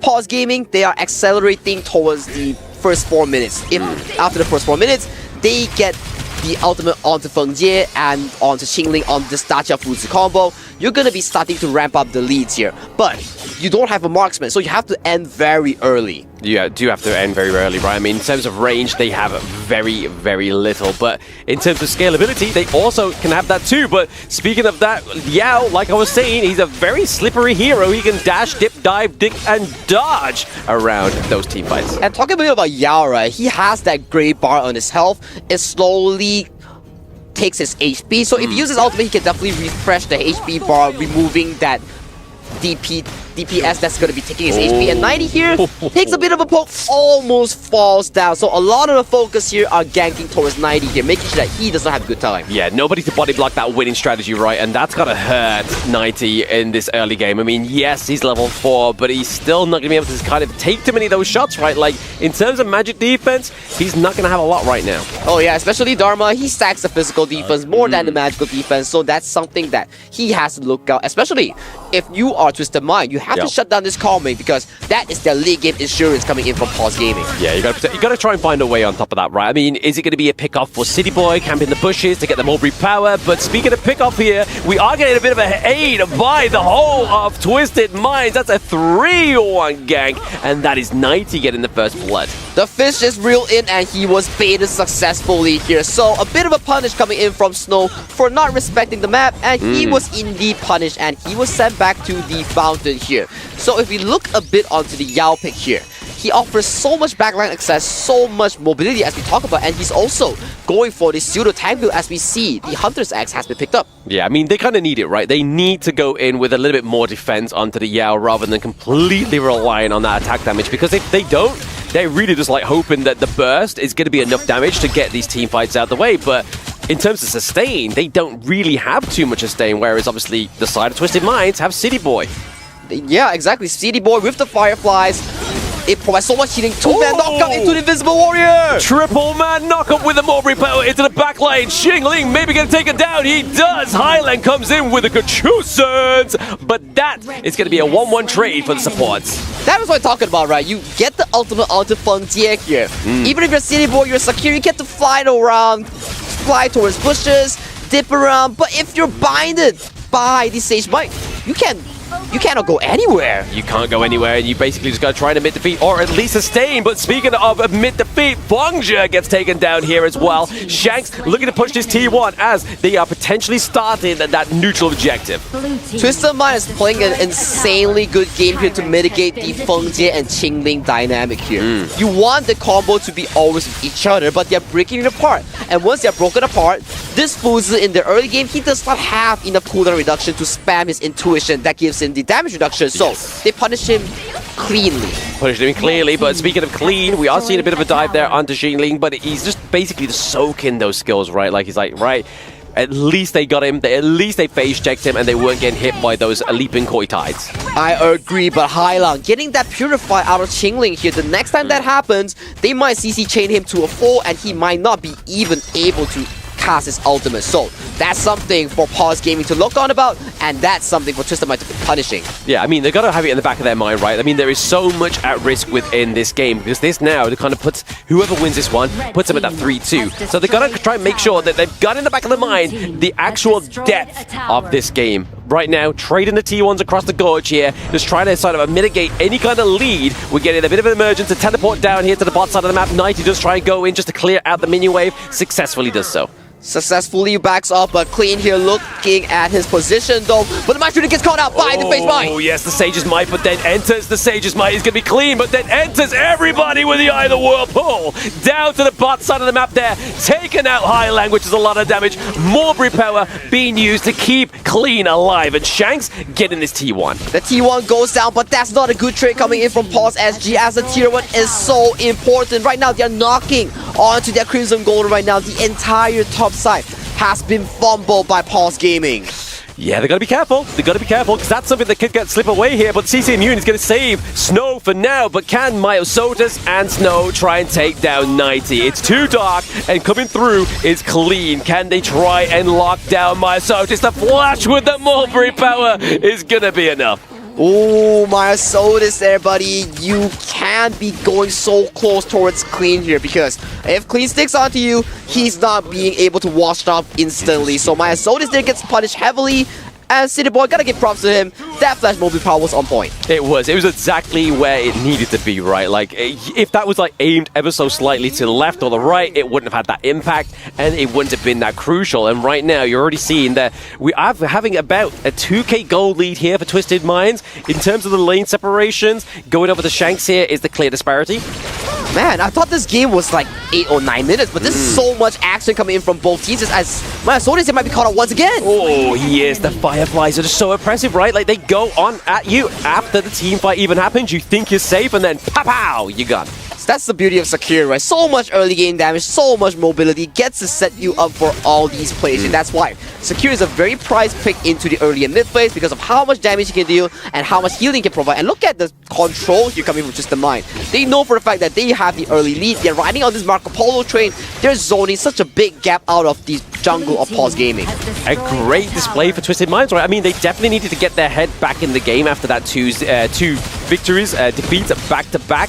But now, it's all in their case, right? They have the momentum going in this game number 5. They just have to keep it. The foot on the gas. The foot on the gas needs to be there.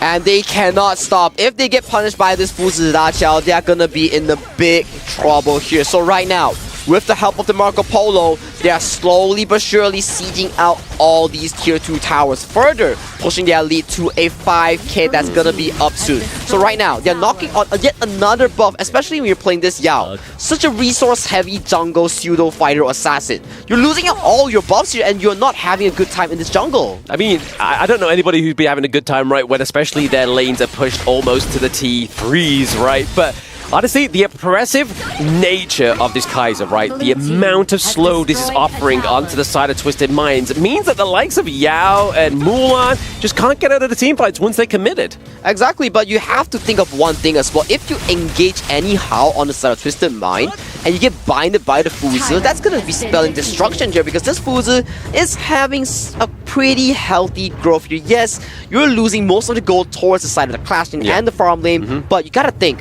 how are we going to approach the tier 3 towers, the high ground here? Because Marco Polo, unlike other traditional marksmen, he's not a pretty good pusher. No, he's not a great pusher, but I mean, he's doing good at the moment. He's doing good at the moment. Speaking of good, we are looking for a good execute out of here for Jingling, but the Eye of the Whirlpool means that Bung Jet can come through, forcing the dash and the flash, but it is going to be clean on top of both, and then the Fever Barrage into the backline. The winning strategy is not winning this team fight here for Pause.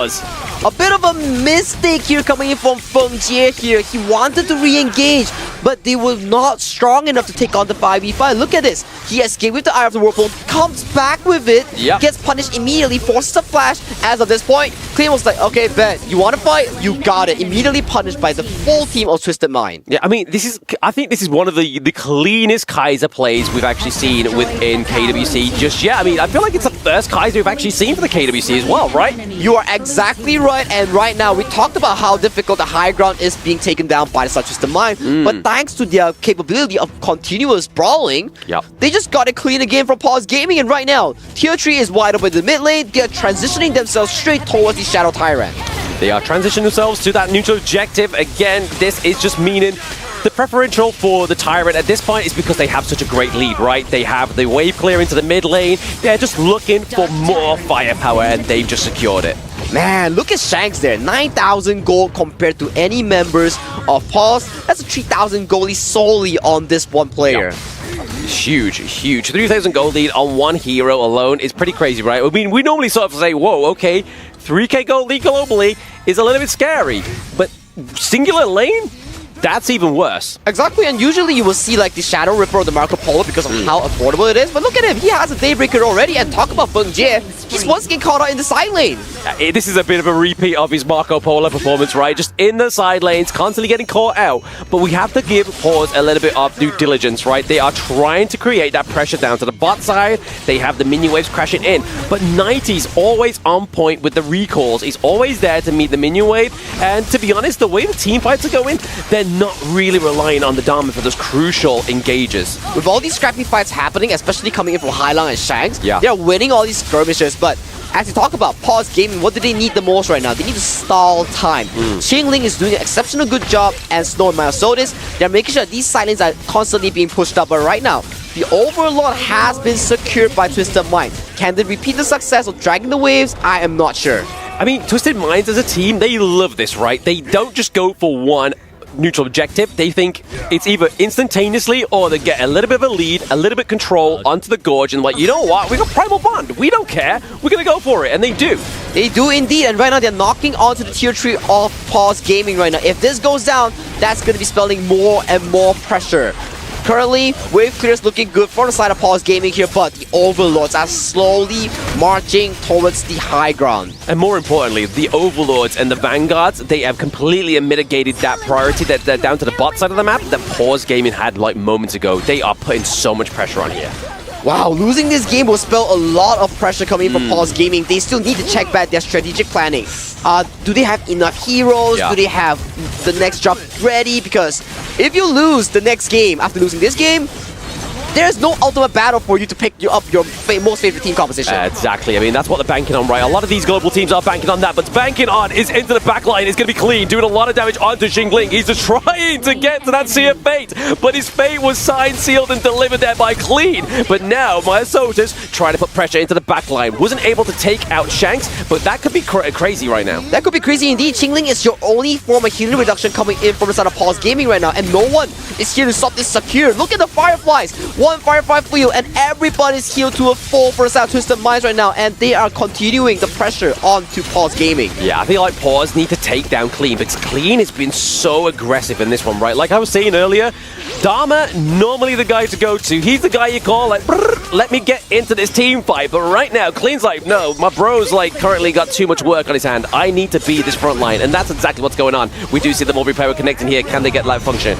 Feng Jie flashes out to safety here, does not get the re-engage, gets the engage onto 90 here, but Qingling, the key member of the ultimate, gets taken down, and they are crumbling. They are crumbling indeed. I mean, they have the Invincible Warrior leading them at this point. They don't have any minion waves, but they are able to take down that farm lane duo, which is crucial. That is crucial indeed, and look at the waves coming through the mid lane right now. It is slowly but surely approaching towards this crystal. But looking at the map state coming in from Twisted Minds transition here, they do not want to end the game here. They're looking for a safer path to take the top tier 3. They could potentially do that, right? But at the same time, we don't want to see Twisted Minds end in the Twisted Mind fashion, which they just focus the crystal and not the team fight. They haven't done that. They're creating more pressure, like you said, Sagi, topside.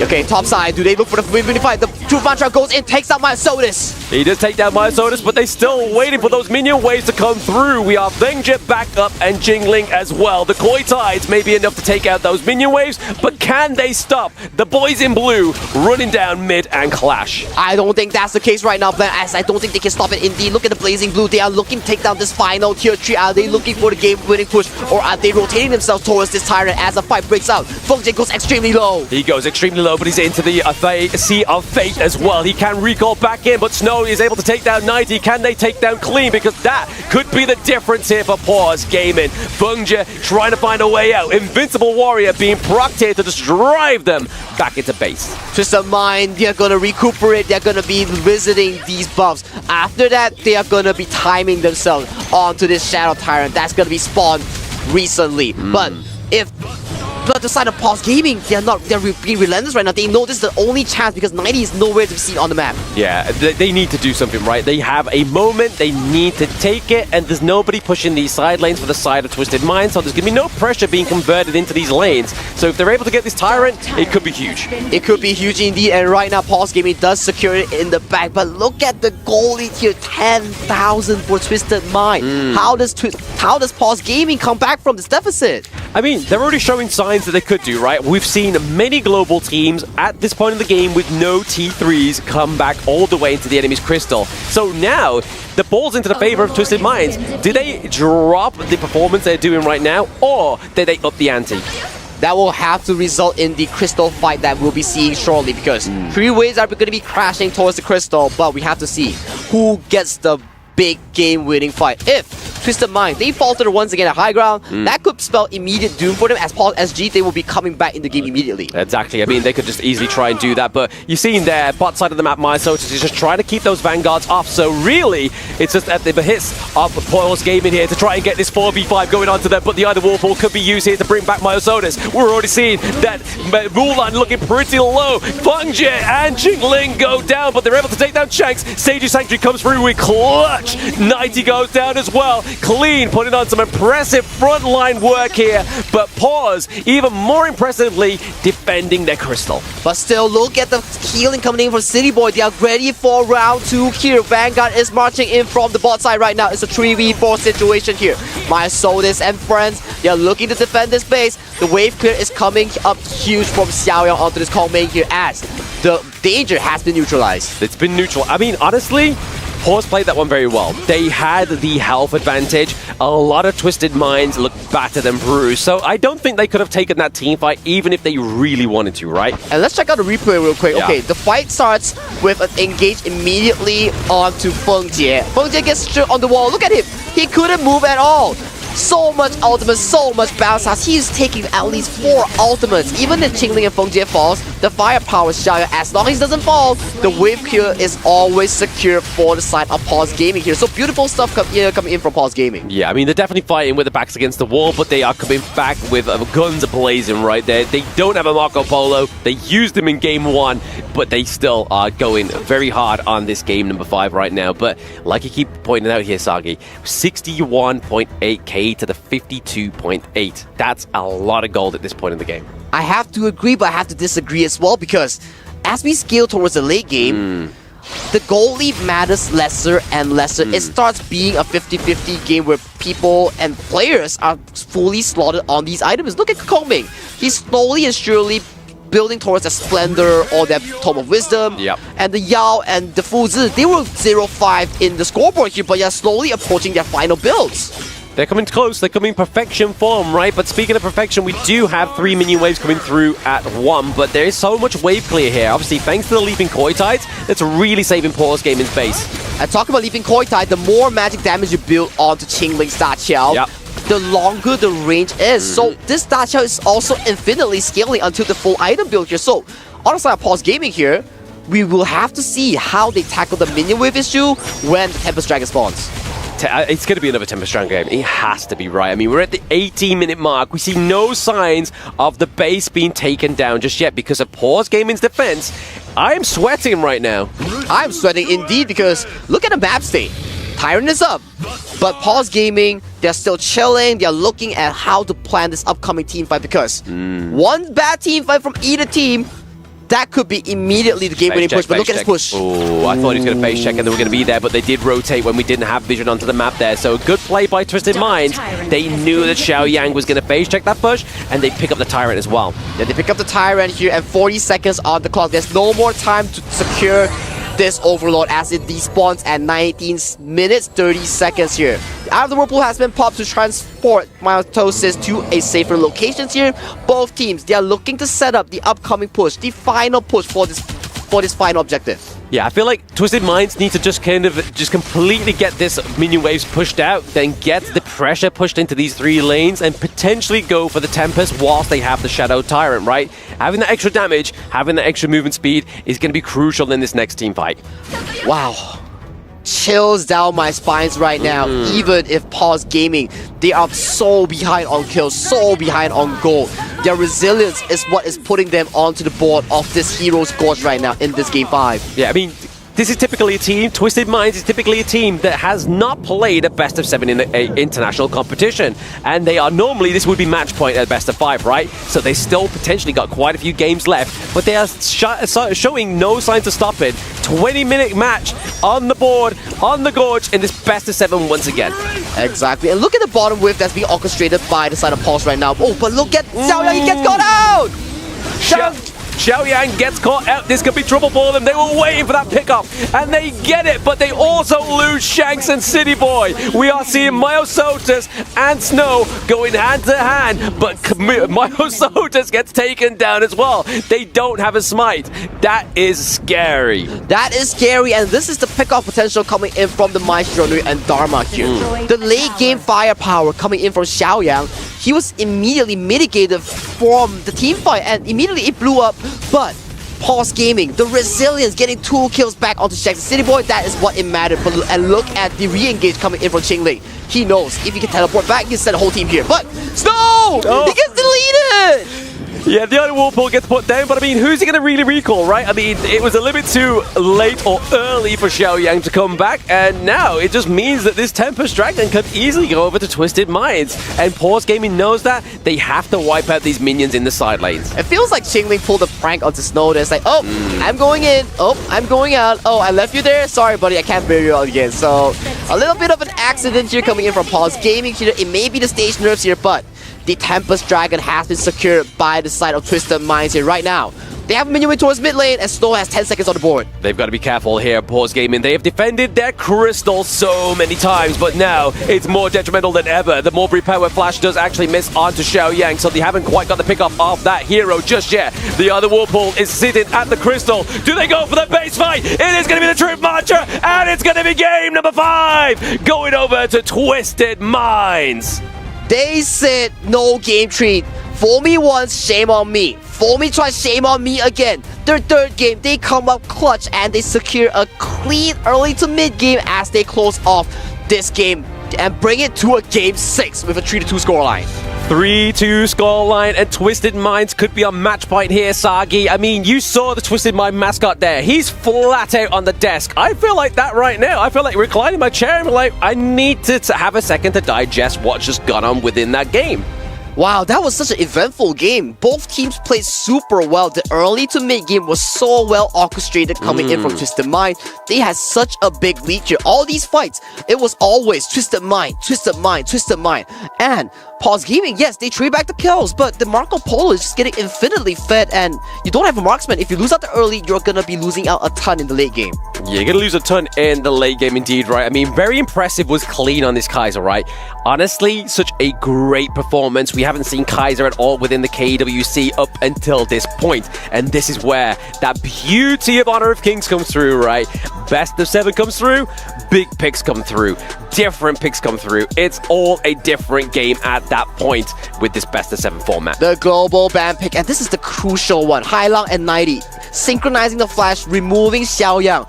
This team fight was gonna be a 50-50 angle, but removing the main firepower, which is Xiaoyang, makes it so easy for Twisted Mind to come back into this game and secure the game-winning push with the Tempest Dragon. They get the secure winning push there, the game fatal blow at the crystal with the Tempest Dragon. They only needed one this time, only one, which is an improvement from that game number 1 Tempest Dragon fight. But we need a doctor to give us a diagnosis, and I know 3 of the best of them, so let's give it over to Dr. Isaac. I am no doctor, first of all, so I don't want my mom just to be taking like I already went to school and I just go and got myself another degree. But what I can say, I love the way that it was played, and I am telling you, we were right over here just yelling at the screen, push, push, push, fight, fight, fight, because these TM against Pause Gaming fights are really the best of the best. Absolutely the best here. Twisted Mind, this game reminds me of first game here. They get really ahead, kind of struggle to close it out, right? Yeah. But they do a great job of taking these high ground towers, and these are the insurance policies. No matter how much you slow down, once those towers are taken out, it's permanent. It'll help you spawn those elite minions, and as you see, because of those, they take the game. I want to say my mom did want me to be a doctor, but I ended up being a doctor for the game. And I gotta say, though, that was an incredible match.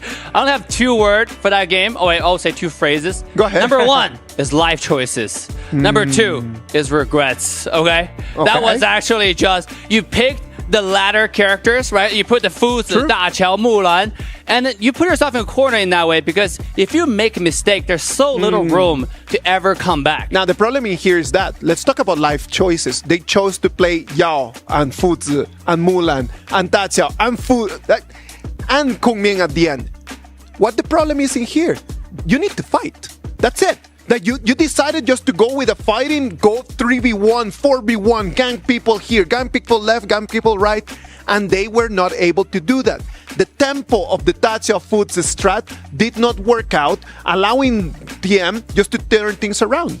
I think they picked the composition that kind of thrives in chaos, right? Yeah. But against someone like Twisted Mind, they played really calm and collected and structured the game. They never let the chaos of Paul's Gaming's composition disrupt them here. You know, with the Mulan, Yao even, Ko Ming, none of that really got rolling, especially the Futsu in the bottom lane. This one right over here, look at that fight. It's like, it just feels like they never had a clear target. And that allowed Twisted Minds just to turn things around. If it wouldn't have been because Shanks died in the middle, then that would have been a clean-up immediate. See, I want to give credit to Twisted Mind also, because they find the I would say the answer for the code, which is Fuzi and Da Qiao combo. The target is you just focus on Fuzi all game. This guy was 0-5 for the longest time. That's KDA, right? Because they were constantly ganking him. The thing about Fuzi and Da Qiao is if you lock somebody in, Da Qiao can summon the entire team and they become a number advantage. But if you focus on Fuzi's lane and separating those two, that becomes your answer to that solution. But you need to have an item advantage, a gold advantage, a pace advantage. You need to have anything going your way, and nothing was going their way. And they were still just going with the same strat again and again and again. Twisted Minds returning to form. Earlier in the series, we mentioned how they were doing a great job of shutting down Feng Jie here.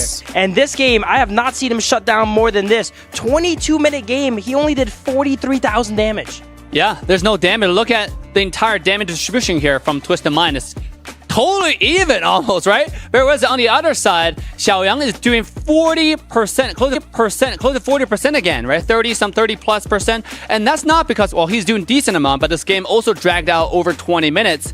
Over that period of time, this is actually not a lot considering the rest of the team is not contributing enough damage in the team fights. I'm telling you, the way that Twisted Minds played this game makes me feel like they fixed their mid-game strat. Like, they did fix that. They had a gold advantage at the 8th minute.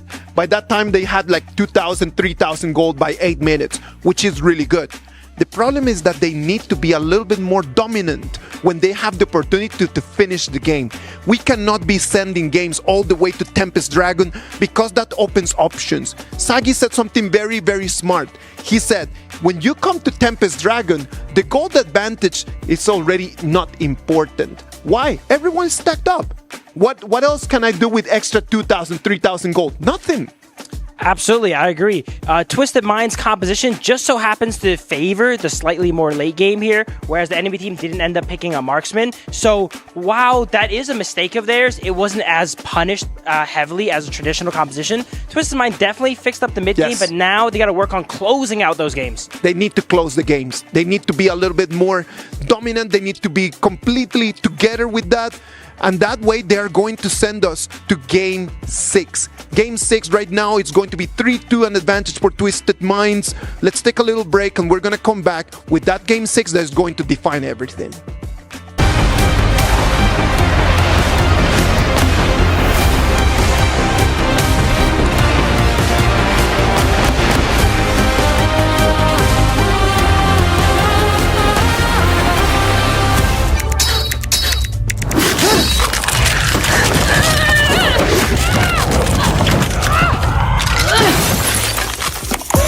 Reach your impossible. Lenovo Legion.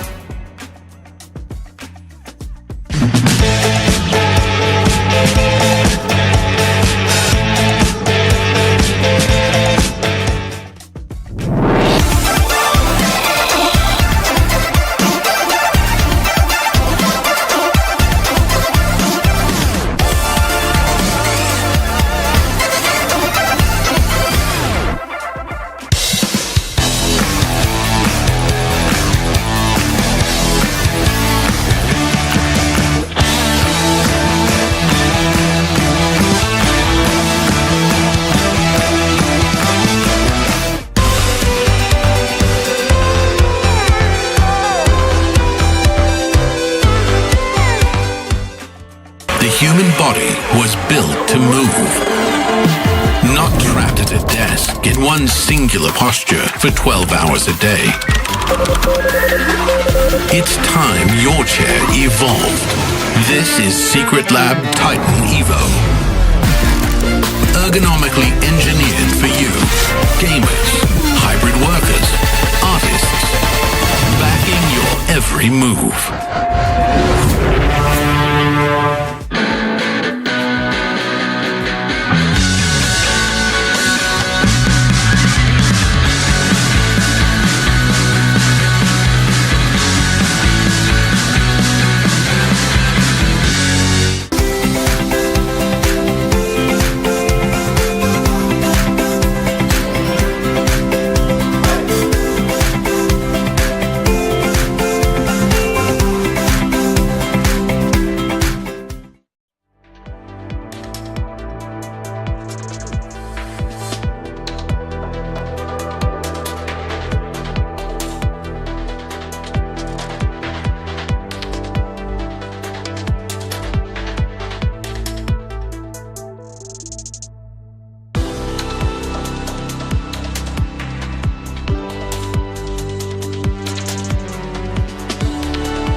Welcome back to the KWC 2025. This is the quarterfinals, match number 1 between Pulse Gaming and Twisted Minds. Right now the score is 2-3 for Twisted Minds. If they win the next game, that's gonna be it. It's gonna be 4-2 and they go to the top 4. But if they're unable to take that and we go to a 3-3, that's going to send us to our 7th game, the Ultimate Battle. If you don't know what an Ultimate Battle is, we are here to teach you, we're here to hold your hand and explain to you what is going to happen in that game. Welcome to the 7th and last set of the match, the Ultimate Battle. The global ban system limitations have been removed, allowing both teams to choose whichever heroes they want. The team that lost the previous set now gets to choose their side of the map. And then both teams' coaches proceed with their draft and skills without knowing what the other team has drafted until the match starts. It is a test of pure synergy and the highest level of mechanics. Hold on to your phones. The ultimate battle is about to begin. We are jumping into Game 6. As you just saw in that video, if Pulse Gaming wins this one, that's going to send us to the Game 7, the Ultimate Battle. That is the peak of Honor of Kings. Dave, do you want to explain to us a little bit more about that Ultimate Battle? Yeah, absolutely. Ultimate Battle, in short, is 5v5 normal mode for pros, all right? Yes, sir. They literally can pick anything. The interesting thing about the Ultimate Battle in the competitive scene is how the draft is done, right? It's completely hidden. The coach and then talk about each individual picks, and it's revealed in the very end. I like the entire format of how it's revealed, and I cannot wait. No, as a caster, I cannot wait, but I really, if I'm a player, I really don't want this game to go to full 7 games.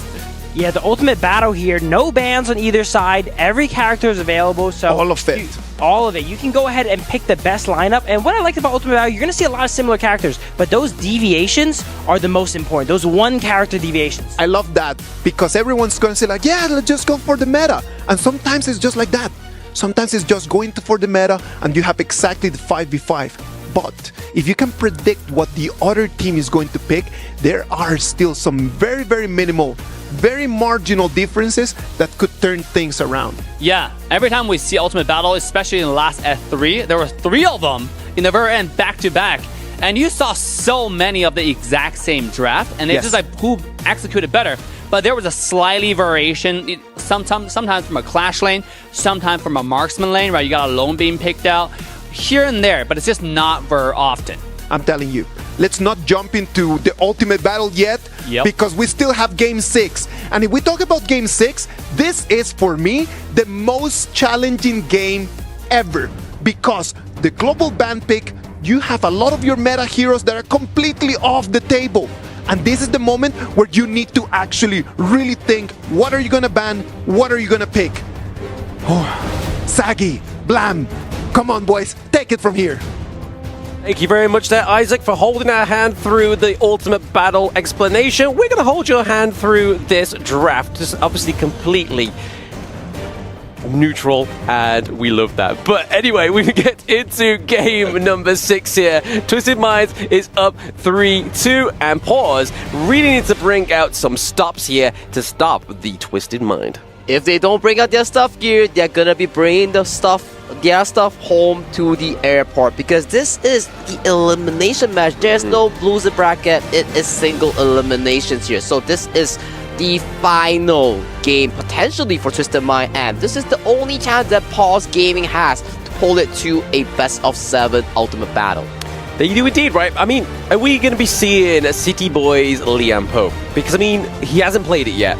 This would be the crucial moment to bring it out, right? And I mean, if you pair that with the likes of the Charlotte, that is some great initiation into team fights, right?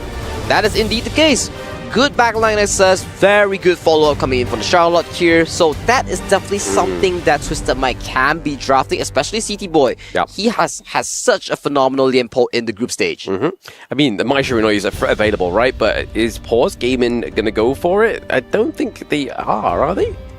Ooh, looking at the draft, there's no immediate rush of picking the My Shiranui up, especially when Twisted Mind has already expended it, so they put their focus onto Dolia, which both teams have not touched. Monkey, a tank jungle, one of the tank junglers that's still available in the Game 6 of the series here. So they're putting their priority straight on Twisted Minds. They're looking to formulate a draft around Charlotte, Direnji, and Liampo. This is insanely good. Direnji and Liampo, very solid early to mid game. In the later stages of the game, on the team fights, Charlotte and Liampo will be diving towards your backline here. Yeah, and I mean, the D-Ranger here as well, right? Like, he can kind of self-sustain in the lane alone, right? He's not kind of going to need anybody to hold his hand, unfortunately. But he's going to be able to just kind of carry himself, and then as he gets into the latter parts of the game, he can then have that crucial kind of damage reduction as well, right? Especially onto the tanky heroes like the Monkey. But the My Shiranui is going to come through here for the side of Pause Gaming. So Xiao Yang is going to be looking like he could potentially be the carry in this one. Picking up the My Shiranui, as we mentioned, why does this pick have so much priority in the bans and the picks, but has not been so successful in the win rates? It's because this hero requires 3 things. 1, the player's individual mechanics. 2, the player's own mind in how to set up team fights. And 3, in games, elimination matches, your mental fortitude in making big plays, sacrificing yourself or potential risky ones, is when it comes down to this moment. Can you be the difference maker? Can you be the difference maker? But I mean, speaking of difference making, it's going to be Pause Gaming banning out 3 of those assassin jungles, right? Jing, Fade, Luna. We ban out the Lung because obviously Pause Gaming has not selected that yet. Do we expect a Han Shin pickup here? That is definitely one of clean signature, clean jungle picks here. He has yet to lose that in KWC 25, so that's definitely one of the focal points that they can put in if Twisted Minds does look for the late game engages, because Direnji, he's a semi-early to mid game sort of pick, so bringing in that Han Shin will definitely make sense. On the side of Pause Gaming here, that's 3 marksman bans onto Feng Jie here, so Feng Jie gotta figure out like what hero he wants to lock in on this marksman role. Yeah, I mean, pairing a marksman with a Dolia, there is going to be very interesting, but I feel like it's definitely due to the due diligence of Twisted Mind doing their homework, right? I mean, Mungia with a Dolia has been something we see very often, but here, the Guan Yu looking to change the pace and the tempo of these team fights here, but can he be dominant enough? Because we've already seen that Pause knows how to stop his, has his limitations, but does Twisted Minds know how to do that? Ooh, that is definitely going to be interesting, especially Charlotte is a good matchup into the Guan Yu in the side lane here. So if this Guan Yu does not have big moments, big flanks, this Charlotte is definitely going to dominate the side lanes here. And talk about side lanes here, Twisted Mind still has yet to pick up their mid lane and jungle here. Are we putting Clean onto a front line, or are we putting Clean on a signature assassin jungle like the Hansen?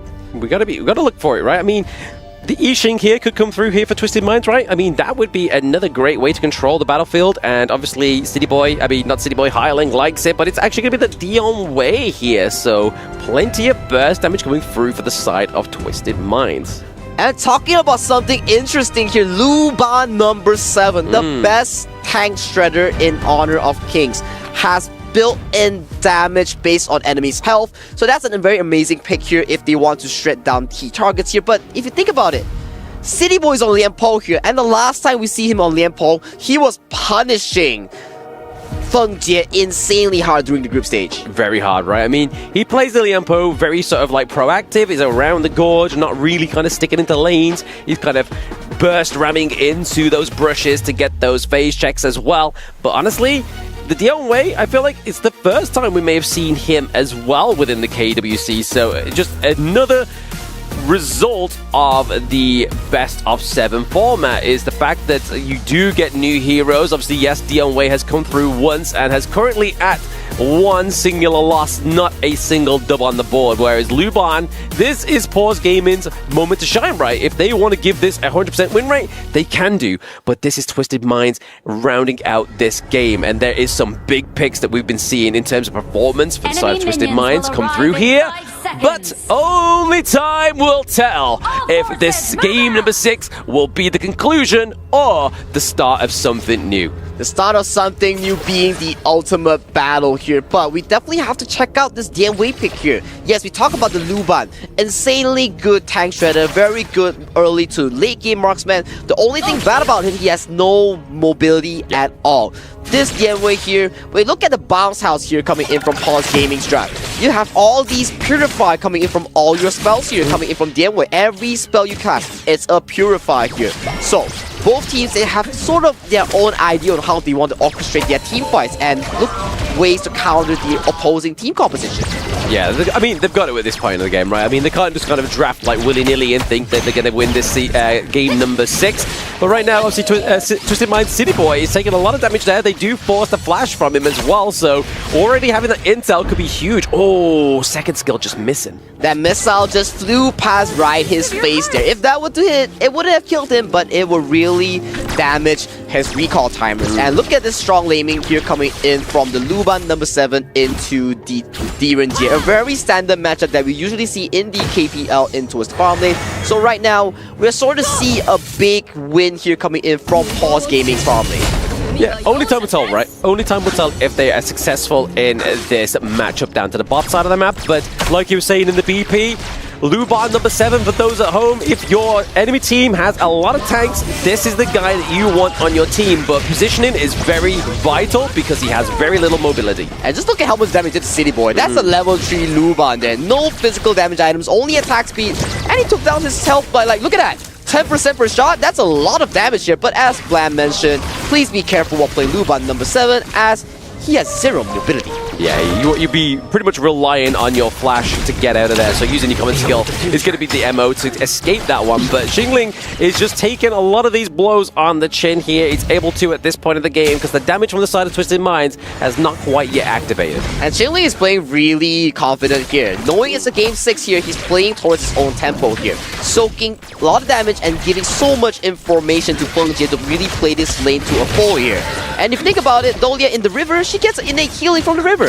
Yeah, exactly. Playing just in a perfect position, just making sure that it's kind of like rotating. We're seeing that, yes, Highlang has rotated down, but has it been effective just yet? Not too much, not too much.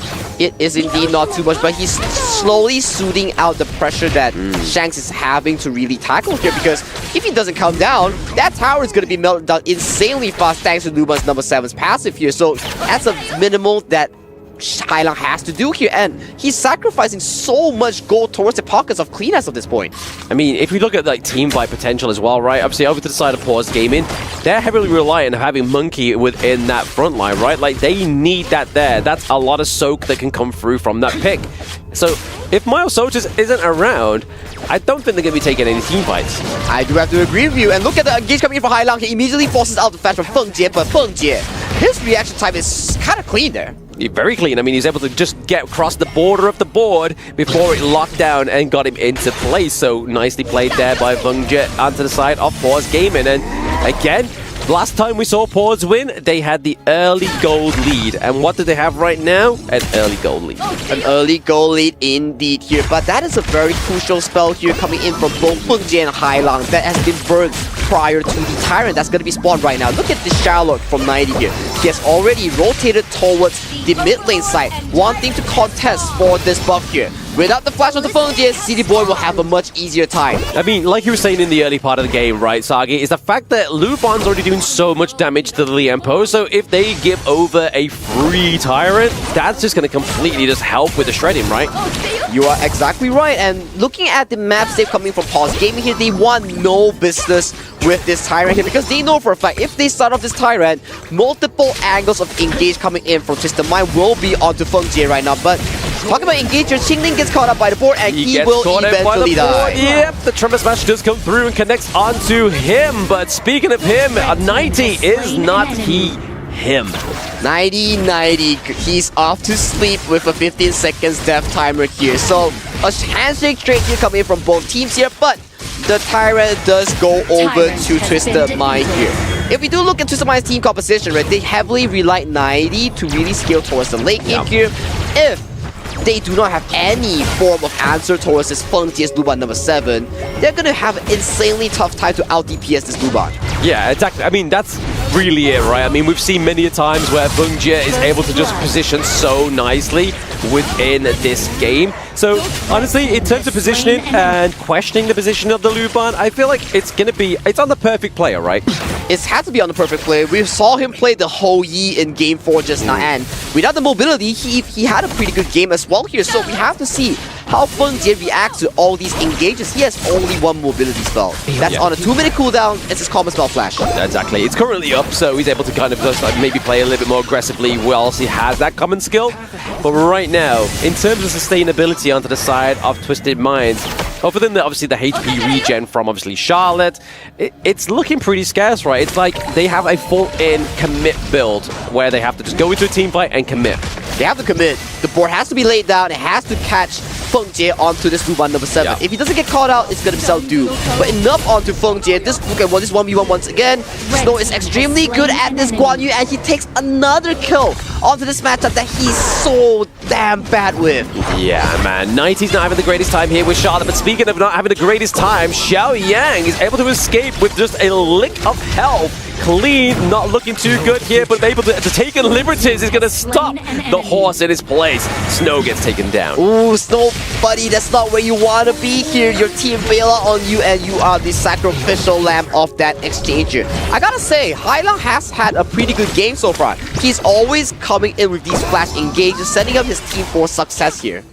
Setting them up for success, exactly that. But I mean, if we look at it, Snow, yes, he died, but he was able to create the time and space to keep that minion wave crashing through into that top T1. So it's already looking like a bit of pressure here being created onto the side of Pause that they definitely need in this early game.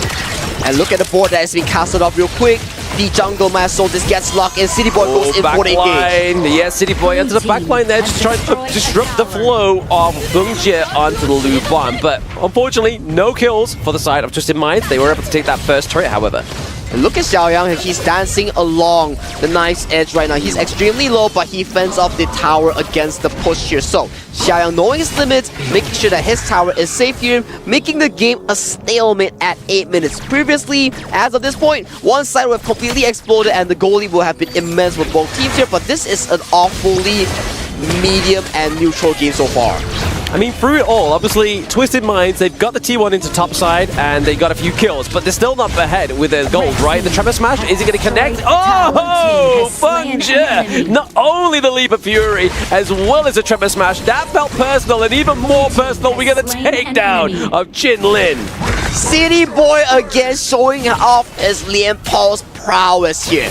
First Ram Flash to find the correct angle onto Feng Jie, forcing out the flash, connecting with the Tremor Smash, making sure that Clean is able to follow up this. And right now, we talk about this mid-game. Yep. Kind of quiet, but City Boy breaks it apart. He breaks it apart. And speaking of breaking apart, the T1 down to the bot side of the map gets broken apart by the Winions as they are able to claim a second objective for the boys of Twisted Minds.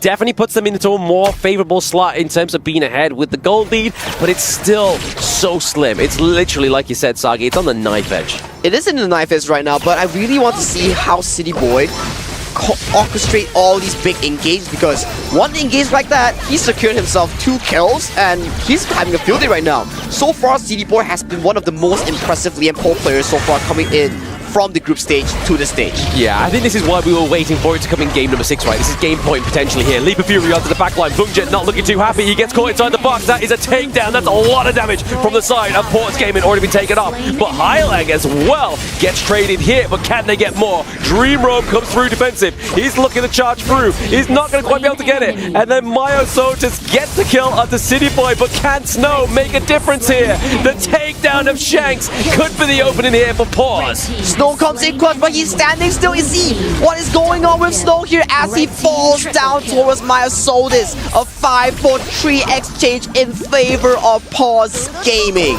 Yeah, I mean, ultimately, that goes in the favor of Pause, right? Like, even though Twisted Minds started off that one pretty clean, Hyland kind of got punished there for his positioning, right? That's the danger coming in from the Guan Yu, right? Let's take a look at the replay here. So, while Feng Jie was getting caught out, Snow immediately got access to the backline, takes down Hylang. Look at his positioning here. He's lurking. He's finding an opportunity at the backline. Once he finds it, he finds Shank at the first, pops his Razor Cavalry, executes Shank, and he played the last fight beautifully until his demise at the point. Yeah, unfortunately there, obviously for Snow, he did get stopped there, and obviously it was a takedown overall of the team of Twisted Minds. And the T2, in the top side of the map does get taken down as well, however, so it's still already cementing that gold lead for Pause Gaming. But we're really starting to see here Myosotis on the monkey, right? Like, he was at so low health so many times within that team fight and still kept going in for more. Just spamming that first skill, keeping that shield up. That monkey was literally one of the biggest team fight bosses there. He was always tanky, always alive in that team fight, playing at knife's edge, knowing his limits here. And Snow, he's coming out huge with these team fights here. 1 or 2 more of these big engages, he can really claw the game back to an equal for his team. As right now, Pause Gaming, they're looking at this Shadow Tyrant right now. That's going below half. Yeah, Clean's like, do we contest it? Do we? He goes in with a Leap of Fury, gets the crucial kill. Pep, can he get any more? But the damage going through for the side of Pause is too much. City Boy gets the Tremor Smash onto Bunja, but they need the damage, and there it is. Delivered, signed, sealed, and delivered there by 90, but can they now get out? That is the important question, and the answer is going to be answered very soon. 90's trying to dip the dash out of there, but it's going to be looking at the Kachusa. It's trying to go in. He gets taken down. Shanks, however, gets met here by Myosotis. Oh, Myosotis here gets the spine onto Shanks here. There's extra movement speed, but Myosotis does not get the execution onto Shanks here. But Shanks, that is the splash that you expended against a monkey here. As we can see, Myosotis on this monkey is gradually getting more and more tanky. And just look at his clean steal here. Yeah, absolutely beautiful. And this fight was orchestrated beautifully coming in from Pause Gaming, making sure that Feng Jie was alive. But look at 90 here, slicing through the backline here, making sure that Feng Jie does not get out alive. City Boy here does get out alive here, and 90 here, he knows that he cannot escape here, does fall to the slash here. Yeah, it's just a little bit unfortunate there for obviously Twisted Minds, but definitely the turnaround that Pause really needed in that one, because obviously Feng Jie being taken down, the Overlord does get taken here as well over to the side of Pause Gaming, thanks to Xiao Yang. But right now it's getting very fine with obviously that gold lead. Still around about 100 gold lead difference, right? Like we're still just in that percentile. It is not a big difference, and this is one of the closest games so far we have is this series here. Both teams are neck to neck, and look at the damage that coming in from Clean.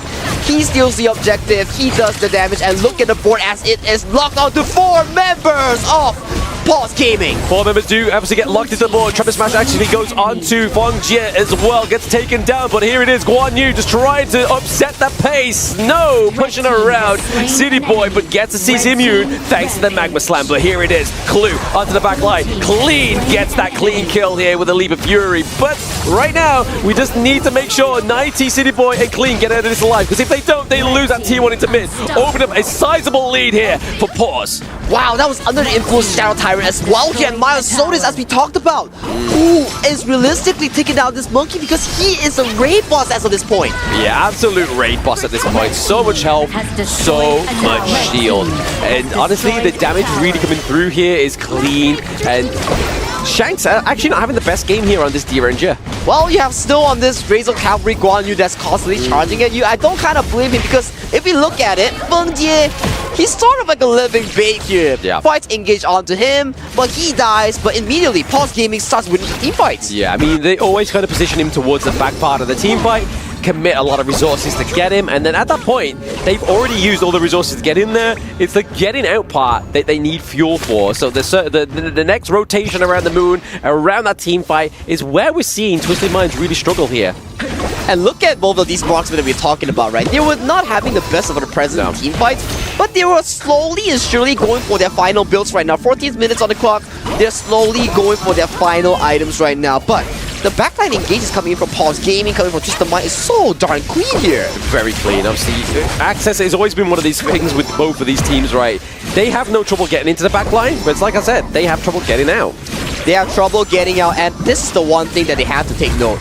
If they fail the backline engage going into Pause Gaming here, they're going to have a big issue. But 90 goes into 1v1 against Feng Jie. He's going to get him. Yes, he does get a takedown. He dashes up the wall, but can he escape the dream roam of Myosotis? But there it is. The Tremor Smash does get connected just to try and keep Shanks alive. He's trying his best. He's able to get down and take down Snow. He's still so little health, but then Xiaoyang into the backline cleans up Shanks. He's still alive. Can they get some more? He is leaping away. Qingling comes up huge with the escape here, and look at Myosotis here taking another round here with the Dream Rope, crashes onto Hai Lang here. So that's 2 members again being traded for Feng Jie. I'm telling you, Feng Jie's a living bait as of this point. He's just a dangling golden carrot at this point, right? They're just like, hey, if you really want to go for him, you can do, but you're going to get punished, right? We always take more than that one trade. And Pause Gaming, especially Snow and Xiaoyang, that was an insane play coming in. They went out with almost 1 or 2% HP, knowing for the fact that if they die there, that could have been massive going in for Twisted Minds. But right now, another objective gets secured for the side of Pause Gaming here. 90 going extremely low, but backs up. He does back up, but I mean, honestly, we prop 90 up here, obviously trying to jump in onto Feng Jie, but I don't think they've learned, right, that like we were saying previously, if they go onto Feng Jie and they only get Feng Jie, it's not good. It's not good indeed. And look at the top side KDA coming in from Snow and Myosotis. 6-3 and 5, 6-0 and 5. If we were to go out to see the damage chart, I'm pretty sure that they're on top. Yeah, absolutely. They seem on top, right? There's some consistently damage coming through, more than likely coming from the Blazing Cape as well. Obviously that damage over time, but also that anti-heal is definitely making the difference here. The day and night difference onto 90. Day and night difference. And with that lead that you were talking about, right now they secure yet another Shadow variant under the influence of the Primal Bond. That is how ahead this Luba number 7 is. And right now, no tier 2s are available for the side of Twisted Minds here. If you are Pause Gaming here, it is time to go for the big push. Time to go for the big push indeed. Because I mean, if they don't go now, when is going to be the best time? Because they, like you said, even with Primal Bond, It's something that Twisted Minds likes to do. They like to go for those double objectives.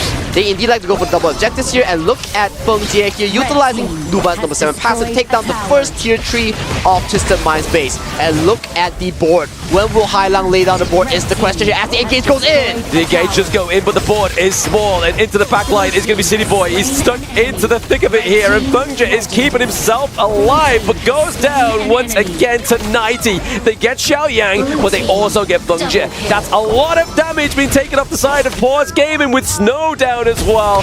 Maya Sotis gets hit with illegal immunity and gets taken down. He gets taken down, and this is a successful engage here thanks to Hailang and City Boy once again.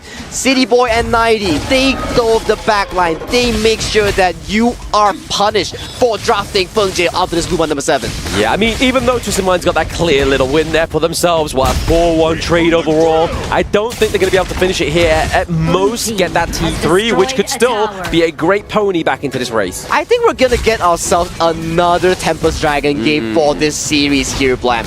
Both teams are neck to neck, 16 and 16 in the kill score, and they are looking 50-50 as of this point. 50-50 as of this point. We did see Shanks use the legal immunity there to try and get onto the Feng Jie, but missed it. So now we know that's on cooldown. He's probably not going to go for these invades or try and get a little bit closer to the enemy team. But look at this replay. Look at this replay here. Immediately, the entire backline of both teams are infiltrated. But thanks to the Shanks, his tanky build onto the T-Ray, he makes it out alive. But sad story for Feng Jie, it's not the same case. He gets taken down immediately by 90 on this Charlotte. Yeah, I mean, I think actually getting the catch onto Feng Jie and Xiao Yang was probably the key part of that whole team fight, because once you get rid of those, there's a lot of damage being taken off there by the sides of Pause Gaming. But still, after all that, 4-0, 4-1 trade, we're still seeing the Pause Gaming are ahead with that gold.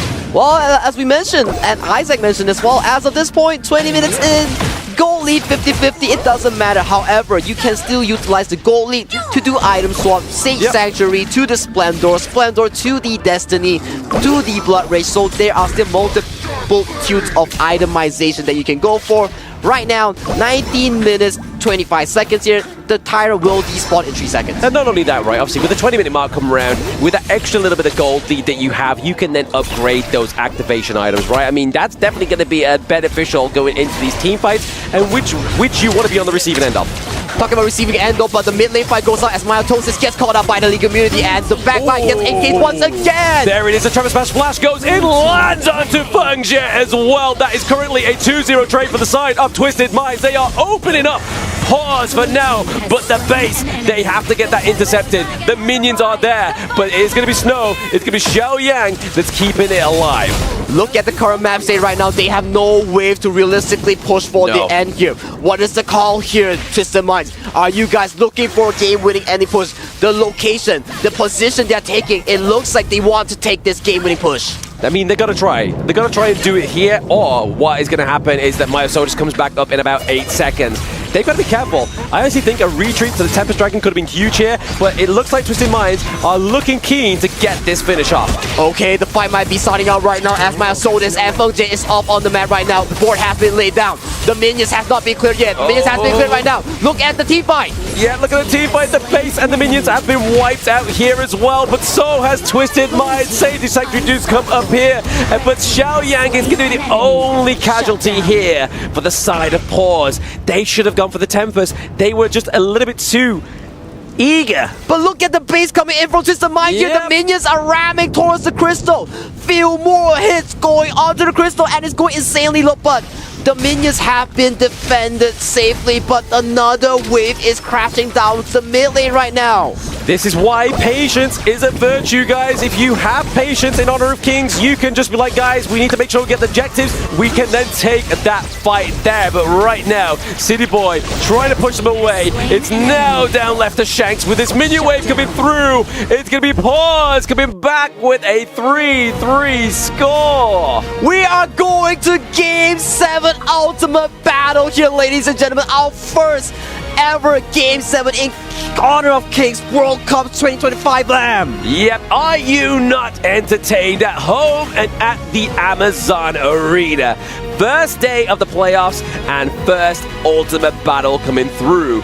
Obviously, a little bit of a stipulation here. The coaches have around about 3 minutes to get their blind draft locked in. Once it's submitted, they are then going to be going into the draw as we see the picks come through. But this is now where we're going to surmise what is going to come through for all these teams. What kind of ultimate battle draft are they going to look for? Are they going to go back to the little bit of the conventional, or are we going to see that Pause Gaming, like WKS, go for something that's not quite the standard blind draft?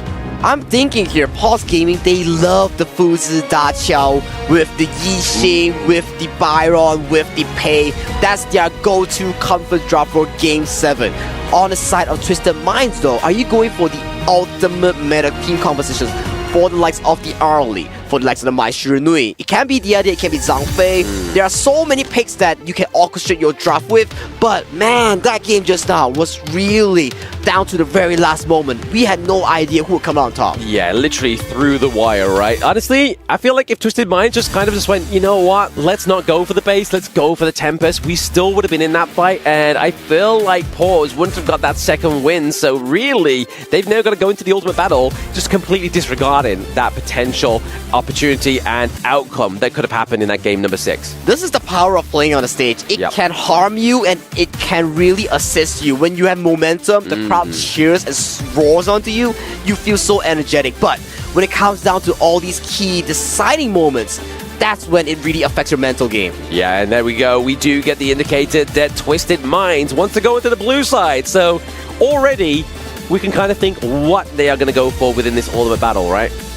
Well, as of this point, there's no counter picks, there's no bans, there's no drops as of this point. It all comes out this blind pick session.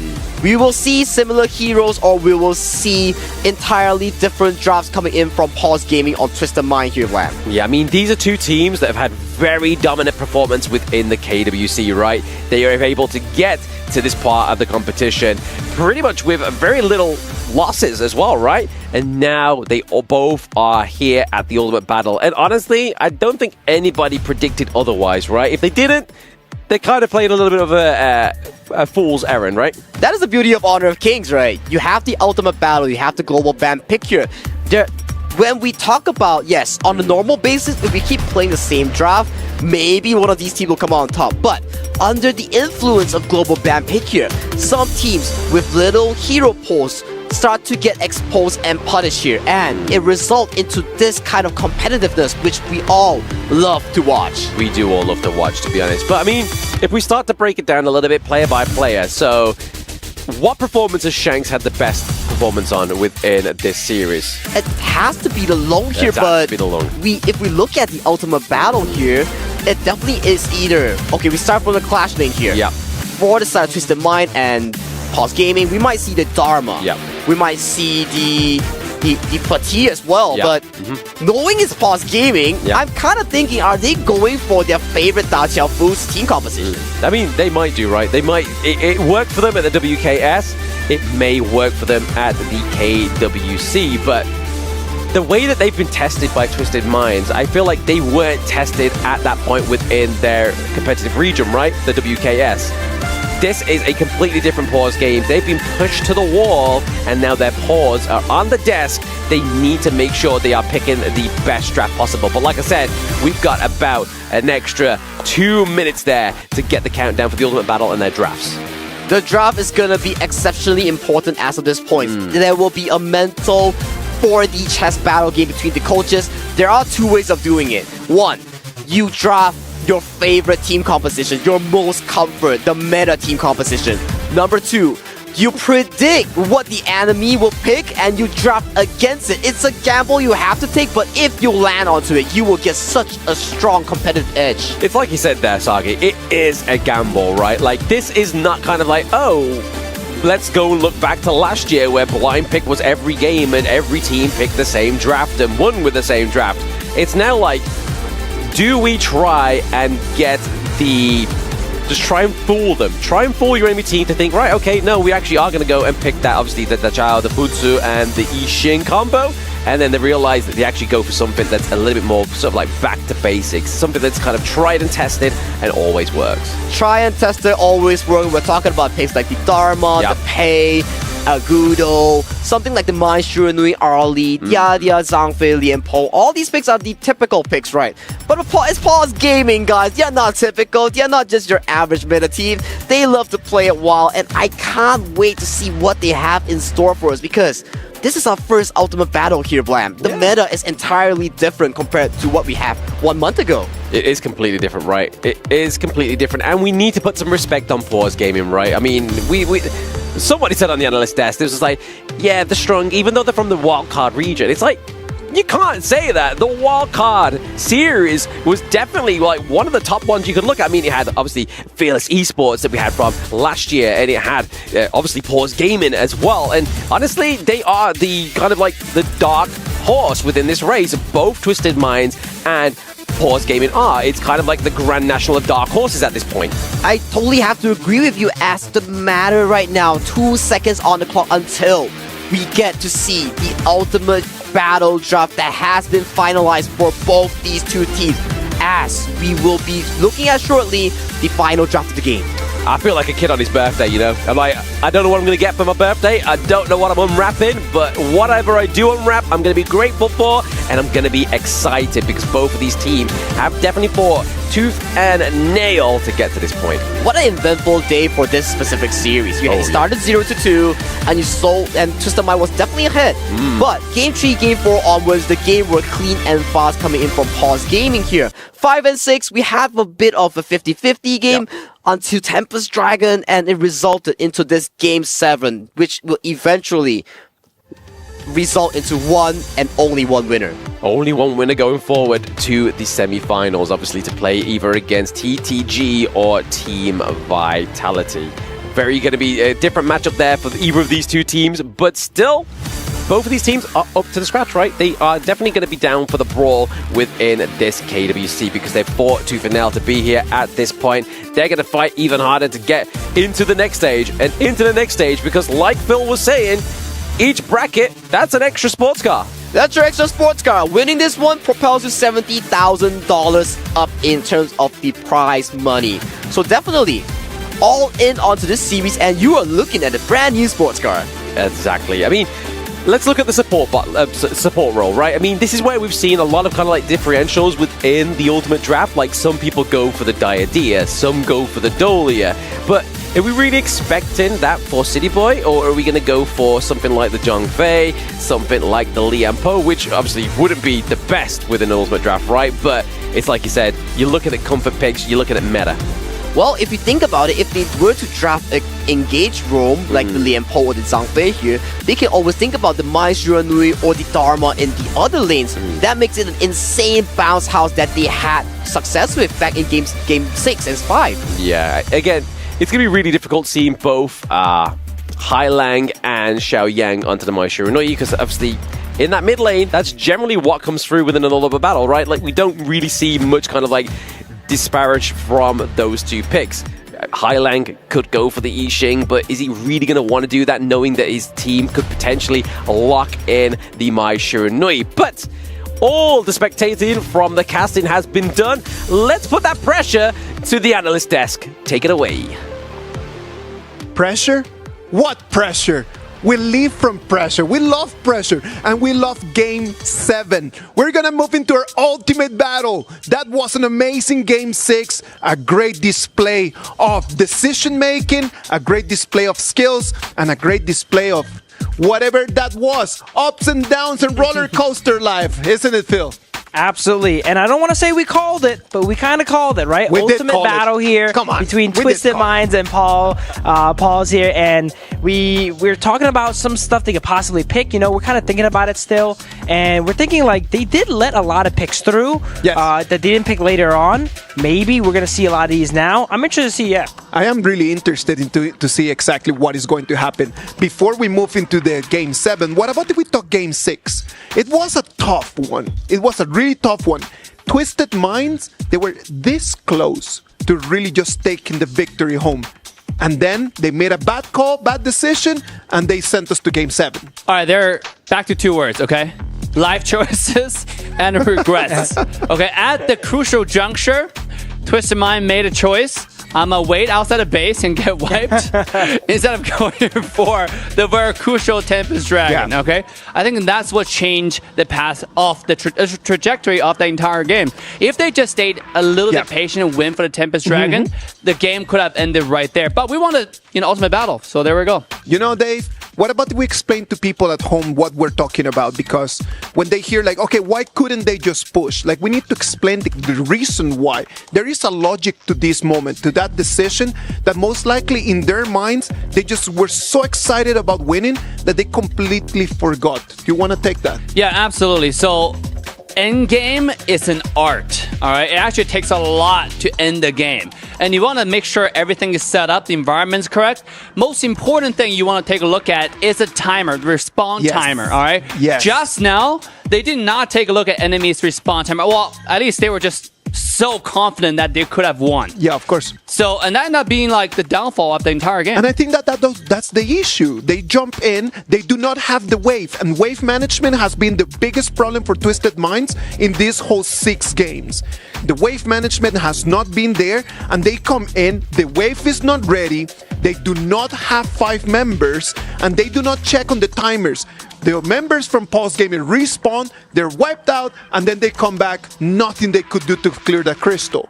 I think definitely we talked about it prior. Twisted Mind, one of their weaknesses is closing out a game. And we've seen it here. They kind of get panicky, right? They're on the edge here, getting late into the game. They obviously have a clear advantage here. They could have just waited, went back, got Tempest. We were all yelling that on the desk here. Of course! Yep. You know what the problem is in here, Phil? That we gotta remember, for Twisted Minds, this is their very first in an international tournament to be on a best of 7. So coming to game 6, okay, that's completely new territory for them. Absolutely here. And while we can see that, the players in the moment, they've been playing game after game. It's tiring just to be on the desk here, right? Of course. So nerves, everything plays a role here in decision making. And so, as Dave mentioned, they didn't quite look at the timers, or maybe they did, but they overestimated their abilities there. Monkey was able to come back and clear the wave, and then unfortunately cleared the game for Twisted. I'm telling you, it is not that in here we're trying to teach the players how to play their game. No, we're not professionals, and for some reason, we are sitting here and they're sitting right over there. And it's very clear, they're better at the game than we are. But we need to try to explain to the people at home what is going on. Why those decisions, that in the moment when they are making those decisions, it's not as clear as right now when we look at it in retrospective. Yeah, absolutely. The mental tiredness when you get to game 7, right? Of course. The nerve, and also want to check the heart rate. This is not just a contest of playing a game on a mobile device. Yes. It's stamina, it's focus. That's why, like, you see a lot of professional teams, they do military-style trainings, Of right? course. To train your stamina, train your focus, like, to make sure you're not thinking about butterflies when you're playing the game. So, Honor of King with the global ban pick is what makes this game so enjoyable to watch. I'm telling you, I was not expecting that Dianwei right over there. I wasn't expecting that Dianwei pick. I did not like it at the beginning. It kind of worked out in terms of trying to corner Fonjie. When they took Fonjie 3 times, 4 times, 5 times, that Lupin number 7 was completely down. The problem is that they push it to the Tempest Dragon. They allow the Lupin number 7 to be online. They still are able just to get the initiation. Lianpo jumps in, Charlotte jumps in, eliminate him, and they should have finished what was a master class in terms of tempo.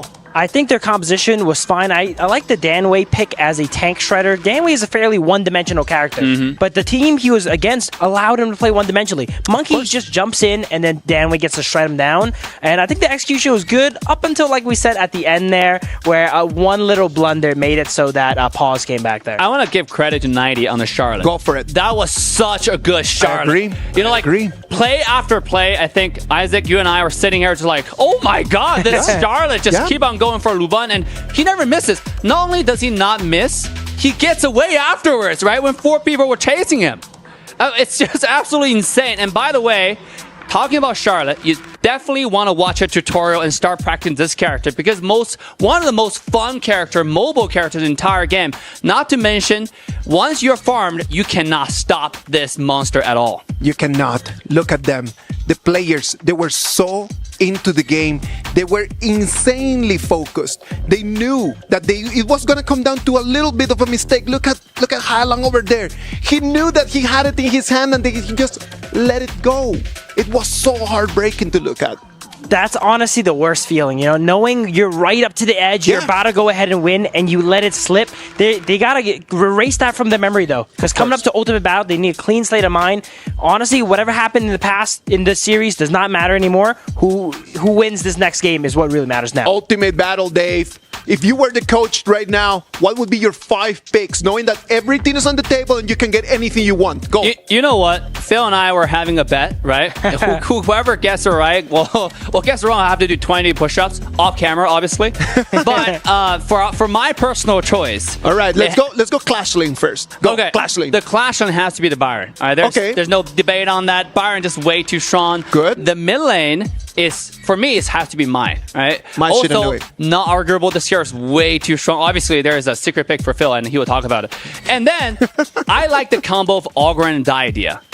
This has been a classic combo for the longest time, and in the past S3 has been the most picked combo for Ultimate Battles. Okay, so you're going right now. You're going Byron, Mai Shiranui, Ogren, and Diadea. Yes, those are your 4. Yes. So you're missing a farm laner. The last is the core, which is Arlie. Arlie. Okay, so let's see. Let's just recap. Coach Dave is coming with Byron, Ogren, and Diadea, Mai Shiranui, and Arlie. Okay, I like it. I'm not gonna tell you. I'm gonna tell you I would have choose something different, but you know what? I like it. Phil, what would be your pick? Well, Dave had a doctor's note earlier. It's my turn to have some doctor's notes. Hot takes. First, let me get off of the easy picks here. Pay Byron, I think, is going to get locked in for Clash in Jungle here. Pay Byron, that has been very meta in these 6 days of competition. Love it. I think teams are going to be itching to play that after seeing it get banned so often here and then playing it themselves here. And then Diadea, one of my favorites. I talked about it so much. Maybe they won't forget about it in Ultimate Battle here now, right? You cannot just right now just let that Diadea go. Right now is your time to shine. Good. I like that. And then Marksman, me and Dave actually differ as well here. I actually pick Long instead. I think it's a little bit of a safer pick, more reliable pick in Ultimate Battle, where the stakes are so high, teams might not want to play something like the, Arlie. That's a very high mechanical, I would say high variance, compared to Long, right? And on that note too, I'm gonna bet that it's not Mai v Mai. We've seen a lot of Mai v Vi's for Ultimate Battle. That's the bet. Yep. I'm going to pick that it's more of a traditional mid and something like the Lady Jen. Something a little bit more solid here. Lady Jen. Yep. Okay, so you're thinking about just having Lady Jen play against Mai. Lady Jen might have a little bit of an advantage in terms of the team fight as just trying to create the area, but you might lose a little bit over there in terms of an assassin, right? Like you cannot flank with the Lady Jen. Something you can do with Mai Shiranui. I'm telling you, Phil is picking Lady Jen because of the Elsa skin, all right? Because it's one of the best skin in the game. You cannot miss it. It's so goated. You just have to get it. But I gotta say, there is a reason why Mai has been meta for seasons now, years now. Okay, so much burst, so much mobility, so much opportunity to engage and disengage, and obviously, you can build out different ways. You can build assassin, you can even build tank just to engage. So, learn Mai as well. There are a lot of tutorials online, so search it up. I'm telling you, if I were to pick one of the two of you, I would pick none because I don't like your Ogren and I don't like your Lady Jen. But if it were down to me, this is what I would think about. I would think, number one, who is the core member of my team? And then just build around that one person. After I build on that person, then I'm going to have to just start thinking around. Let's think about the fact of Pulse Gaming. We're Pulse Gaming. Who is the core member in Pulse? I also, it's great that you bring that up. I also thought that they might just scrap all this and go back to their comfort and go Lady Sun and Ming, while everyone plays all these broken picks. I, at the end, decided they probably will not.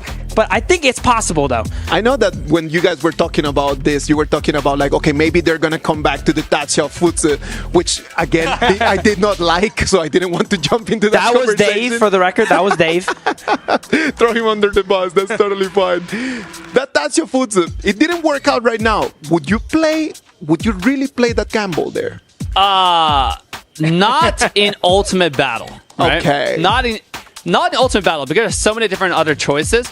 As you mentioned, as Coach Isaac was talking about, focusing on the core is obviously a strategy. And that's why, if you focus on the core from Paul's side, their core is their marksman player. Agree. And Arlie is arguably one of the strongest, if not the strongest in meta right now. It's just we haven't seen Arlie being that flashy or successful. But remember, the FMVP skin in the game, right? For a different region, for Art of Kings, is Eno's Arlie. The character is strong for a reason. Well, Arlie could be, for me, the core member of this whole strategy if we were talking about pulse gaming. On Twisted Minds, on the other hand, the core has to move away from the farm lane and it needs to move into the jungle. For me, Clean needs to be taking control of the pace of this, so I would go with the pay. I would need to give Clean a pay, and if I'm gonna take that pay, I would take the Byron as well. So in that, I agree completely with Phil. Absolutely, thank you for that. And my main... You're welcome, Phil. My main thing about the mid lane here is I still firmly believe Mai is one of those. Is a very strong character, absolutely very strong. Yes. But teams are still hesitant, and we see in the stats, tournament after tournament, Mai is kind of on fraud watch. You know, it's consistently under 50% win rate, and in an ultimate battle where the stakes are so high, my guess is not that they're gonna pick Lady Jen exactly. Yeah. My guess is more on it's not gonna be Mai versus Mai. Okay, so not Mai versus Mai. I agree with that. It could be nice not to see both of the same heroes. One of the beautiful things about the ultimate battle is that since you don't know what the other team is going to take, you cannot play to their weaknesses. You need to be playing to your strengths. Yep. And if you are playing to the strengths, and we talk about mid laners, who do you think is going to be a better mid laner? Is the side Twisted Minds going to be better at mid, or is it going to be Pulse Gaming? Oh, my vote is Hailang 100%, okay? I mean, just the fact that I've been a fan for a while. Yes. And ever since that he stood up and cheered after a group stage game. Yep. And after the interview, was that a rival? No, I was just happy that I won a game. I became a hardcore fan, all right? I upgraded myself from a regular fan to a hardcore fan, okay? This guy is mentally on a different level. Okay. And I'm excited to see what he's about to bring in the next game. Obviously, in the previous games, he was kind of shy. I mean, I would say shy, on the edge, right? You see him like kind of frustrated, especially the post-game cam. He was a little bit on the table. The body language wasn't there. But game 7, this is the time to take a deep breath, regroup, right? And talk to your team and just step it up. I'm telling you, this is the Esports World Cup.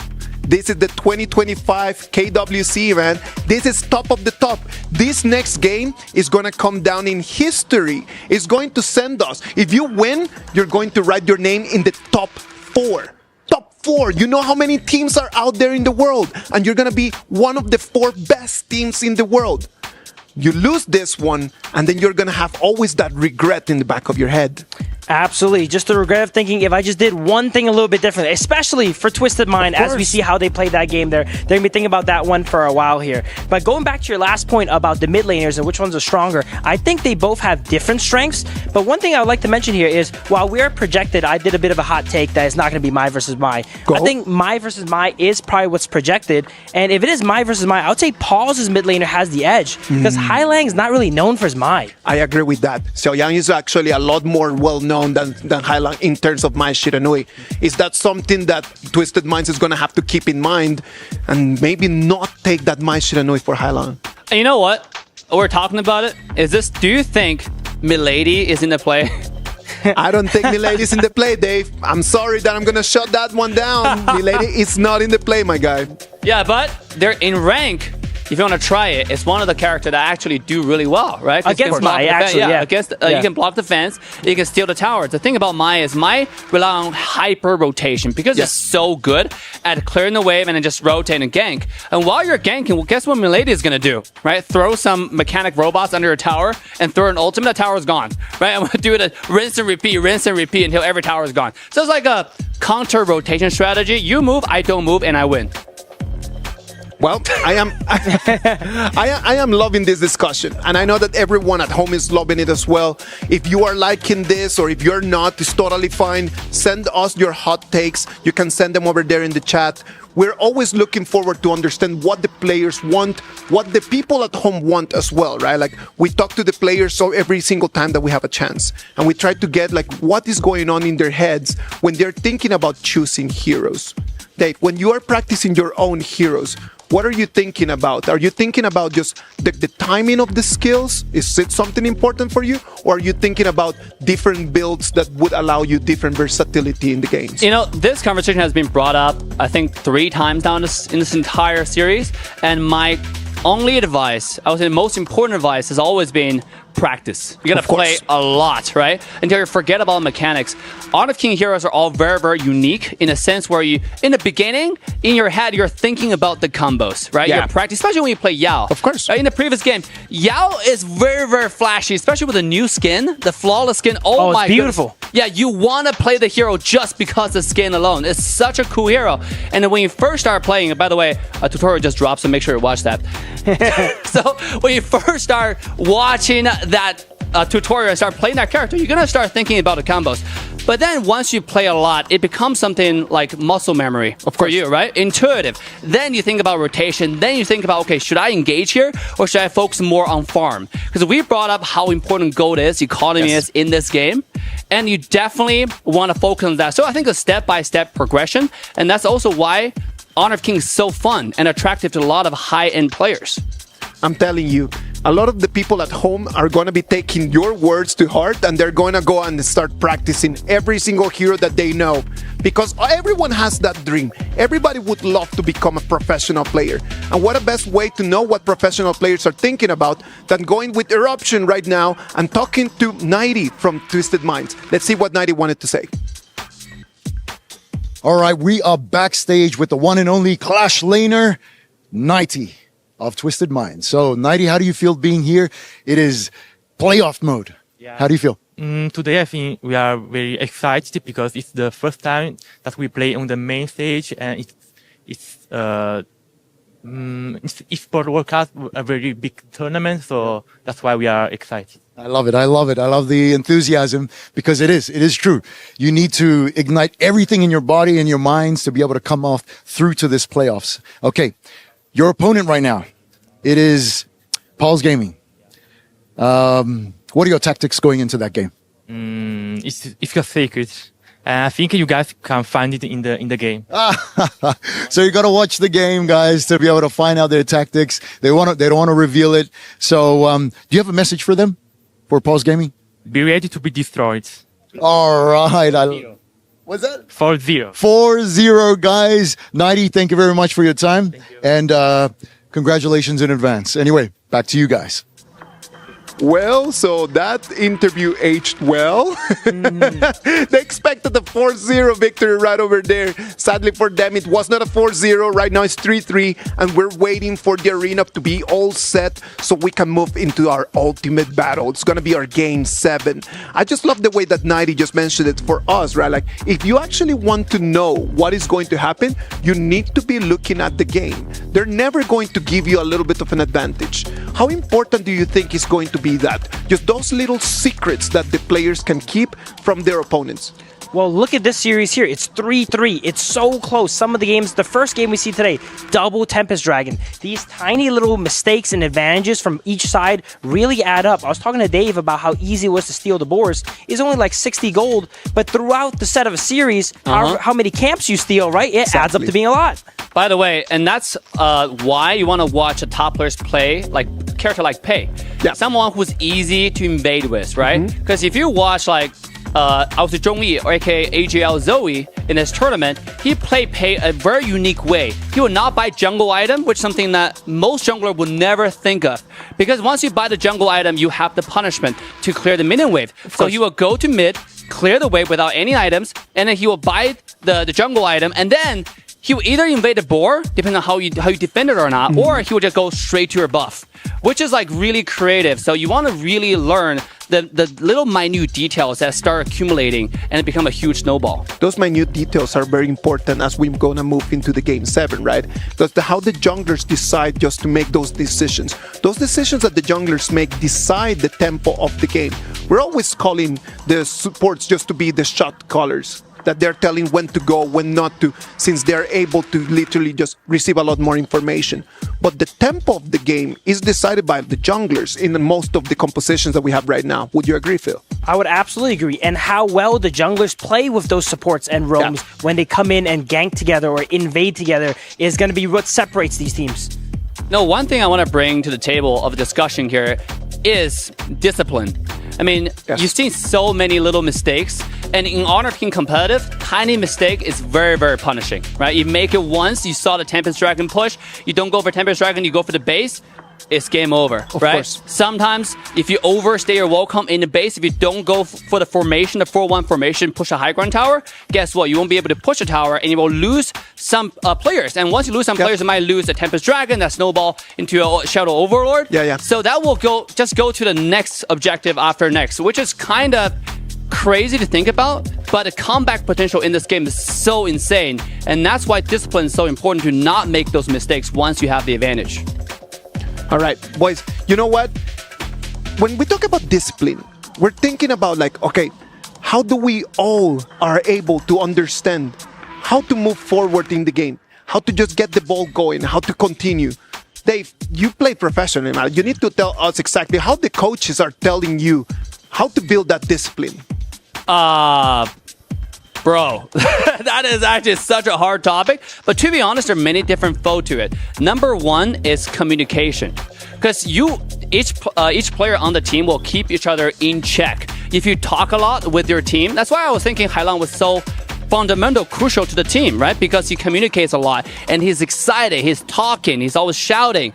In a very, very hyped, very, very nervous environment, if you speak certain words 3 times, that's how you register the word. And Hailan brings that to the table. So that's why I like this player and a big, big fan. But communication is key. And number 2 is you just have to like really practice, right? Treat every rank game like how you would play a tournament. And that's obviously advice for a 5-man team, right? All right. When you play solo queue, it's all about have 1v9. fun.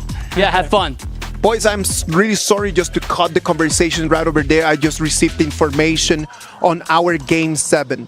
Sadly, Pulse Gaming failed to complete their picks on the 3 minutes limit, and because of that, they're gonna have to play with their Game 6 composition. So one more time, we're going to be able to move forward to Game 7, but sadly, because Pulse Gaming did not lock their composition in the 3 minutes limit, they are going to have to play with their Game 6 composition. This, boys, could completely change everything. Yo, all I gotta say is there's still Mai in there. Dave's bet is still alive. They did play Mai in the 6th game. Get out of here. Is that really what you guys are going to catch? Yeah, no 20 push-ups for Dave. Okay, 20 push-ups for this guy. Well, not yet. We'll see. We still got to see what Hailan picks up here from Twisted Minds. Do you guys think that this is going to have a very big impact on this game, though? Oh, absolutely. Absolutely. I was joking around in the green room that they would pick Luban number 7 here for Ultimate Battle. It turns out they did pick Luban number 7 for Ultimate Battle now. Yeah, I mean, now you have the draft, right? For Pulse, you have Monkey, for those people who forgot the draft. We got it right here. Monkey, Dolia, Mai, Guan Yu, and Luban. That's for sure for Pulse. But what is for Twisted Mind, right? We still don't know. Is it going to be Ogron? Is it going to be the Pei Baron?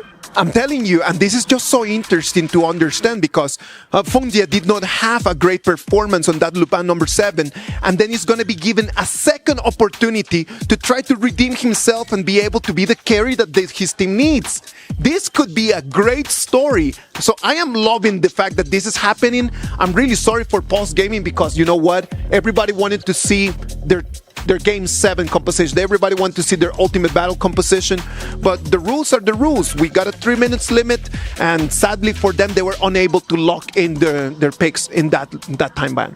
While they are given this handicap here where they have to pick their last game's composition here, this could be the play for the ultimate street rep. If you win this game here in Ultimate Battle with the Luban number 7, history is going to be made. Next level gaming, and that's exactly what it is. And by the way, Luban is a fun character to play, right? I mean, like, if any marksman out there, Arlie, Marco Polo, all those ladder characters that you would play, I prefer Luban any day, all right? Those skins for Luban is so insane. Luban is one of the very interesting heroes. You know what? What about if we go there and then we look at what's going to be the compositions? I know that the casters are counting the seconds so they can take control. Ladies and gentlemen, the ultimate battle is here. Game 7 between Pause Gaming and Twisted Minds. Sagi, Blam, take it from here. How's it going, everybody? Welcome back to the first ultimate battle of KWC. It's clearly look like Isaac knows a little bit into my relationships. I like control. It's clearly, he's like, hey, let's give them control over the draft and let us be into this game. But here we are, guys. Obviously, stipulation, because Pause Gaming wasn't able to lock in within those 3 minutes, they have to run with draft game number 6, which we were looking towards ourselves, Sagi. It's not the worst draft. It's not the worst draft here, but clean on his hands yet again onto this pay. He has not lost a single game onto this pay as of this point. That is going to be a power pick here. Coming in for clean here. And the analysts we're talking about, is it going to be a 5v5? It's going to be a 5v5. What's better than one my? It is 2 my's. The character's so nice, we got it twice. But it's going to be Shanks on the Ali going up against Bungjie on the Luban. One highly mobile marksman against one low mobility marksman. That is indeed the case here, but you gotta be figuring here, the last pick here beating CT Boy onto this Zhang Fei here. You have the Zhang Fei, Marshall Nui, and Pei. This is triple insanely fast tempo hero here. And if you do get engaged by 90 onto his Fatih, what are you going to do about it? Because this Luban has no feet. He cannot have any mobility to be dashing around. Yeah, has no mobility to dash around. I mean, we can maybe see the priority for going the teleportation top side of the map, right? To be able to kind of go down to the bot side and then just kind of put the pressure on that way. But like you were saying there, Sagi, Clean has not lost a game on this pay. And I don't think he's looking to upset that now within the ultimate battle. I mean, this is do or die. Game number 7, ladies and gentlemen, at the Amazon Arena, we are getting into the first ultimate battle of the KWC. And right off the bat, we see a lane swap here coming in from Twisted Minds as they look to contest Myosotis here onto this buff. A 5v5 breakthrough early on towards this top side as Myosotis successfully secures the Crimson Golem. He's able to smite this Crimson Golem there. So really, we committed 3-4 men there onto the side of Twisted Minds, tried to get the Crimson Golem, tried to punish Myosotis, but he came out on top. That is indeed the case here, but that is 2 small camps being stolen away from the side of Pause Gaming here. That's going to be hurting a bit onto the jungler Myosotis here, but towards the bottom side here, Fengjie is putting a lot of pressure as they secure the Fire Beak, the Firehawk, and also soon to be the Spiketail Beast. Soon to be the Spiketail Beast. They're just looking to try and obviously put some resources into the likes of Fengjie to try and get that itemization on a little bit more earlier. And you can kind of already see it's paying its dividends. It's around about 200 gold difference into the bottom side of the map there. Exactly the case here. And Shanks here, he's playing the early here. He did not have the greatest of the game against Pause Gaming. He was getting sniped down by all these Burning Sun arrows back in game 4, right? But it's a time for redemption here. We don't talk about the previous games here. 3-3 in scoreline, we evolve it back to a best of 1 blind pick. Best of 1 blind pick here. But I mean, we can revisit the history, right? I mean, we said, obviously, Isaac was saying that Fengjie gets that second chance to prove himself onto the Luban, but so does Shanks. He gets to prove himself now onto the Ali. So a little bit of a redemption arc for those 2 heroes and those 2 players that we've been focusing on for the majority of this series. And once again as well here, Blank Clean going for the semi-tank build onto this pay that he has so much confidence in. But due to this rotations here, the bottom tower is getting chipped down so quickly coming in from Pause Gaming. They're doing very well, right? They're doing very well to put that pressure on down to the bottom side of the map, and it's pre-4 minutes. So they're having a field day with the health bar of that T1. So at that timer of the 4-minute mark, when the Tyrant comes up, that you know for a fact that's going to be the main focus here for Pause Gaming. Okay, let's talk a bit onto the game-winning conditions here for both teams, right? For Twisted Mind, it's simple. You catch out Fengjie, you mitigate Snow and Myosotis, that is your game plan here. For the side of Pause Gaming here, Feng Jie has to survive because unlike last game here where Shanks was on the Yunjie, immobile, he could have got dove by Snow and Myosotis here. This game, he's playing an Arlie, and Arlie has so much mobility to offer. A lot of mobility, and a lot of, obviously, she can cleanse and take away those long-range projectiles as well, right? So, second skill from Feng Jie, maybe getting cancelled out there by the Arlie, but right now, 90 has to make sure he doesn't get caught out here. There's a lot of poking, pushing, and prodding, and placement onto 90 the top side of the map, but then it gets paid back down to the bot side. Jingling getting taken off the board. And that is the numbers game that we are talking about. One side there's action, the other side the trigger gets pulled immediately. Once again, Jingling gets the punishment coming in here. And talking about punishment here, Clean does sneak away some of the camps once again from the jungle of Pulse Gaming. Just sneaking away them, obviously chipping away at their resources is obviously what we're going to really be looking for here for Clean. Obviously 3k to around about 2.8k, not the biggest lead, but speaking of that, we do get a dive into the bot side of the map, but has to get out of there because they said that Xiao Yang and Jingling are down there as well. That was a crazy micro sidestep here coming in from Feng Jie there. If he would have got connected by that Ryu engine, he would be so done here, but look at Shanks as he gets demolished by Xiao Yang's flash engage. Yeah, massive. Traveling the distance here for Xiao Yang is not going to be a problem. And obviously having the Dolly, being able to refresh those skills as well, means you can potentially get 2 dives rather than 1. Exactly, and right now Xiao Yang is proving that his engages are much more effective compared to Hailang here. We talk about all the other picks here, but the key difference maker being this Maestro. Look at that clean execution here. It's not on the Luban, it's on Shanks, on an Arlie. Yeah, no, it's a little bit worrying for Twisted Minds, right? The fact that you can get caught out on such a high mobility hero is pretty scary for their prospects of the victory of this game, right? But still, we have yet to see a full-blown out 5v5, and we have seen from last game, Feng Jie is so prone to these dives, especially CT Boy and 90. They have such a good synergy in diving the backline. So we have to see, as the game escalates, how does Feng Jie play these fights? He's got to play them carefully, right? Like, we saw the last game where he was getting caught out by 90, dashing in. Same with City Boy. But there was kind of like overcommitted, and they had to kind of stay once they were in. But now they've got to try and find a functional way around that.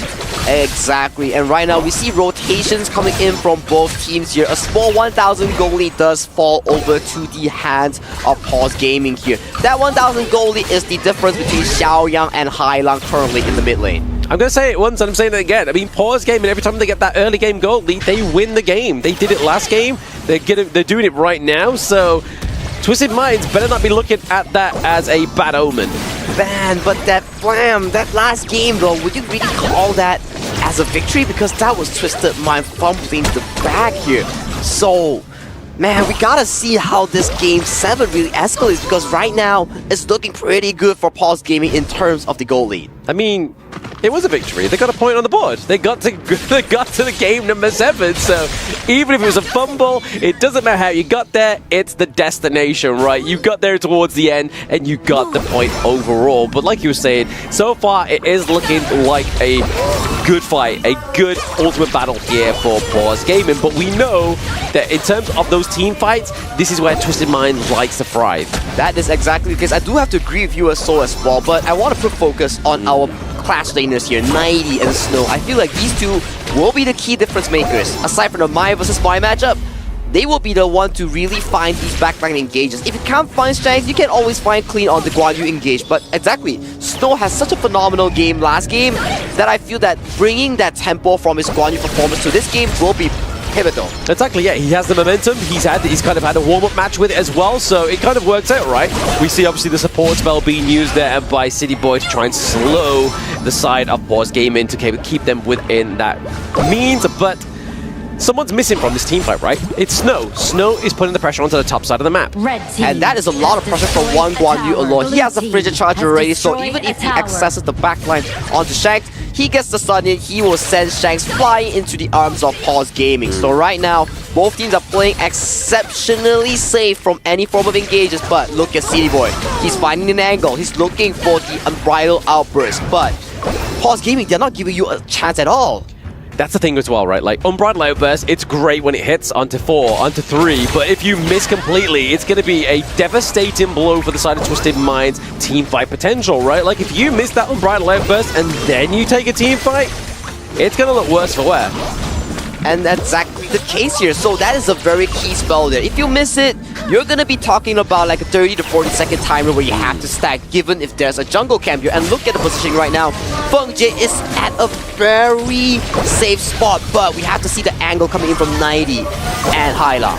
Yeah, I mean, Shanks takes a lot of damage before even getting into that team fight, right? This is kind of already showing the potential damage output here for Feng Jie onto the Luban. And again, Luban's really good at just soloing these neutral objectives. I mean, it's gone. It's gone. He's already finished the Shadow Ripper and the Eternity Blade. He's slowly working towards the Blood Reaper. And look at Clean here. He might be caught out though, but he leaps towards the safety. That is 2 key spells being burned for the side of Snow. But look at him, maybe Feng Jie's getting caught out! Yeah, the Unbridled Outburst, he flashes into it, obviously baiting it out, but only catching onto 2 of the side of Pause Gaming. Not really setting up that big team fight was really hoping for there. But still, key cooldowns has been burned from both sides prior to the 10th minute Shadow Tyrant right now.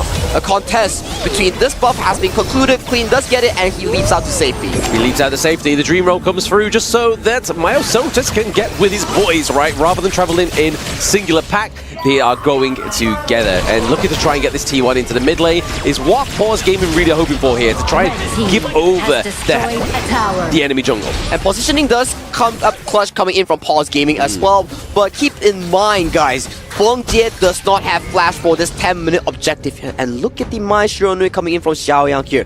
He wants to catch off Shanks that's slowly but surely pathing towards the Crimson Golem here. Yeah, I mean, is Shanks going to look to go for it? Is Clean going to kind of go phase check it? I mean, right now, Xingling's around there, just maybe giving intel over to Xiaoyang.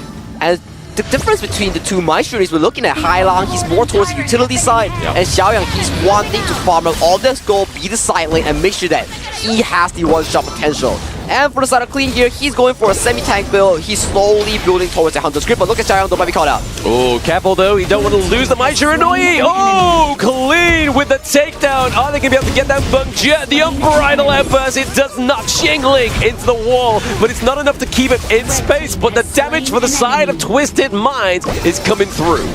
1 for 2 trade coming in big for Twisted Minds here. Once again, Feng Jie onto this Luban. No mobility, easily caught out by 90. So much engaged, but you only have one spell, which is the Flash. Only the Flash, and that's going to be the means that's the goal, the green light, right? The green light for Twisted Minds is knowing that command skill has been taken off the side of Pause Gaming. Speaking of taking things away, they take away the Crimson Golem from Pause as well. Able to catch Snow into this brush, is trying to charge out of there. We are seeing Shanks with a bit of a flank here, but he can escape into the top side. The leap of the wall, Clean with a 3-man gank. It's going to be Twisted Minds taking down Snow. That's going to be painful for Snow. They're being caught out at such an awkward timing. As right now, if you're Twisted Minds, it's time to orchestrate a push, and it's time to secure the gold lead for yourself. And let's check out the replay real quick. As Clean was catching out Xiaoyang here, the backline of Feng Jie was once again being engaged from the likes of 90, and to finish off the top, it was the Unbridled Outburst coming in from CD Boy. Yeah, I mean, it was a beautiful setup here. A bit of a crutch here for the side of Twisted Minds, because they were looking a little bit like shaky until that point. But now, we obviously see top side of the map, bit of pressure being put on here by the side of Twisted Minds, able to get that Shadow Overlord, the same MO that finished probably the game for the side of Pause Gaming in that last one, right? But still, Lamb, it's a 50-50 game. Look at the goal lead here, and it's Pause Gaming we're talking about. They're going to push it back to the late game, and when we look at the high ground, the final push attempt, that's where it truly matters. But right now, I want to see what damage can Twisted Mind do with this Shadow Overlord being spawned towards the bottom side of the map. I mean, it's more so pressure than obviously damage that's going to be dealt here. We can see Shanks obviously feeding through those minion waves, able to get that T2 down to the bot side, creating and alleviating a little bit of pressure over the side of Twisted Minds. But Myosotis is playing this monkey very well, right? Like, he's there to soak up a lot of the damage, soak up a lot of those skills.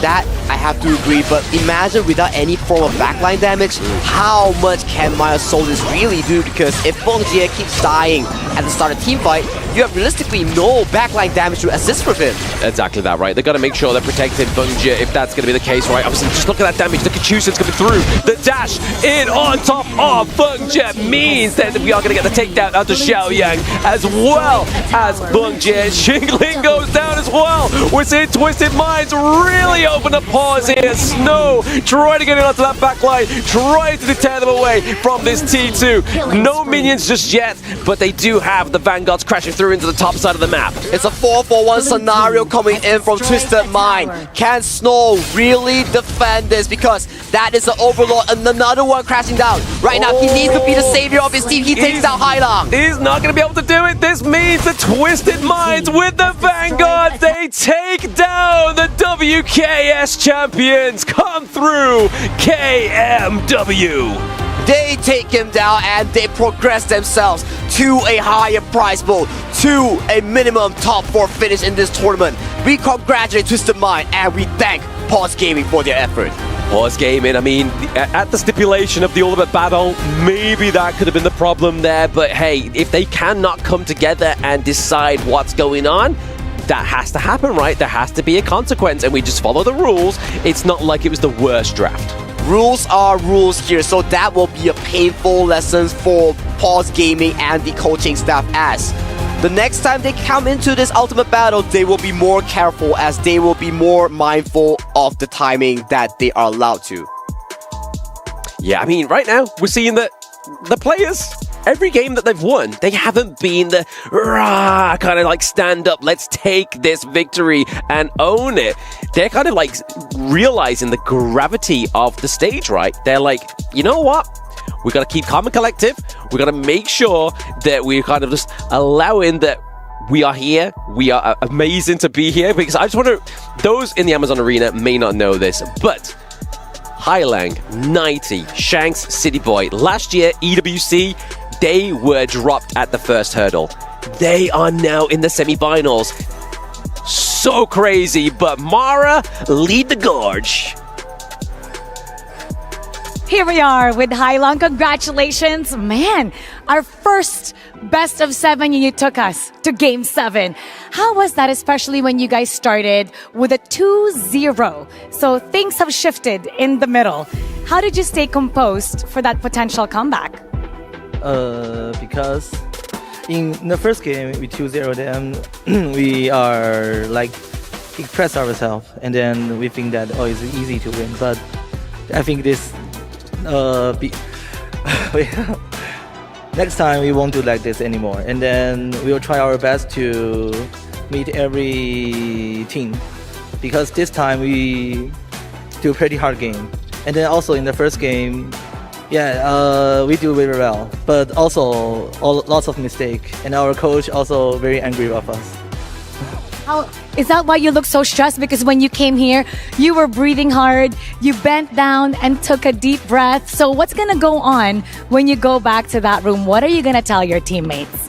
I'll tell them next time, don't think they are weak. Just do ourselves and make ourselves to the best.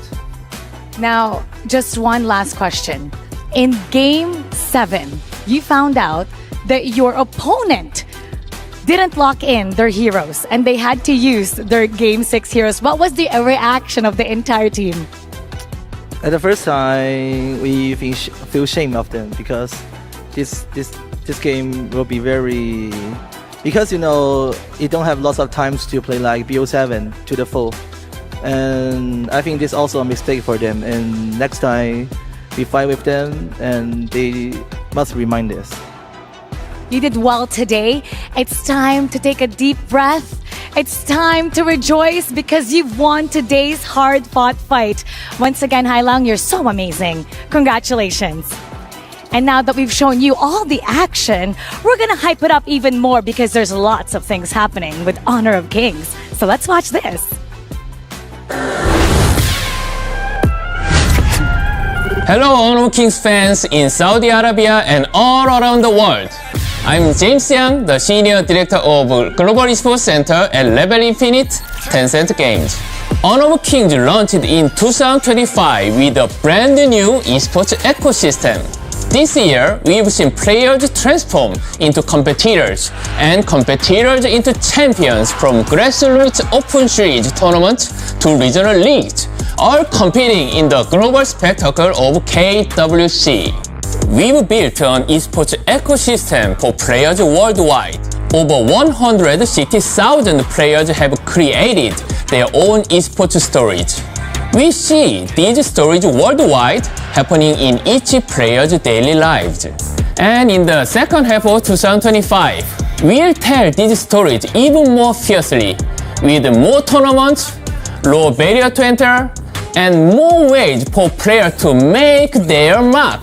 A more challenging and epic global esports tournament. Honor of Kings International Championship (KIC) is happening this November in Philippines. The reactivated KIC will embrace local culture to deliver richer experience, ready to boost your excitement to the max.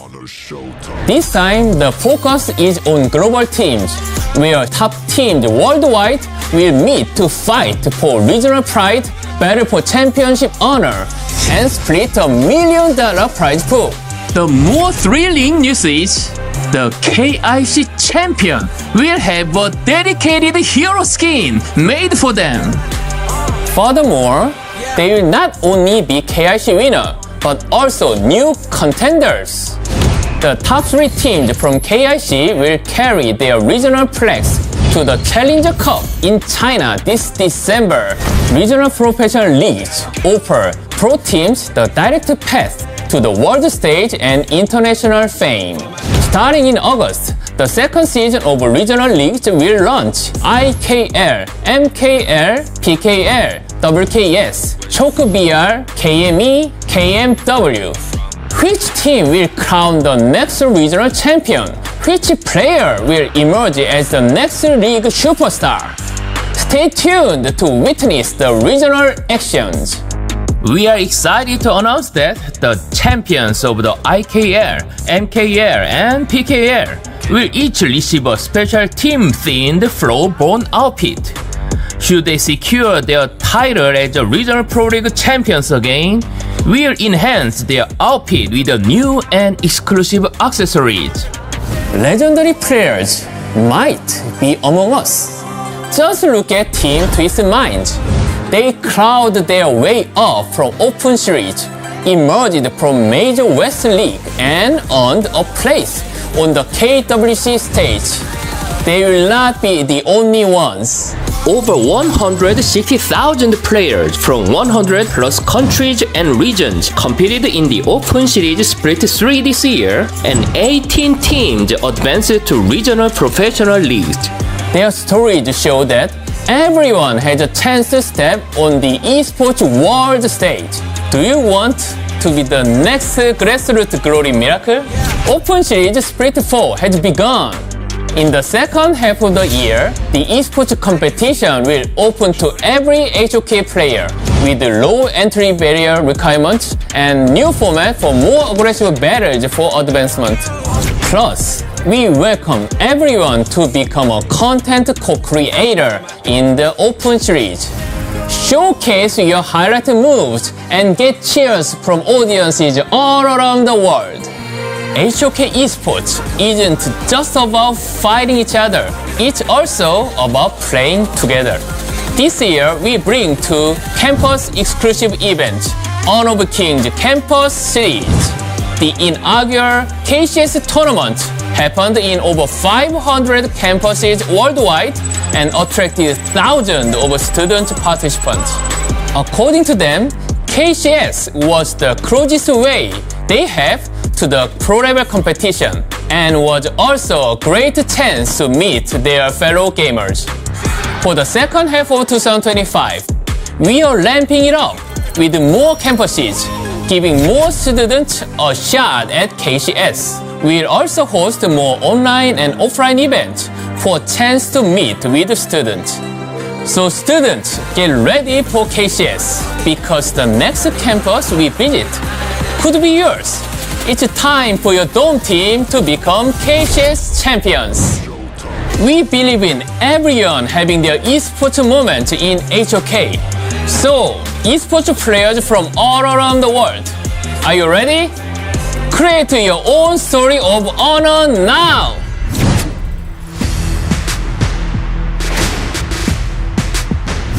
Hello, I'm Rex Wang, Game Operation Director of Honor of Kings Publishing Level Infinite Tencent Games.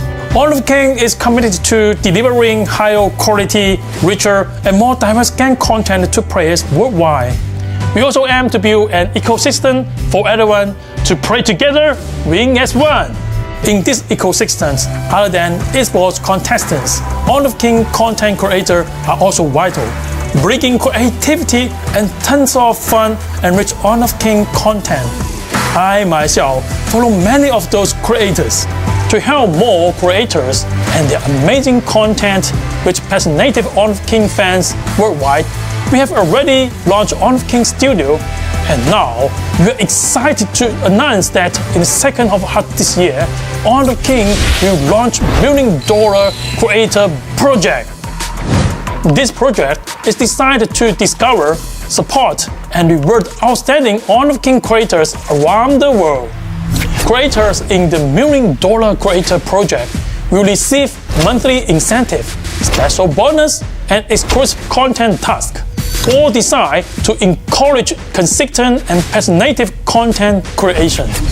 If you are a skilled Honor of Kings player but new to content creation, we provide systematic training and guidance to help you grow.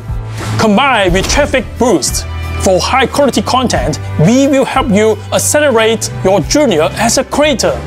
In addition, Honor of Kings creators will enjoy exclusive in-game perks and have the chance to work closely with the official Honor of Kings team, contributing directly to game's future development and making Honor of Kings even better together. Top creators will be invited to attend official offline Honor of Kings events, acting as ambassadors to connect with fans and players in person. Whether you are an experienced creator or a passionate gamer just starting out, as long as you bring creativity and ethos, Honor of Kings will go all out to support you, helping you grow with us and become a more influential voice in the community. Play from passion, earn from passion, you will be the next Honor of Kings star. You must be curious about the new exciting content coming to Honor of Kings, right? This August, we will launch the Honor of Kings Anime Summer Festival.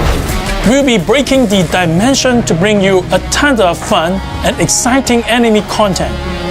Which below character are you hoping to see in-game? Our first stop on this journey started with Fighting the Truth.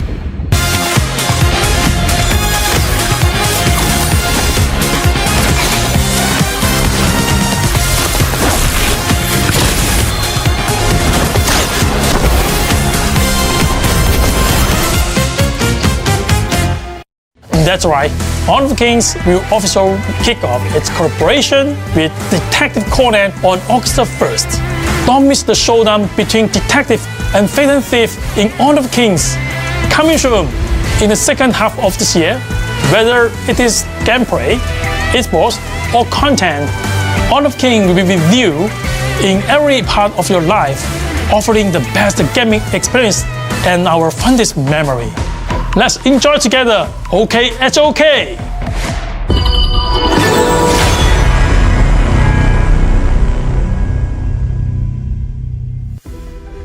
Hello, Honor of Kings fans here and all around the world. This is James Young again. I believe you are very excited about the announcement just now, and we have another surprise for you. I'm excited to announce that the first Honor of Kings Nation Clash will be held this October in Malaysia. This is not just a tournament, it is a battle for national pride. We are bringing the teams from Indonesia, Malaysia, and the Philippines to clash in an epic cross-border competition. This tournament will have a different format and qualification process, offering more diverse esports experience to all of you. So, are you ready for this nation clash? Okay? Okay, HOK!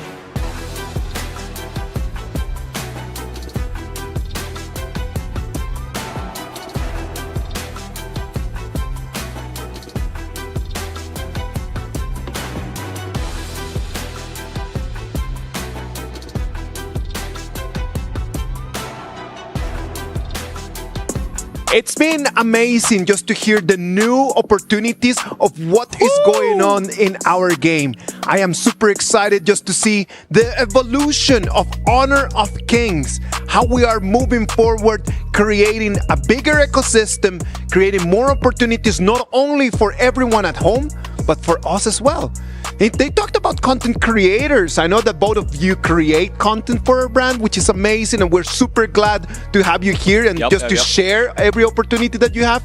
But at the same time, for everyone who has that esports dream, these platforms are going to become a key passage for you to make that jump from home to the stage.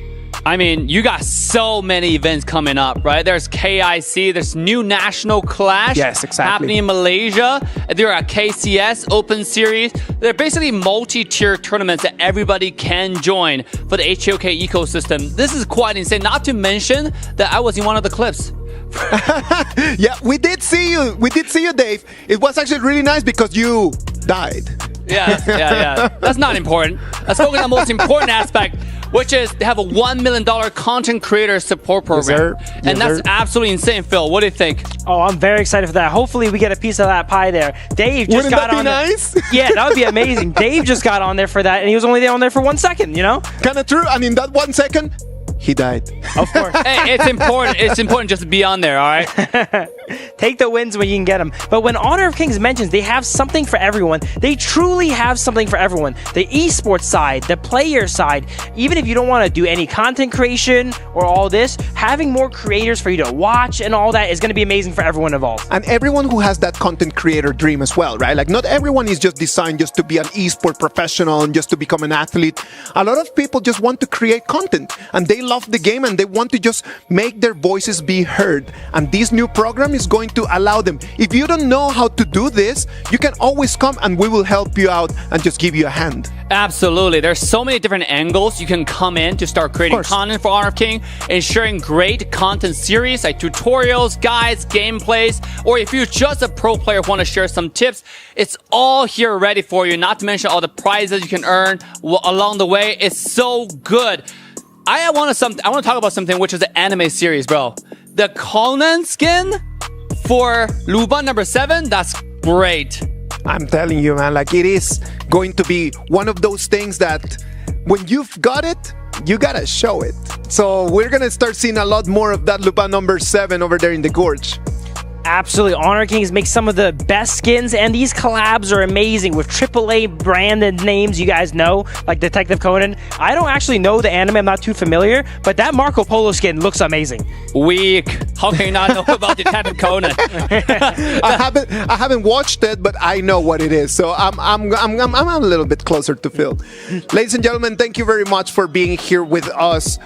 Twisted Minds and Pause Gaming, that has already finished. Twisted Minds taking the victory, a 4-3 victory for Twisted Minds in that very eventful Game 7, right? What about if we go to what about if we just move forward a little bit and then just check a little recap of the game? Because there were 5 members of Twisted Minds. One of them stood a lot higher than the rest, and he is going to be our MVP of this competition. Is going to be CT Boy. CT Boy is going to be taken with us, the Sony MVP. Man, look at City Boy's place. The entire series, because it's 7 games, it not only just takes skills, it takes a lot of stamina, focus. And when you're playing the roam position, there are a lot of shot calls, there are a lot of macro, a lot of commanding position you have to take. It's not easy. Okay, a lot of people think roam is easy. Just the opposite. It's usually the captain position. You know what? Like roam is just so hard in terms of the communication, in terms of the information. When you need to be thinking about the timers, it is the roam's responsibility to be looking at those timers. Yeah, the roam kind of dictates how the team moves around the map. We were mentioning earlier, they work for the jungle to go ahead and get ganks going. And while you could play more of a passive roamer, that is definitely not City Boy. He's the playmaker of the team, moves around the map, starts all these plays. That's why you play like the frontline kind of roam characters, right? You have Lian Po, you have Zhang Fei. There are a lot of different characters you can engage with, tank a lot of damage, soak a lot of damage. And you can see right now, that's Zhang Fei right here with the KDA 009 not dying. He's unkillable. Beautiful support KDA. Beautiful performance on our Sunny MVP from Twisted Minds, City Boy. You know what? This is actually a triple S performance, I think, right? The new evaluation system in-game. You haven't tried that, you have to try that, okay? Like, this is it. If you don't die as a roam, and you constantly get like a high teamfight participation, taking a lot of damage, while having little gold, because that's what, you know, support does, I guess. But you will get triple S in rank, that's 3 stars in 1 game. I am really looking forward to do that, and I would really like to do that. I know that a lot of the roamers out there would love to be able to see themselves just getting extra stars and then just getting that triple S performance.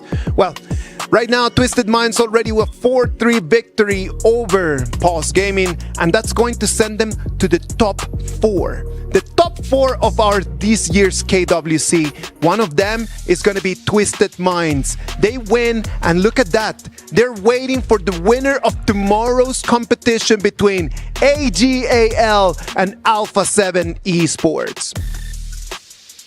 Yeah, I mean, AJL and Alpha 7, they're waiting for you. I mean, I guess Twisted Mind is waiting for you guys, right? Either one. So, Alpha 7, bring a great show. AJL, good luck. They got a lot of time to study, being the first ones to break out of the top 8 here. And they're going to need it. They're against potentially a very strong opponent. It doesn't matter if it is going to be AGAL or if it's going to be Alpha 7 Esports. I'm telling you, that is going to be an amazing match, and it's going to be worth of that semi-final. We're extremely happy to be able to see that. What about if we just start thinking about the big picture in here? We already have one team already seated in that top 4. We need to move forward to the next matches. And those matches from today, it's going to be an amazing, one more time, retake to what we've already seen in best of 3s. Dave was mentioning some series went where they had 3 ultimate battles in a row. Today, one of those days that I could see 2 ultimate battles come up, and it's highly probable too, I'd say. Yo. Before we move on to the next series, all right? We made a bet, and then I don't think we're gonna let it slide before we go to the next series. I know Isaac wanted to move to the next series, but we have a legitimate bet regarding Double Mai being picked in the ultimate battle. You know, no matter how it happened, it did happen. So Phil, what do you say about this? It was a series of, drama and a series of punishments, okay? Paul's got doled a punishment, all right? And I guess I am doled one here now too. And we bet for 20 push-ups. I'll do 20 push-ups here live. All right. There's a life choice and regret moment right here. Why not? Let's have it line up. Here we go. I told Dave before this, I'm a bit tired. So when he saw I had a hot take, he's like, oh, I got this guy right here, Let's do it. I know that everyone at home is just enjoying so much this, and they really want to see us doing some push-ups. So you know what, Phil? Just get down there, boy. Show us your shape. Show the muscles. This is the time, okay? Honor of King is all about community building. This is exactly what it is, right? This is what happens. It's a life choice and regrets. So, this is actually pretty good form, to be honest. I mean, how many was that? That's 1, 2, that is 10, 3. 10 already. 11, 12, and 13. Okay, let's go. Yo, he's not slowing down. The pace is amazing. I know. If Twisted Mind had this in Game 6, we wouldn't go to Ultimate Battle. I love that. Wait, is that 20? Hey! That's 20. That's like 25, 27, we're up there already, all right? It's all right, Phil, it's all right. You know what? I feel like My brother in here, he needs a little bit of water and he needs to take a little bit of a breather. What about if we do the same and we bring you the game between Nova Esports and OG Esports right after that? Let's have a little break and we'll be right back.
Hi everyone!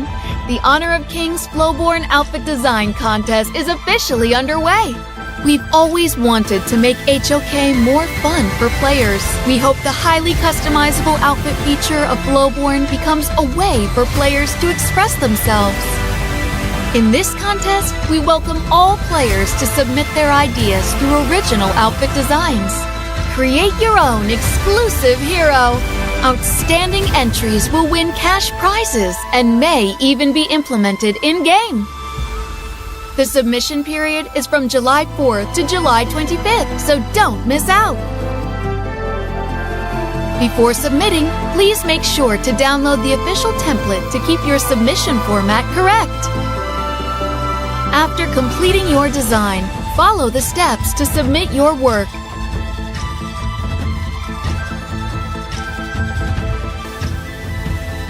Please wait patiently for the official review results. What are you waiting for? This time, be your own hero.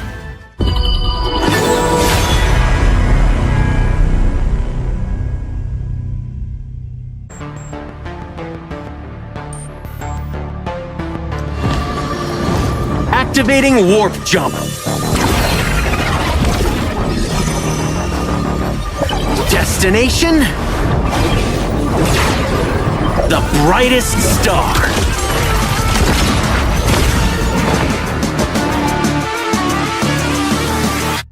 Kings spits on all the show.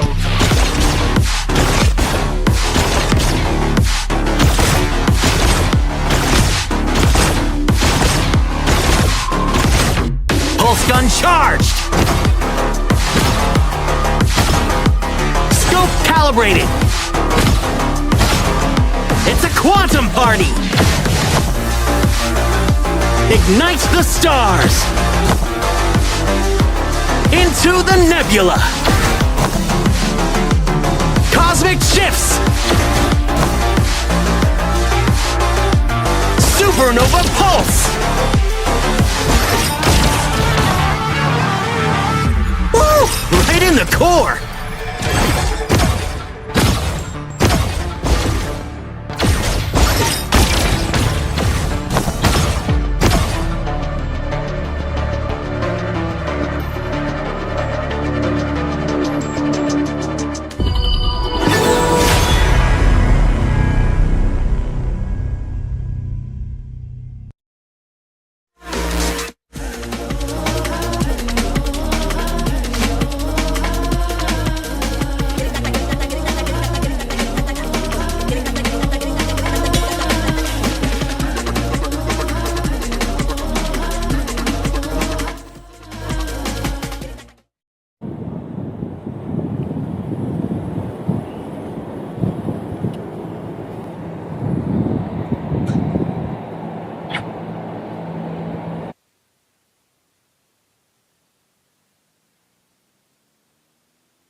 Ladies and gentlemen, we are back. This is the KWC 2025. This is the Honor of Kings, and we're live from Riyadh, Saudi Arabia.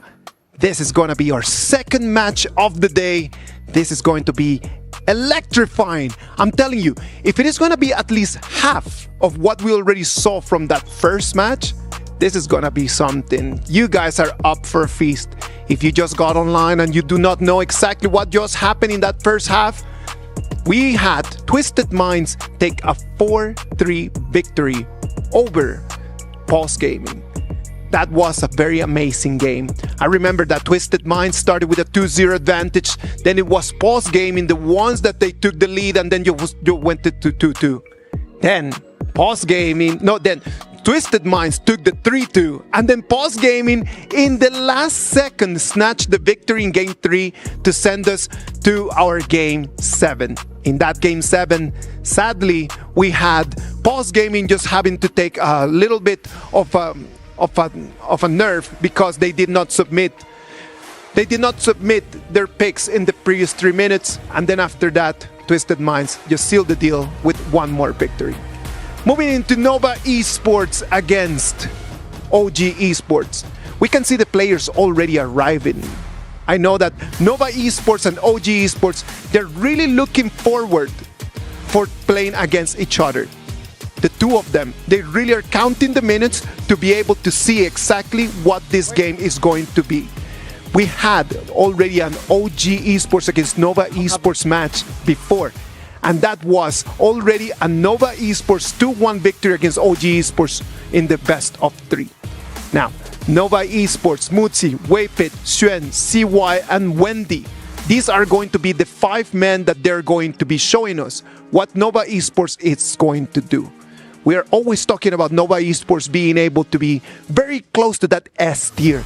When we were talking about the tiers, when we were talking about the ranks in this morning, we were talking about how the difference between Nova Esports and those teams like AGAL, like TT Global, it was day by day becoming smaller and smaller and smaller.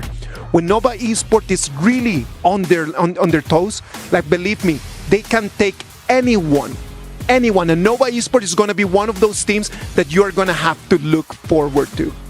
On the other side, OG Esports, Dao Dao, Wen, Keke, and Muchen. These 5 boys, I'm telling you, they wanted this match more than anything else that they had right over there.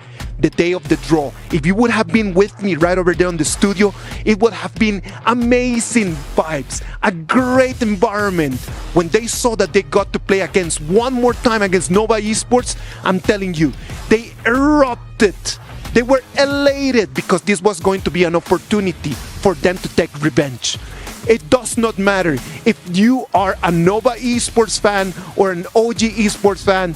This is going to be the match of the day. I'm telling you, this is going to be our SNB match of the day, brought to you by the Saudi National Bank. Boys, this is our match of the day, brought to us by SNB, Nova Esports against OG Esports. Lads, what are your thoughts? Here we go. This is the main dish. Pulse G versus Twisted Minds. It's just the appetizer, bro. This is the main event for today. There's a reason why this is the last match for tonight. A lot of history between both of these teams, right? Team Nova versus OG. On paper, you can say it's Nova, but OG. If you're gonna look into their player walk-ins, you can feel the aura. You can feel in their body language that they want to get this. Manji, I'm telling you, if you're telling us that this is an appetizer, wow, that was a big appetizer, right? Main dish. Yeah. This is the main dish. And if there's a main dish, after the size of that appetizer, yes, sir. Gosh, Yes, sir. we're off to a great start for our top 8, right? Yeah, absolutely. I mean, Nova versus OG is one of the most anticipated matches of the day. The skill levels, and we're talking about Nova being consistent, OG being the upsetter. They missed the mark just a little bit every single time. But now, $3 million are on the line. I mean, this do or die, okay? If you want to show us something, this is the time to show us something. Dave, I'm telling you, the players are ready. We are ready right over here in the studio as well. We are really counting the seconds for them to start. What about if we go to the Amazon Arena and we check exactly what is going on in there? Welcome back to the Amazon Arena for the Honor of Kings World Cup 2025. My name is Mara Aquino, here with me, Milosh. Oh my goodness, that first series, best of 7, and it went all the way to the ultimate battle. What a twist and turn. Such a twist. A lot of twists, actually. You could even say our minds were twisted throughout that matchup. That was a big prediction. I like what you did there. See, it's on another level, right? Our analysts were predicting it. Casters were predicting it. This would go to Game 7, and that's exactly what we got. An ultimate battle between two tightly knitted squads, and really it seems like Twisted Minds are like to take games to the distance and play with all of their fans' hearts. They're becoming the crowd favorite. They crawled through the group stage, and now, well, they won the game to survive another day. There's so many things happening. But you know what? How about we go up to the next best of 7? If that's what happened in the first, imagine what's going to happen next. Now, up first, in our second best of 7 series, it's going to be Nova Esports. Now, this team, straight out of Malaysia, crushed Group C in their group stage and walked away undefeated in their series. No one could stop them as they entered the playoffs in the top pool. Shuan, Sai, Wendy, Muchi, and Waypit. Now, they're not just here to compete, they're here to conquer. And their energy and confidence is sky high, and they want more. Who would not be on the stage if they were not looking for one thing, to lift this trophy at the end of this week here at KWC? Well, we're going to need 2 teams to tango with this one. Let's introduce their opponents. It's OG Esports! Well, the OGs themselves, they were the final team to qualify to KWC out of the last call. And oh boy, did they scream loud to the phone speaker. In Group D, they 2-0 though NS Red Force and Alpha Gaming, remaining flawless until today. It seems like this rematch has all the makings of exactly what we're looking for. KK, Dao Dao, Wen, An, and Mu Chen. We're gonna see if it's the same outcome as the first, or will it be a totally different outcome? It's going to be Nova Esports versus OG Esports. Now, gentlemen, please head to your stations. And it's time to get this started, so we're gonna go to our experts in the panel. Panel, lead the gorge. All right, Nova Esports against OG Esports. This is the match that everyone was waiting for. Everyone at home is tuning up, just for this one game. This is a best of 7. We already have some history in best of 3s, but best of 7, that's a completely different beast. For sure, for sure. You would definitely understand why these teams are excited to face off against each other.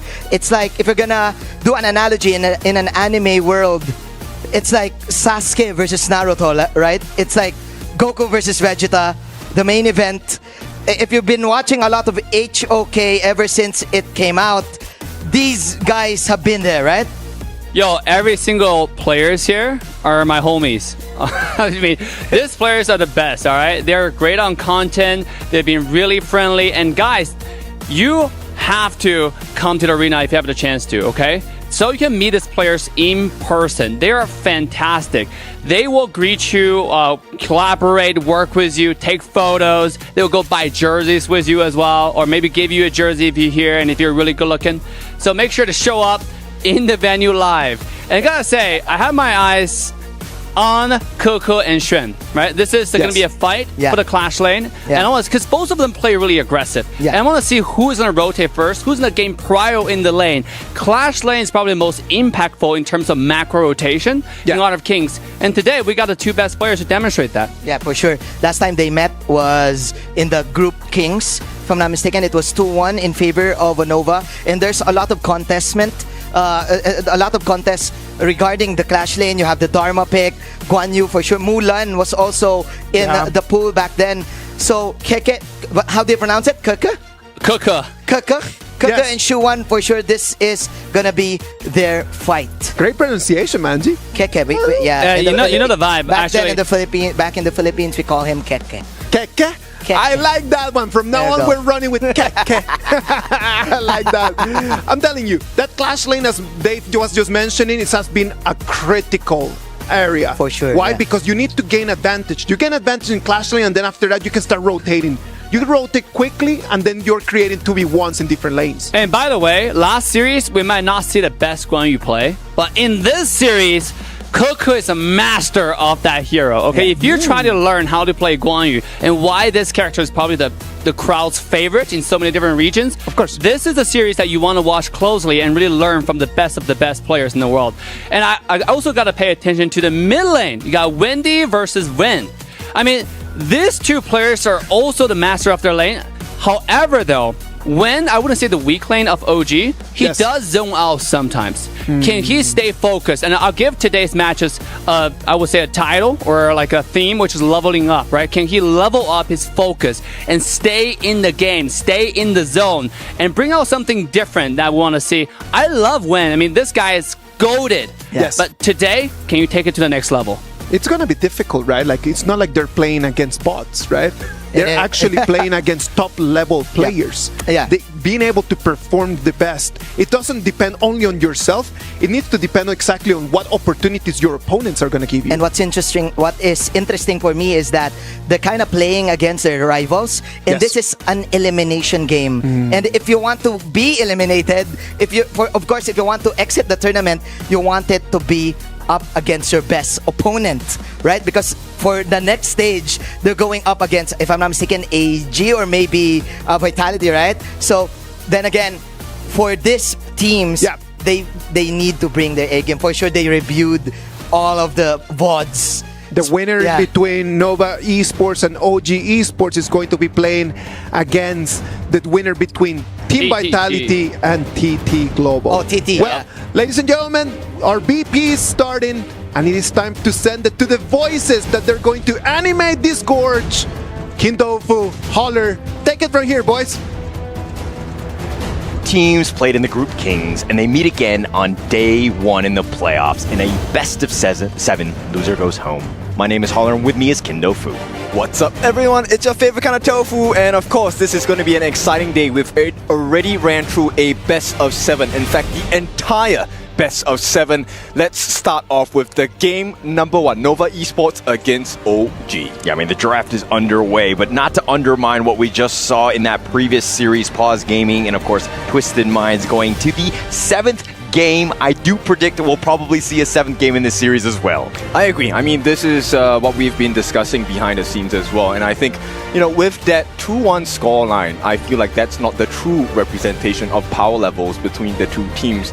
And we will start off with the first pick for Nova, who's going to be on the blue side, picking up the Dharma, a Xuan specialty, as you've already seen in that initial Kings Group BO3. Yeah, they'll set up the tone quite a bit. And Xuan, prioritizing the Dharma is going to be gravy for this team. I mean, he's an absolute maestro on this hero, really setting it up. Multi-man stuns, he has so much control, plus he gets some solo kills. I mean, this is everything that you want going into this first game. Exactly. OG Esports trying to play around with the CC immunity, picking up the Direnjie, the Yuan, as well as the Agudo. But the answer coming out from Nova, extremely good as well. Direnjie can only cleanse 1 stack of CC immunity. So what more?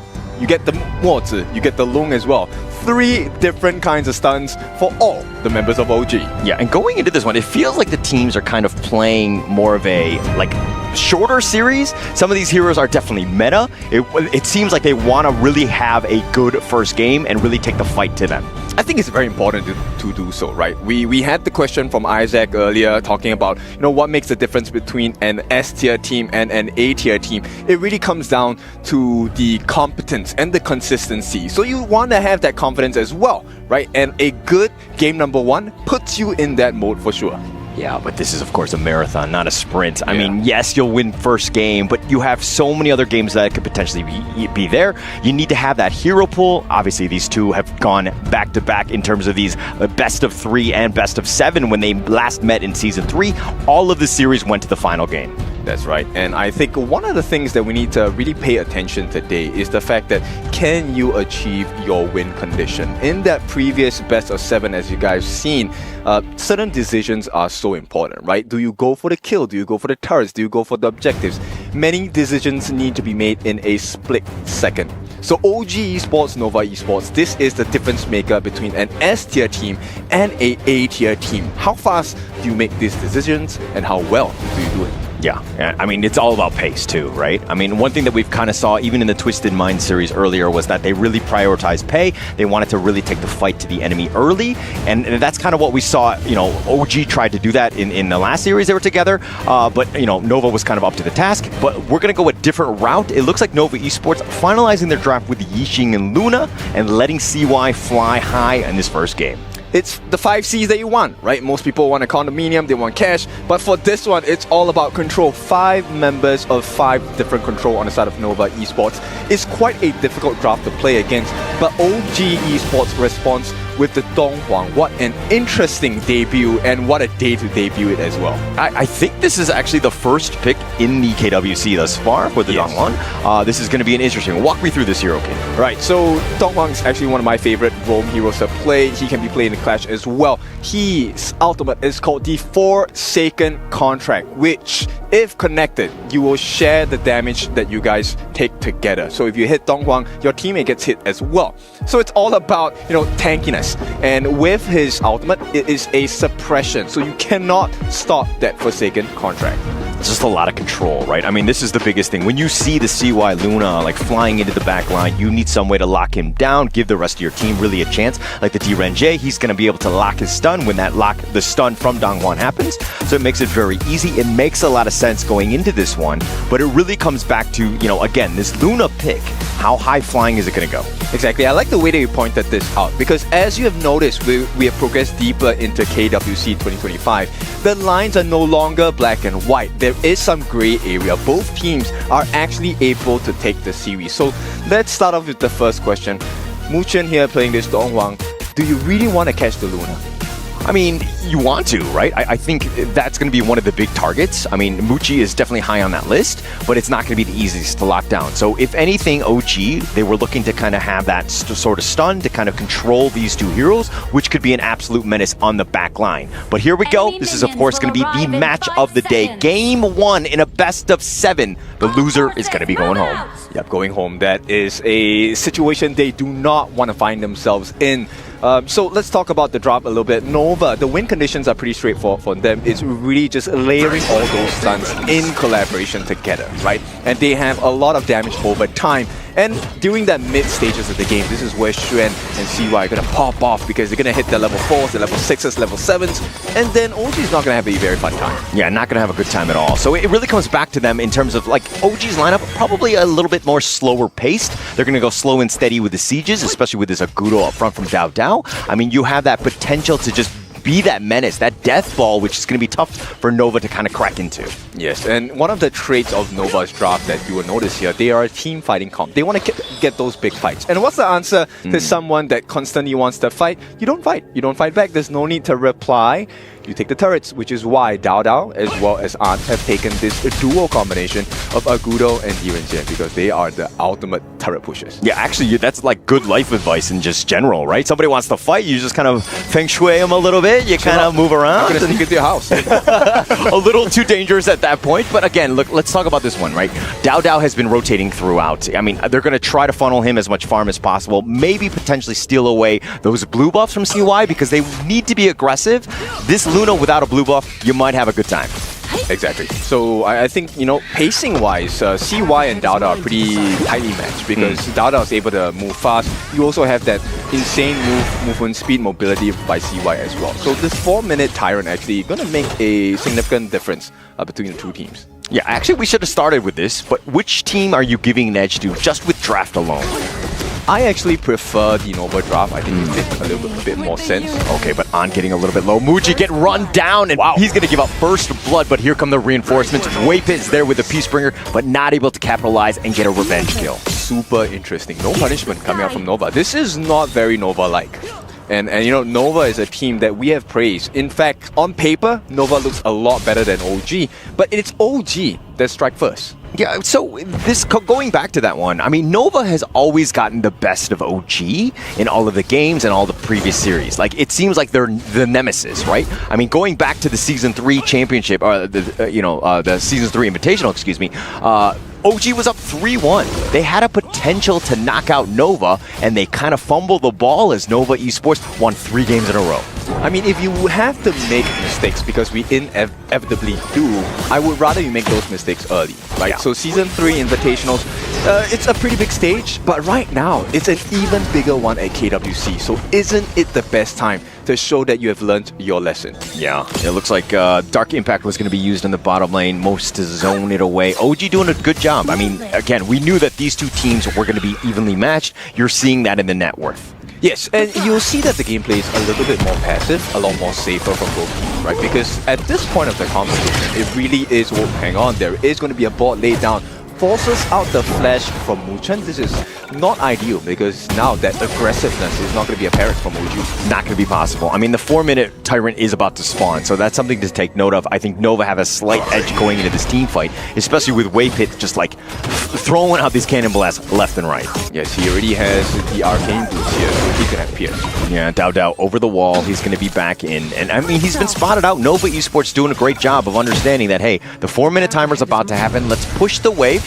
And as I said, that infinite fastness used instantly. So they make a trade, right? Right now, they force out the Dragon Force from Muji, infinite fastness. They also force out the Flash from Muchen. So there's a little bit of a trade in terms of like battle prowess. And I feel like OG, they have a little bit more control. Nova, very smart. They recognize this. They go for the other objective instead. Yeah, very smart here. But I mean, they're going to trade away the Tyrant because OG had all that space in the bottom lane, plus the fact that they picked up the bottom T1. So I would say the overall net worth shift has gone in OG's favor.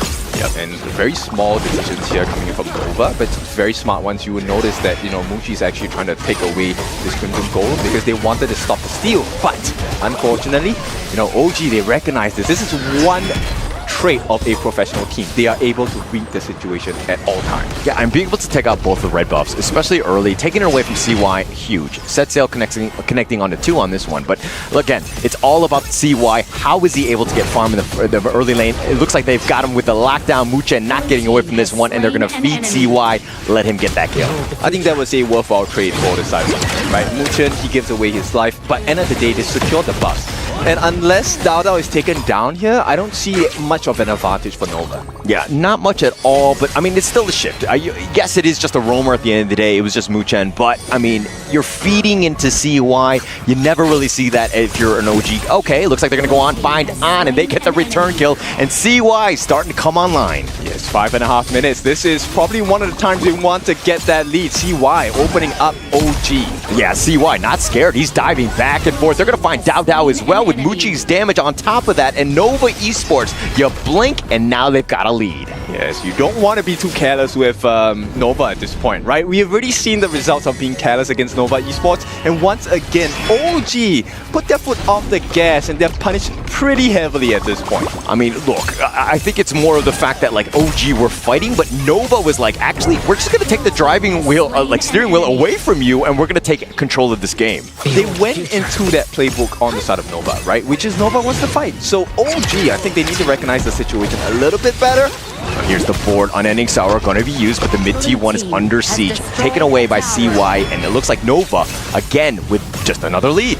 Yeah, the stage shifts coming in from Nova is so smart, right? Changing in between objectives as well as fighting.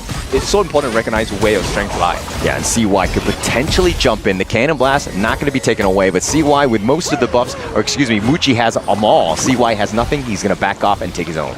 But because of this interaction here, they're actually pulling away the defenses of OG. So OG now, they have to get a little bit of damage. Hang on. They found Way Pit. He's going to try to flash away with a Dark Impact. Gonna connect, but the box is going to be used. They throw out Furball, trying to slow it down, and Way Pit will fall in the end. Good understanding, but still, it is Nova in way more control, because at this point, yes, you take the T1 at the bottom, but this is the game plan of Nova. I am thinking 3 steps ahead of you. You win that team fight, it's fine. I'll trade for the T1 on the top. Okay, I don't know if it's 3 steps, but it's at least a step. But now they've got the connection. They actually have CY locked down, and that was that control. Here we go, the Unending Sorrow back on now. Infinite Vastness, he's potentially going back in. He wants to be aggressive. He will turn this, but Schwan is already going to be killed. Keka with a double, and they find On, and now Muchi on the run. He's going to be chased here. The Furball comes in, gets the stop, and gets the kill onto Muchi. Shut down, going the way of Dao Dao. That timing was so strict. Muchi actually just used his Infinite Vastness, but got taken the moment he could turn into a dragon, and this is a huge hurt on the side of Nova Esports. And now OG, just like that, they've shifted the game in their favor. They're going to take the mid T1, and you never really see that. I mean, you never want to see that, but here's the replay here. Yep, CY actually, this was a decent position, but here's the problem. They actually did not commit enough stunts in synchronization to be able to force On to be in a bad position. He got out, he got so many free hits even as he gave his life. And this is where the problem was. Now Muchi, I think you want to be patient with using your skills, but you need to understand when you need to use it. I mean, you should have gone, right? I think you have to play it safe more than anything else. I mean, the Tyrant is going to be started here. It's been scouted out by Way Pit, potentially going for a Cannon Blast steal. This will be very close. Not going to happen. On picks this one up. But is it worth the trade? They lose another T1. Look, there is no more T1s for the side of OG, and this makes the map very dark on the side of OG Esports. And Nova is a team that capitalizes on minor mistakes. So OG, have they gone too far? I mean, they haven't gone too far as of now. CY going deep for this one. He wants to go for Keka. He actually flashes away and back to safety, but Muchi actually has the Infinite Vastness on back on out of this one. Yeah, and look, one thing that really was a major game changer was the fact that Xuan was on this Dharma in that best of 3, crushed OG completely.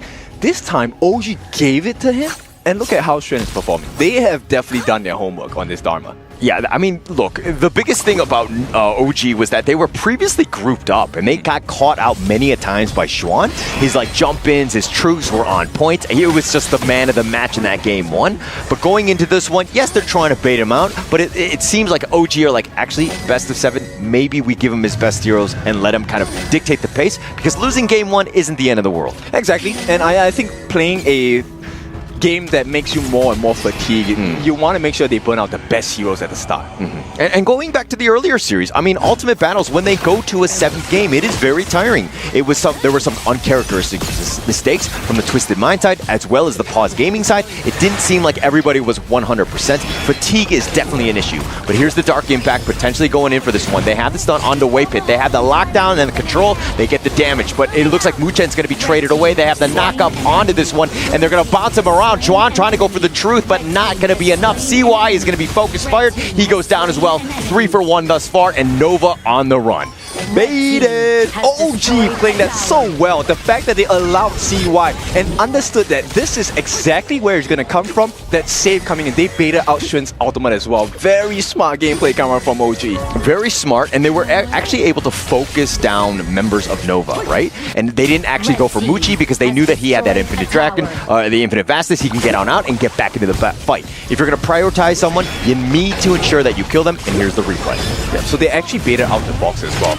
Was it really a bait? I'm not sure, but the fact that the Forsaken contract got rid of the support on the side of Nova actually was a big difference maker, because not only did they force Xuan to use his ultimate early, in which you saw they did not manage to get the slam onto the wall. That was the biggest difference, right? The Truth mantra has maximum effect only when they're all stunned up, and that requires you to slam your opponents against the wall. It did not happen, which allowed for the instant Wen ultimate, which heals and damages at the same time. Yeah, and they were able to out-sustain it, right? And just kind of outlast in that lineup, in that team fight. So, again, OG's, it's more of like the draft has been paying dividends in terms of how they want to build, understanding that the potential burst from Xuan is there, but unfortunately for Xuan, not able to get that, that 2-man stun to kind of really set the tone in that fight. So I think OG recognizes what this big win condition from Nova is, right? We need the stuns, we need them layered, we need them in synchronization. So the moment Way Pit was taken out, number 1, there was no Radiance, number 2, there was no continuing stuns, no think inside the box, so no AoE control, which if you're on OG, you are in love with that situation. Yeah, and look, this lineup has so many different ways to deal with that. I mean, Way Pit goes for that box, you have that set sail, you have the furball from Dao Dao, you have opportunities and options to kind of deal with that. So, I mean, for now, it may seem like, hey, we're talking a lot about OG having a big win condition, but the same can be said of Nova as well. There is a potential of a very big turnaround. All they need to do is to start with a perfect Wendy chessboard. It's going to start with that one. I mean, just to initiate, just to lock down. But look at how OG are grouping up together. This is a death ball that is a very tough nut to crack. Nova Esports, if anything, they need to think about looking to split. But here's the truth, setting it up. The Unending Sorrow just instantly used to counter most of this one. But here's the board, the Dark Impact on the side, and they're trying to find for Muchen. They're trying to focus him down. They're taking liberties. He flashes away, and it looks like OG are going to disengage here. They expended almost everything. Muchi still has his ultimate along with Way Pit though. Kaka flashes away as well. He's going to get back to safety. Muchen is going to recall, and now Nova Esports with a bit of an opening are going to look to focus, at least start the Overlord here. Yeah, they want to look for the steal. It is a Shadow Overlord, so this is going to be big. Oh, nice little pull in, searing stab, but he's been stuck in. He's been suppressed, but the truth coming in with Sean, and it looks like he's going to get the return one, looking to turn this. The Infinite Fastest over the wall. He's going to go aggressive. Kaka has been down, and they look like they're going to get on as well, and now they're turning it around. Dao Dao just trying to stay alive, trying to go, gets Muchi on his way out. Okay, that was a worthwhile trade if you're on the side of OG, but still, overall, Nova wins. So it's about alleviating pressure, and they're looking for some rewards, right? You want the team fight, that's great. You need to make sure it works even better. This one, it's all about the distractions here. Wendy, his positioning was very clean. He was one of the main reasons why this fight went the way it did. So number 1, Xuan catches them on the wall this time, finally gets a stun. The continual lockdown, this is the synchronization I'm talking about, right? Multiple stuns make An uncomfortable. He cannot get out of that CC. And then with Wendy, the amount of sustained damage that a Yixing does is something you do not want to experience. I mean, the biggest thing was CY going in for that one, right? Over the wall, catching out 4, and then Xuan coming in. Yes, CY had been suppressed and killed, but then Xuan was able to go in, get that flash truth, and just really knocking into 2, just setting up for the rest of Nova Esports to clean up. Again, OG needs to be careful. They need to be, positioned well when they're looking to take a team fight. And this comes also with, the stress, right? If you're stressed, you don't think straight, and I feel like OG have been pressured, and at this point, they feel like they are out of control. Yeah, I don't think I've ever thought straight because I'm always stressed, right? True. All right, here we go. It looks like they find Kuka. Juan is going to go, but Muchen is going to be killed the first wave pit, looking for the next target. Gets the cannon blast, and Juan with the truth, bouncing them all back. He gets on top of An. He's going to be killed. They found Kuka, and Nova Esports, without a single death to their team, are going to continue to push. And in a swing of events, Nova now looking for the lead. Wendy, what a player. This is why a good Yixing changes the game, and this could be number one for the side of Nova Esports. I mean, they're taking the mid T3. They're going to take out Wen. They're going to get the ace, and it looks like Nova Esports are going to walk down mid and take game one. Lesson learned, no, it is Nova giving that first response. Game number one goes into their hands. It is not the Xuan performance. This is a Nova Esports performance. What a great game. Just being able to just understand the win conditions, being able to take the perfect team fights. And I mean, it was a matter of like 2 wins and towards the end where they just like controlled the game, walked down mid, and just finished it. So are we in the clear to say that, hey, Nova is S tier? Isaac, would you agree with us later on the desk? I'm not sure just yet, but Nova, I think the way they have layered their skills, the communication here is so much cleaner than that best of 3 series in the Kings group. Just absolutely clean. That was like almost like a great game for them to really set the tone. Yes, OG had opportunities to get back in, but they were completely unfazed. They understood the win conditions and just like being able to play this game out. OG had a couple good times. The draft was a decent idea, but they were never really able to go. This is the moment where Xuan didn't actually connect with that truth, and this is why OG were able to take it. They had a bit of a lead, especially in that early game. Okay, so let me give you what the difference maker was at this point. So number one, the main difference between those successful team fights that OG had versus the one that really worked out for Nova is the fact that Muchen dies first, right? If Muchen dies without getting too much damage onto this lineup of Nova Esports, that is a big loss for them. At the same time, as the later the game goes, I want you to put your eyes onto Wendy. Yes, CY, Xuan, perfect combination, but it's Wendy who's setting all these things up with the taking liberties, the sliding stones, a lot of damage offered by Nova Esports. So, I am curious about the answer to our question, are they tier S? Isaac, let's hear your answer. Again, I do believe they are tier S. Like an S minus. Let's be realistic. There are levels to levels, and they're on their way. The distance is just becoming smaller and smaller, but there's still a distance in there. They will have a chance. They just need to finish the game today, and then they will have an opportunity in the future. They need to make it to top 4. Talking about tier S or not, I don't think that is a conversation for right now, but that's a conversation for tomorrow, that's for sure. Well, ladies and gentlemen, that was Nova Esports against OG Esports, with Nova turning things around and being able to take that victory. Before we start, let's welcome in the proper way, Mantin. Okay, I apologize for earlier. We went to the toilet because of the Game 7, right? Because it was such a great series. But then again, the main dish, as expected. By the way, hello to the Filipinos out there in EWC. Masarap. Yes, as expected, this is the global game. Team Nova versus OG. It is indeed a bloodbath.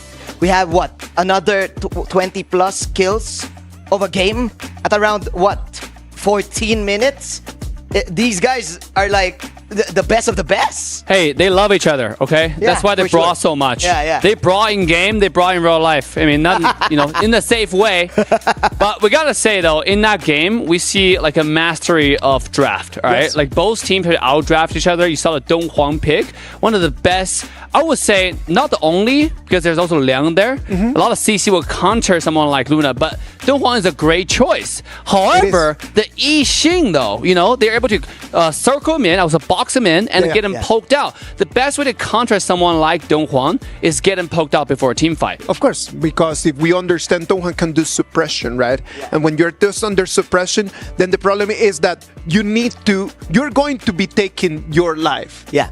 Let's be realistic. Dong Huang was never expecting to just run out of that fight alive. Yeah. But he's expecting to take Luna with him. In the moment that Luna is not done, in the moment that Luna does not fall, that is the problem of OG. At the beginning of the fights, it was working. At the mid stages and the late game, it was not working no more. Definitely, I do agree with the Yixin counter to the Dong Wang. Yeah. But then again, it was the last pick for OG, so they risked it. They know that it's coming. The Yixin mid lane is coming, but we need to get the Luna. But the problem was the Luna got his game. It was because of the poke game also that Nova has every time they play. Like look at this. The poke game from the Mozi and together with the iWin, look at the damage dealt. 30+%. It gave the Luna the opportunity to get all of the objectives in the jungle and just snowball at around 9 minutes. He already has CY, already has the Void Staff. I think if you kind of like just summarize their strategy, it was very simple. You come in, you poke, you chip a little bit their HP bars, and then after that, let Luna just come in to collect kills. Yes. No, another thing is they're actually somewhat using CY as a bait, right? You see him; he's actually not that impactful in this game. He doesn't do that much damage. Look at Muchi, right? Look at Wendy's damage. Together, two of them have about over 66% of damage in total. That's 33% on average, just between those two. That's the insane amount of damage that's leveraged onto Long, onto Yixin. And that's why I say, like, Luna, yes, you try to counter Luna, but you forget about the true carry, which is Long and Yixin as well. There were multiple cores in that Nova esports composition, right? And OG did not have any way just to turn things around. Sadly for them, they already lost that Agudo pick that I know that is one of those OG esports very favorite heroes. That's one of Dao Dao's main heroes, the utility type tank of jungles, the Menkeys, the Agudo. I think they played it again systematically. They went on to protect the king, lineup, to just protect the Derenji all the way, get the sustain all the way. But the problem also, right after the mid game, they got it. They had the opportunity to kind of like get the chance to turn it around. Yes. But their main problem, we talked about it earlier, the clash lane, Shuhan on this Dharma, always finding a way to, I don't know, get them from the side, from the back, from top, I don't know. He's just everywhere. When you start talking about laning, I think that Nova Esports had a little bit of an advantage in each one of those lanes. And then when they put it all together, that's the reason why they took the dub. Yeah, absolutely. This is a game, even though in the early game there was a slight advantage to OG, but Nova stayed cool and they just stayed persistent, did their job, and eventually when they find the big clashes, that's when Dharma's rotation truly mattered. I'm telling you, I found that CY in some moments of the game in between the 5 to the 8 minutes mark, jumped in a couple times and died in both times. And it just, I feel like he felt like, okay, I got the Luna, I got a little bit of an advantage, I might be able to come in and take the kill. And just his tempo was slowed down because of these decisions. Yeah, that's why it's a team game, right? Like Shuan for sure definitely stepped up with the Dharma, and I'm really guessing that they're not giving the Dharma anymore. For sure, in the next game they're gonna ban it out. Maybe ban out another jungle hero, maybe a Pei for sure, or maybe the Luna themselves. They're gonna ban it out and will not give it to Dao Dao and the Dharma onto Keke. Yeah, Dao Dao's signature hero is actually Luna. If this guy has his hand on Luna, this is the time you pick out Liang and Wang Zhaojun, right? That's when you try to counter. But it's so hard to do that because it's so hard to bait. You don't know whether this person is going to pick it or not. And Dao Dao is such a flexible player. So, yeah, even though they lost game 1, but again, Isaac, we talk about this 7-game series, so we're just getting started here. From a psychological point of view, Dave, OG comes in here just like very looking forward for Nova, right? Like Nova it's actually pretty chill. OG were the ones that really wanted to take this fight. They come in, they come strong. The first game, it doesn't go for them. Is that going to have a mind blow for them? This is they want revenge, right? Like they want revenge. And I think the psych game right now is coming in. Like for example, Shuhan has always got the advantage up against Keke ever since they're matching up. Maybe there's a little bit of intimidation factor here coming in to OG. Of course, they're really frustrated every time. They really they memorized Nova's arsenal already. They know their playbook, and every time they make mistakes, I do believe there's a little bit of frustration coming into each player. No, I also gotta say there's a proficiency issue might come into play in the game 1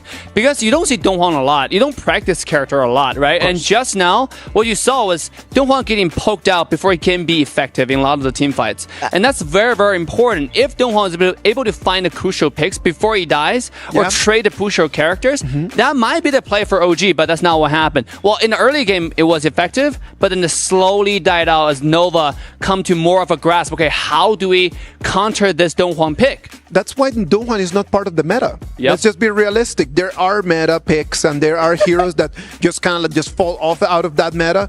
And you need to understand that you might like the Donghwan a lot and it might just have an ability that is really interesting. But if it is not in the meta, there are reasons why. There's, I think, a high chance that they trapped out OG because the first ban was actually the Liang. And they know that OG wants to play all of these stuns. Like last time, they saw the Princess Frost and the Liang combination. Because Anne, as a farm lane, I always see him as this type of farm lane who is always in the back lines. It's not the flashy type of Arlie, Marco Polo type. It's like those the Rengis, maybe a Consortiu or Lady Sun, and they tend to win these games with those types of lineups. So pretty sure Nova adjusted the first few picks for the first 2 bans that they have. Well, very good BP for the coaches, right?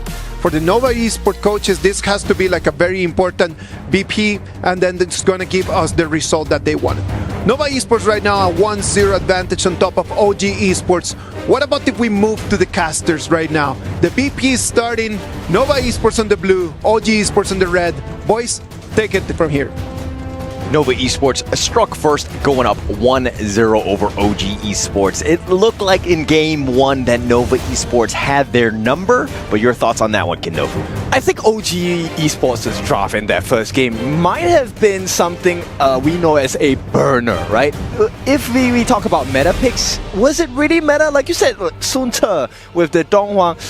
Really, I don't think that's the kind of strongest lineup, but Nova did commit quite a lot. So let's talk about the game plan here for Orange, who's going to be the coach for Nova, and Andy, who's going to be the coach for OG. Now, Nova, they ban out the Dharma, they ban out the Luna, and they pick up the Allgren.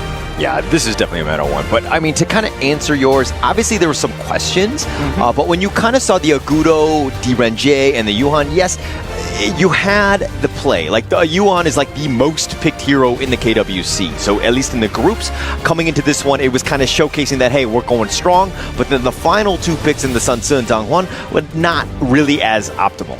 Yeah, and now, Nova Esports, this might be a idea pick. It's one of the strongest synergies along with the Allgren as well. While the Arlie has been banned out by OG, they themselves have actually put themselves in this position, which is they ban out the Agudo, one of the natural counters against Allgren. Yeah, I mean, they went for that first, and so I think that maybe they have another answer, because again, the Allgren was still in play. Nova Esports were more than willing to pick up the Allgren because we know that CY plays an amazing one.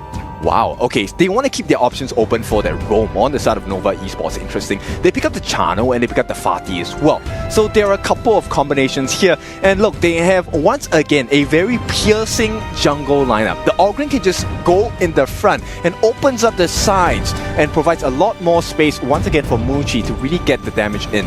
Like the Lung last game that Muchi was playing, he was practically untouched in some of the fights. Yeah, and I'm liking the Fatih pick as well. I think that it's definitely been on the up and up in terms of this KWC. It definitely in terms of the meta, we're seeing just how great of a Clash lane hero he is, because he provides so much. I mean, not only does he have that sustain, but he's kind of tanky. He does a decent amount of damage. It's pretty much everything that you want from that Clash lane.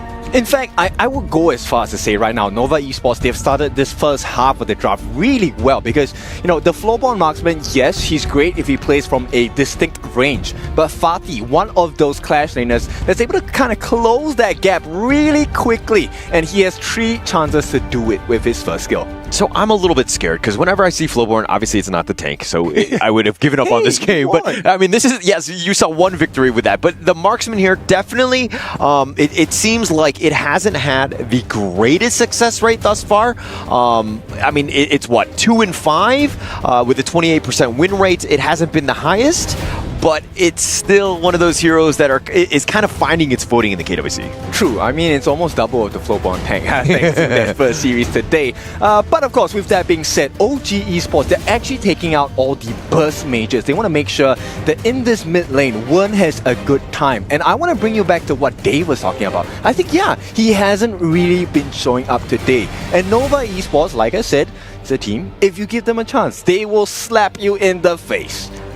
They're about the long term, right? They're able to find ways in. I think even going into this draft, it seems a little bit like posturing. I mean, the marksman, the Flowborn marksman is fine. Secure is definitely, we're going to see Muchen kind of fly high on this one. And just kind of out-sustain because you need to deal with the potential healing of this Ogren and Fati. And the idea now.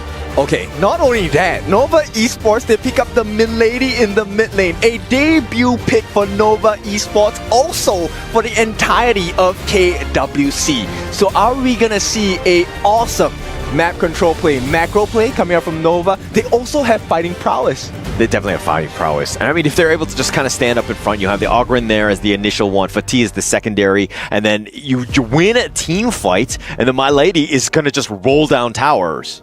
Okay, Milady is one of those scary picks. When it works fabulously, but if it doesn't, it gets thrown down the drain. There is no gutter lane here. Yeah, it's all in or nothing, right, for this one. But I look, Nova Esports have kind of proven that they're able to do this and kind of make unconventional picks work. But going into this one, it's the ultimate battle. We knew that there were going to be some unconventional picks. We've been seeing a lot of best of 3s. We saw only 2 best of 5s in the KWC thus far. And going into this, it's all about the best of 7s where we're going to see just how deep everyone's hero pool is. I feel like it's a return answer from Nova, right, as we hit into this game. Because end of the day, is Milady a meta pick? It's a good pick. Do not be mistaken. If given the appropriate lead, Milady is a instant killing machine. Once she gets her ultimate on you, that air support, with the damage from the air support as well, and the robot minions, you are done for. Okay, we're going to see. It looks like the game 2 is underway. We've started this one. OG down a game. Do they bounce back with this draft, though? For OG? Yeah, for OG. This one's a bit hard for me because I find it very difficult for the side of OG unless they can take CY down in the early game. Look, Dao, yes, his main role here is a tank, and as the game goes later, he's going to provide a lot more room for Ant. But is that going to be possible?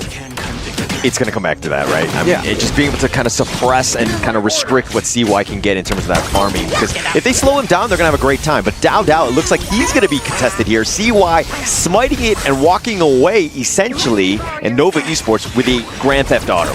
This time, it is OG. They are unable to punish Nova. And Nova, this is a great start. It's not the biggest of goal leads just yet, about 600. But every lane seems to be in favor for now. Yeah, in favor for now. But Nova Esports, more than anything else, it's like funneling that farm into CY as much as possible. And look they're starting to contest. This is going to be very uncomfortable for Dao. He wants to be left alone, but it looks like they're going to have the knock up CY using the Conductor of Souls. Not able to take that one. And now Kuka looking to go in for this. Nice 3-man stun. And do they get anything on this one? CY so low, he uses the path of passing, but that's not where you want to go. He's actually going to the wrong side, but he will go down. But Dao falls first, and first blood goes the way of Nova, although CY did trade in the end.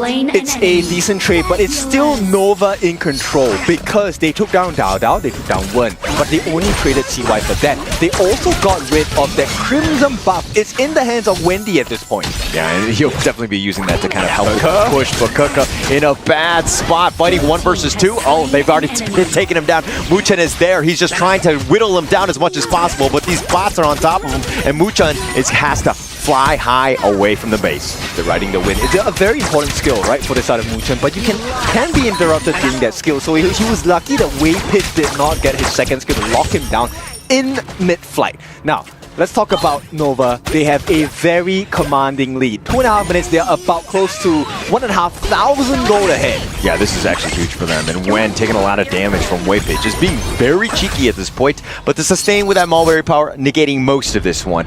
The big one right now, it's not 3 minutes in, but going into this bottom lane, let's talk about this one. It's going to be Muchi versus An. who are you giving the edge to just in lane? I think it's really based on how aggressive they are. At the same time, this is also aided by the rotations coming in. And if you take a look at the goal differences that are very apparent at this point, Nova in the mid lane, Wendy already has close to a 700 goal lead against the Lady Chen, so he's gonna have a lot of pain down to the side of OG. Yeah, look, CY looking to contest at this point. The Ocean of Tears is gonna be on top, but CY with that steal, he smites it, and this is gonna be great. And they've also picking up Keka in the top lane as well, so they're doing some serious damage. Nova Esports being aggressive, OG on the defensive, and just want to farm in peace. But they can't, and this is exactly what you should do, right? We have seen the previous series. One of the things that we have definitely learned in this one is, look, when you have the lead, you have to press on, you push them back. Not only do I get the goal lead, I don't allow you to farm. And this was that solo kill, I believe. Keka against Shen, 1v1. Okay, no, it was not fair. The flash came in from Wendy as well with the ultimate, and with that stack damage, Wendy now on a killing spree. Yeah, and just a nice little rotation, and it looks like Mu Chen taking some damage. Waypit chasing him down, but the ride the wind, and Mu Chen flies on out of there, but they're completely out. This Tyrant looks to be a free one for Nova. OG looks lost, and Nova, I mean, they're proving that, hey, that BO3, no fluke. CY in a very commanding position, and what a timing. Look again, Azure is here. Okay, they're going to look to contest yet again the Aerostorm right onto CY, but they pretty much just want the buff, and they're going to move on out. They smite away yet another buff. Pure class. Shen, he should be able to survive this, and once again, OG cannot find the punish. Cannot find the punish. Nothing in retribution, and I mean, this is a big one for CY. Waypit all the way up in front, finding Mu Chen. They're going to slow him down. He's going to go down, and Wendy with those spots, chasing him down to the ends of the earth. It's a big rampage coming, a 2,500 goal lead built in the space of 5 minutes into this game. They also have the Primal Bond, and what is this repeat? Look, every buff is Nova's buff. Yeah, everything. Taking away everything, looting and pillaging their entire jungle. I mean, this is the top lane is looking to be in a rough spot as well, but Kuka, he's going to be dove under. He's going to be like gone on right here. He tries to flash away, but they're going to chase him down, and CY not letting him go. They're going to take that as well as the top T1. Easy peasy lemonade squeezy at this point. Nova leading 6-1 in terms of kills, but not only that, they have extended their lead. It's a 3,000 goal lead in advantage to Nova. And once again, unless they get a steal, this is like a consolation prize. Yeah, Dao might have gotten that one, and it looks like the chase is on. They have the control. Mu Chen trying to ride the wind, but he gets shut down. He gets struck down from midair, and it looks like it's going to be a kill going their way of Nova yet again. What did I tell you? If you give the lead to a Milady, there is no chance of a comeback because the burst damage coming in is just insane. The goal difference now, he's already 1,000 gold ahead of Wood. Yeah, no chance at this point. And I mean, look at how aggressive they are. Nova are like, your jungle is mine. I'm going to take yet another. Dao does have that smite, so the battle might be on. The Aerostorm is going to be on point, and Dao does smite that for good measure. Okay, so it's a little bit of a recovery coming in, but it's a 4,000 gold lead at this point. Nova definitely in the driver's seat. OG looking pretty lost, and in the gold chart, Wendy pops it all. Number one in the pop music chart here. yeah, he's on top. All four of them. They've got the greatest hits in that regard, but Nova Esports just taking the fight to them. I mean, look, even with this push, Wendy's going to make it very difficult for them to defend this mid T1, but Nova Esports using that as just more of like a farce more than anything else as they siege and look to take this Crimson. Yes, and you can't defend waves. There is no wave management. There's no wave. Conductor of Souls right on top of that. The steal away with that smite, but now Dao is about half-life. CY on the run. Xuen looking for that right angle. He's going to try to go down for Mu Chen, but they've already taken Keka in the other side of the map. But Mu Chen right in the wind. He's going to get back, but he's going to be chased. Uses that Mulberry power, but he's going to be killed. Very smart move coming in. So Xuen actually separates the entirety of OG. And once again, once you're split apart, divide and conquer. And with the goalie, you don't win this fight. They've managed to extend this goalie. It's 5,000, and we're 7 minutes into the game only. Yeah, and Nova Esports just so smart, right? Understanding just how to take those team fights. It's like, hey, if we have a 2-on-1 somewhere and we're able to kind of attract the attention of the others elsewhere, we're going to have that numbers advantage, take out those kills, which is a huge proponent of why they're up 9-1. But here's the Dream Roam. That's a nice one. Connecting onto 3. The Aerostorm right onto CY. But Dao, yes, he's tanky, but he's going to get sliced down. CY gets that kill, and Schwan with the flank, not able to get anything else. There is no rising at this point. OG made to sit down as the map is just conquered by the side of Nova. We predicted a close series, but it's not looking like it right now. Yeah, it's not at the moment. Kuka look flashing in, tries to find at least Waypit. The force field suppression, he's going to go in, but he's being focused down by 3 members. Nova make him pay for being aggressive and contesting, and they also pick up Muchen as well. They're in a disarray at this point. OG, every member is playing for themselves. They're looking to provide value, but it's not a team play. Yeah, not a team play at all. And I mean, OG, if anything, they just need to stem the bleeding, deal with the waves. Not the easiest thing to do, especially since Nova Esports. They win a team fight, and with Wendy, you have that potential push. And look at the distribution this time for Nova, right? Instead of CY taking the buffs, now they have given the buff to Wendy, given the buff to Muji. They have hit their power spikes 8.5 minutes in. There is looking like there is no ray of hope for OG. It's just one game thus far. This is not looking like a good game for OG as well. Obviously, they're going to look to bounce back, hopefully, on this one. But right now, at this game, yes, you were saying disarray. Yes, it's looking like it. OG right now, it seems like they've been shaken up a bit. I mean, you can't blame them. Look at CY. He's at level 12. He's at 6,000 gold. He already has 2 of the main core items. Gonna finish his third, which is that full stacked Giant's Grip on that jungle item, right? So he already has physical defense. He has anti-heal in the Blazing Cape. He also has the Eye of the Phoenix, making his regeneration even higher. So he is the frontline tank. What does that give? Wendy space, Muji space. The heals are coming out from Waypit. There is nothing that OG can look forward to at this point. OG don't have any answers right now. Really struggling to find their sort of footing. They don't really have the magic, the damage to kind of deal with some of the tanky ones, especially like CY that we were breaking down. But now Nova Esports putting the assault on. This bottom T3 looking to go down. Yeah, you don't really have the minions, but you got Wendy. It's a dash and a gash at the T3. Nova draw the big one here. T3 for the side of Nova Esports, and they are in elation. Once again, OG, there is no answer coming in. No answers, and the way that the Nova team has been kind of poking and prodding, keeping them at arm's reach so that they can never really come in, OG are not looking to commit because they know that if they do, they will die. Yes, and also because there's the Tyrant buff, so there is nothing to expect out of the OG squad unless Nova mess it up. And Nova is a team that rarely makes mistakes. Rarely make mistakes. I mean, when you're, and that will lead up to like a 9 to 10k lead. I mean, this game has been all Nova Esports. It's tough for Nova to get any sort of farm. In fact, look, they're so optimized. It's a double objective take. Wendy gets the Shadow Overlord, and Muji gets that Shadow Tyrant. So not only do they have macro advantage, they also have micro advantage. Take any fight you want, Nova is going to crush you. All right, look, if you're going to take 2 neutrals at the same time, I think you're just being greedy at that point. I mean, greed is good at this point, right? You have the lead, you have a 10,000 gold lead. It is set in stone now. You have an open bleeding wound on the bottom side. T3 available for the taking. Why not if you're on the side of Nova? No, I mean, it's a great call. You have that damage too, and you're able to do it well. But the Dream Roam forward, Kuka looking for that flank, but it looks like he's been caught out. He's going to use the force field suppression just to stay alive, but CY Seer states him, and now it looks like Schwan all the way in the front line, just attracting them to go back into their base. CY over that wall, but they've got Vanguards. This siege will continue. A second rampage, this time in the form of CY as well. It will be a barren base, and you know what? The crystal is wide open. They can go for this if they want. The top T3 is the only thing standing at this point. Yes, the crystal is there, but with this Shadow Vanguard, it's going to be tough. Muchen getting so low, he's going to get sniped out by Muchi. He gets that soaring signal, but Dao all the way up in front. He gets guillotine for his troubles, and they get Wen, and they get the crystal, and Nova Esports take game 2. Well done. On the side of Nova Esports, there was no chance of a comeback on the side of OG Esports, and Nova looking so strong. So strong at this point. I mean, I think going into this third game, the draft has to be on point. They got to go with their meta heroes as much as possible. They need to figure out some way to kind of, get back into this series. If they lose that third game, they're going to really struggle. Struggling is not where you want to be at this point, right? If you're on OG. Because at this point, you are down by 2 games already. No points on the board, and Nova could be well on their way to win a third game in a row, in a best of 7. I don't want to get ahead of myself, but that one looked rough for an OG fan.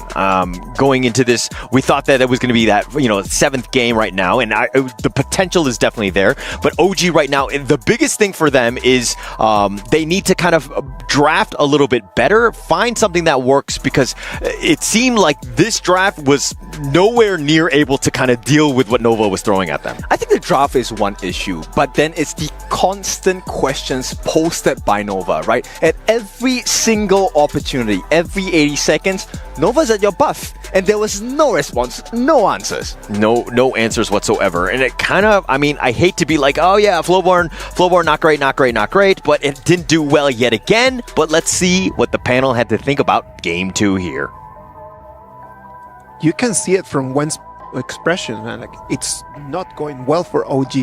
Even for the OG fans, they're looking at this game and they're just thinking, what's out there is what's going on. Not only what's out there for them to take in the next game, but are they gonna be able to take the next one? That's a big question right now, because the performance is not their best, and that's just a little bit of a compliment compared to what everyone's thoughts are. Yeah. Last game, you saw Win's expression with the post-game cam. This guy looked frustrated, he looked tired, and maybe he slept on the wrong side last night. He had a pillow syndrome. It's time to wake up, all right, for the next game. Yeah. But for sure, that was an interesting strategy. We see Augur and Didia for the first time in the playoff, and it was great showing from Nova's side, invading all around. And the other side, OG, they got a game plan, but it didn't go the way they wanted. I think that they had a game plan that did not work out. Nova Esports taking the Milady pick out there, putting that non-meta hero over there in the Gorge, and being able just to take the dub. That's gotta be a very difficult thing for OG to digest. Yeah, we saw the push strat here, right? You have the ducks from the Milady. Those are the pushing robots. All of these units that she spawns. Plus, you also have the wolves together. You would definitely know that Nova wants to end this. Like, they want dinner early. They want to make it to the hotel and get that dinner, that yummy steak, right? But then again, for OG, I should say they need to change the blueprint right here, right now. They're sticking to the blueprint. They've been sticking to this strategy ever since the group stages, the protect the king type of play style. What I suggest is maybe they need to fight fire with fire now, like gris it all at level 1, at level 4, burn all the flashes, burn all the spells, and just take it from there. Let's talk Wendy. Wendy on that Milady, 33% damage dealt. Dave, what is going on with that? Explain to us how this Milady works. I want to know how much damage Wendy did to towers, okay? Because this guy was pushing a lot of turrets the entire game, the outer, inner, high ground towers. He got them all, okay? Even the towers. But let's talk about Milady in general. We actually mentioned it last game. Milady is such a great tower pushing character. It's so underrated. It might be a counter to Mai Shiranui in rank. Okay. And also in competitive, you saw today how they're able to use it along with channel, like Menjin was mentioning, right? To push a lot of towers. And the damage that Milady was pushing out onto someone like Sakir last game. Right? Sakir was not even able to survive going forward because of constantly getting hit by the robots, constantly getting shredded. And Milady's first item was Massive Agony. Yes. That item was so crucial on shredding tank's health. Let's just talk a little bit about Milady, because I want to spotlight it a little bit longer since we don't get to see that hero a lot, right? So let's spotlight that a little bit. The item build that we saw from that Milady. Can someone just come in and just give us a little bit of more detail? Yeah, I think the for the side of Nova, especially the Milady, especially their mid lane, they know their win condition. They know that Team OG, they want to play the sustain game, right? They got the Sakir, they got the Byron. So immediately pop second item, you go for the Venomous Staff as well. Exactly. Right after the Massive Agony, which has burning damage, you go for another poison damage. We call it in the Philippines the Cobra Commando, because it's a snake. It's a snake, by the way. Anyways, plus you have the Frozen Breath as well. It slows freezes down, you, right? Yeah. So burning sensation plus a freezing sensation, you will definitely get a cold. Yeah. You will For catch sure. a cold, right? For sure. The HP bars were just really like going very, very slow and very, very low as we saw Milady dealing damage in that gorge. 2-0 Nova Esports right now with the advantage on top of OG Esports. This is going in a very quick fashion compared to what we were expecting. What about we take a little break? We're going to think a little bit more about these games and we'll be back right with you.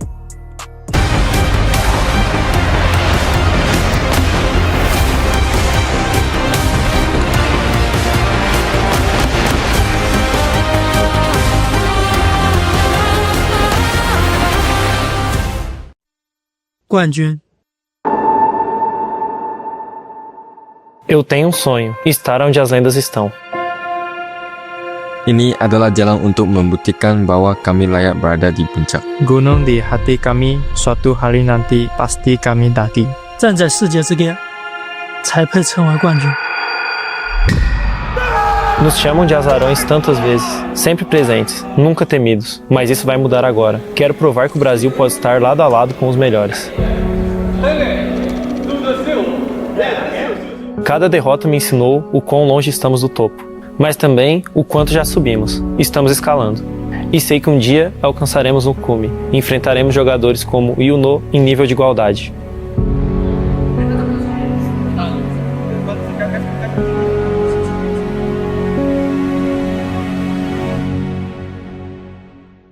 Saya tahu bagaimana rasanya kalah di panggung dunia. Saya telah melihat apa yang membuat tim KPL begitu tangguh. Saya meninggalkan rumah untuk berkembang, untuk membuktikan bahwa bahkan dewa pun bisa dikalahkan. Dan saya ingin melakukannya saat berdiri di hadapan Ino, pemain yang saya hormati. Saya di sini bersama tim ini untuk membawa kebanggaan, bukan sekadar bersaing, tapi untuk menang. Kami pernah berasa bagaimana rasanya ditakuti, tapi belum lagi dihormati.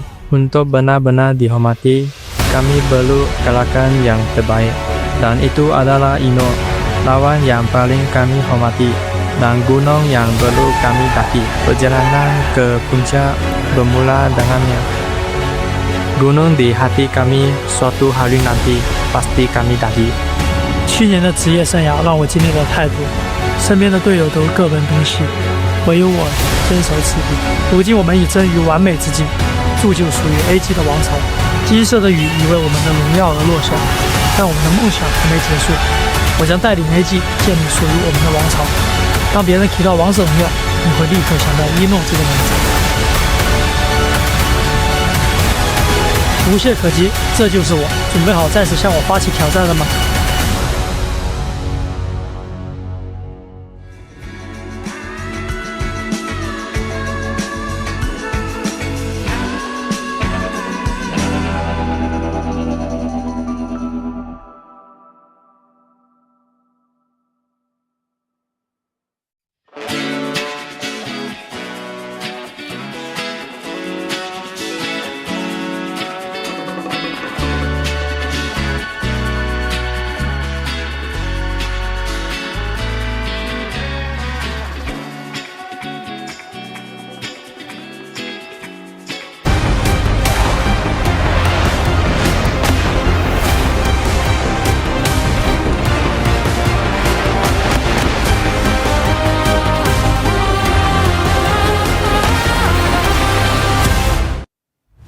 I don't think that the problem in here is that Nova Esports is up. I think that the problem in here is that OG Esports is not performing the way that we were expecting. Yep. That I think that is the biggest surprise that everyone at home is having. And if I would be the coach, I'm telling you, right now, the yelling would be on. Oh, really? Oh, really? I think, what are they yelling? Let's go plan B, right? Like that? Because for me, they need to go maybe plan C right now. Because I think Nova have reservations in terms of trapping them and picking like certain heroes. Who would have thought about the Milady, right? Yeah, but Coach Andy is a yelling type, to be honest. Yeah. I see him interact with the players. The thing about him yelling is he has a warm type of yelling about it, like that gives you the way that this feels nice. Do you after being yelled at. remember when your parents told you that they were disappointed at you and that used to hurt a lot more than with the mad and then just yelling at you? Yep. Maybe he's gonna have that approach, man, because right now this 2-0 is not even a matter of the 2-0. It's just a matter of the personality, and OG is lacking that personality. What do the casters think about this? What about we hear what King Tofu and Holler have to say? We're into game number 3 of this best of 7. Nova Esports in surprising but dominant fashion, now taking a 2-0 lead over OG Esports. Absolutely clinical at this stage, and I do like it how Isaac was talking about the fact that it's not like Nova winning, it's like OG losing at the end of the day. Yeah. It didn't seem like the OG of old. I also want to ask Dave, what exactly is warm shouting? I have never experienced warm shouting in my life.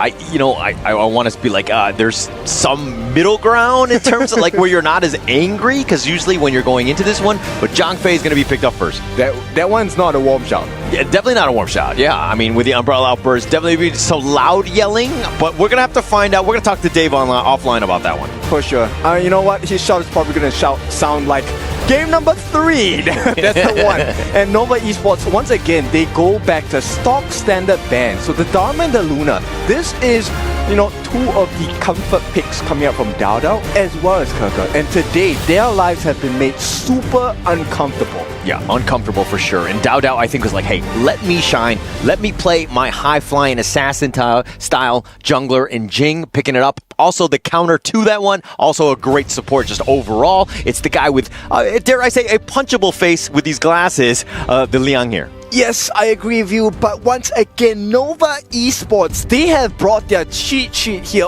all the answers that you want. I'll give you the Liang. Who's going to stop you? The Zhang Fei is going to shout at you, the Guan Yu is going to grab you by the neck, and then Musashi is going to slap you in the face. So many answers against the Liang pick for Muchen. Now, Muchen, he has had an impressive record with Liang in the games coming into this stage of the game. But with 3 different answers to one singular problem, how are you going to deal with that? Yeah, I don't know. And this is where the drafting has just been brilliant from Nova Esports. It seems like they've gotten this step up over OG Esports throughout this entire series thus far. But to your point of like, hey, do I want to be yelled at? Do I want to be, like trampled on or, gone on? None of the above, please. If anything, maybe some warm yelling at the end of the day.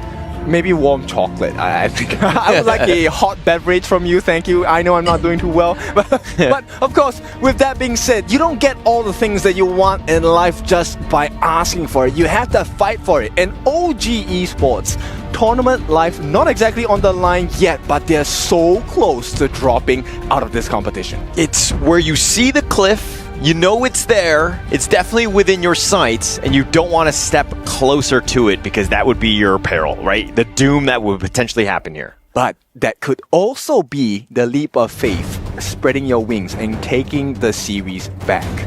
Okay, true. But if I'm taking that leap of faith, I'm going to make sure I have a parachute or some sort of pillow towards the end of that cave. And that's Andy's job, right?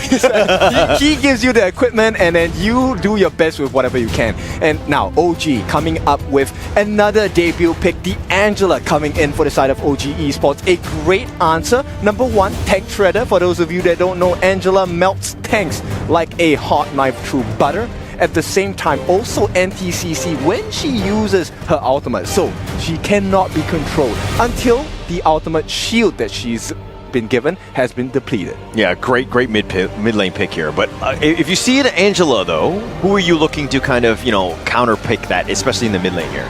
Anyone with mobility, right? So, I mean, that's the answer. So there's 2 options you explore. Either you get rid of her shield so that people can CC her, or just straight up move to the side. Sidestep.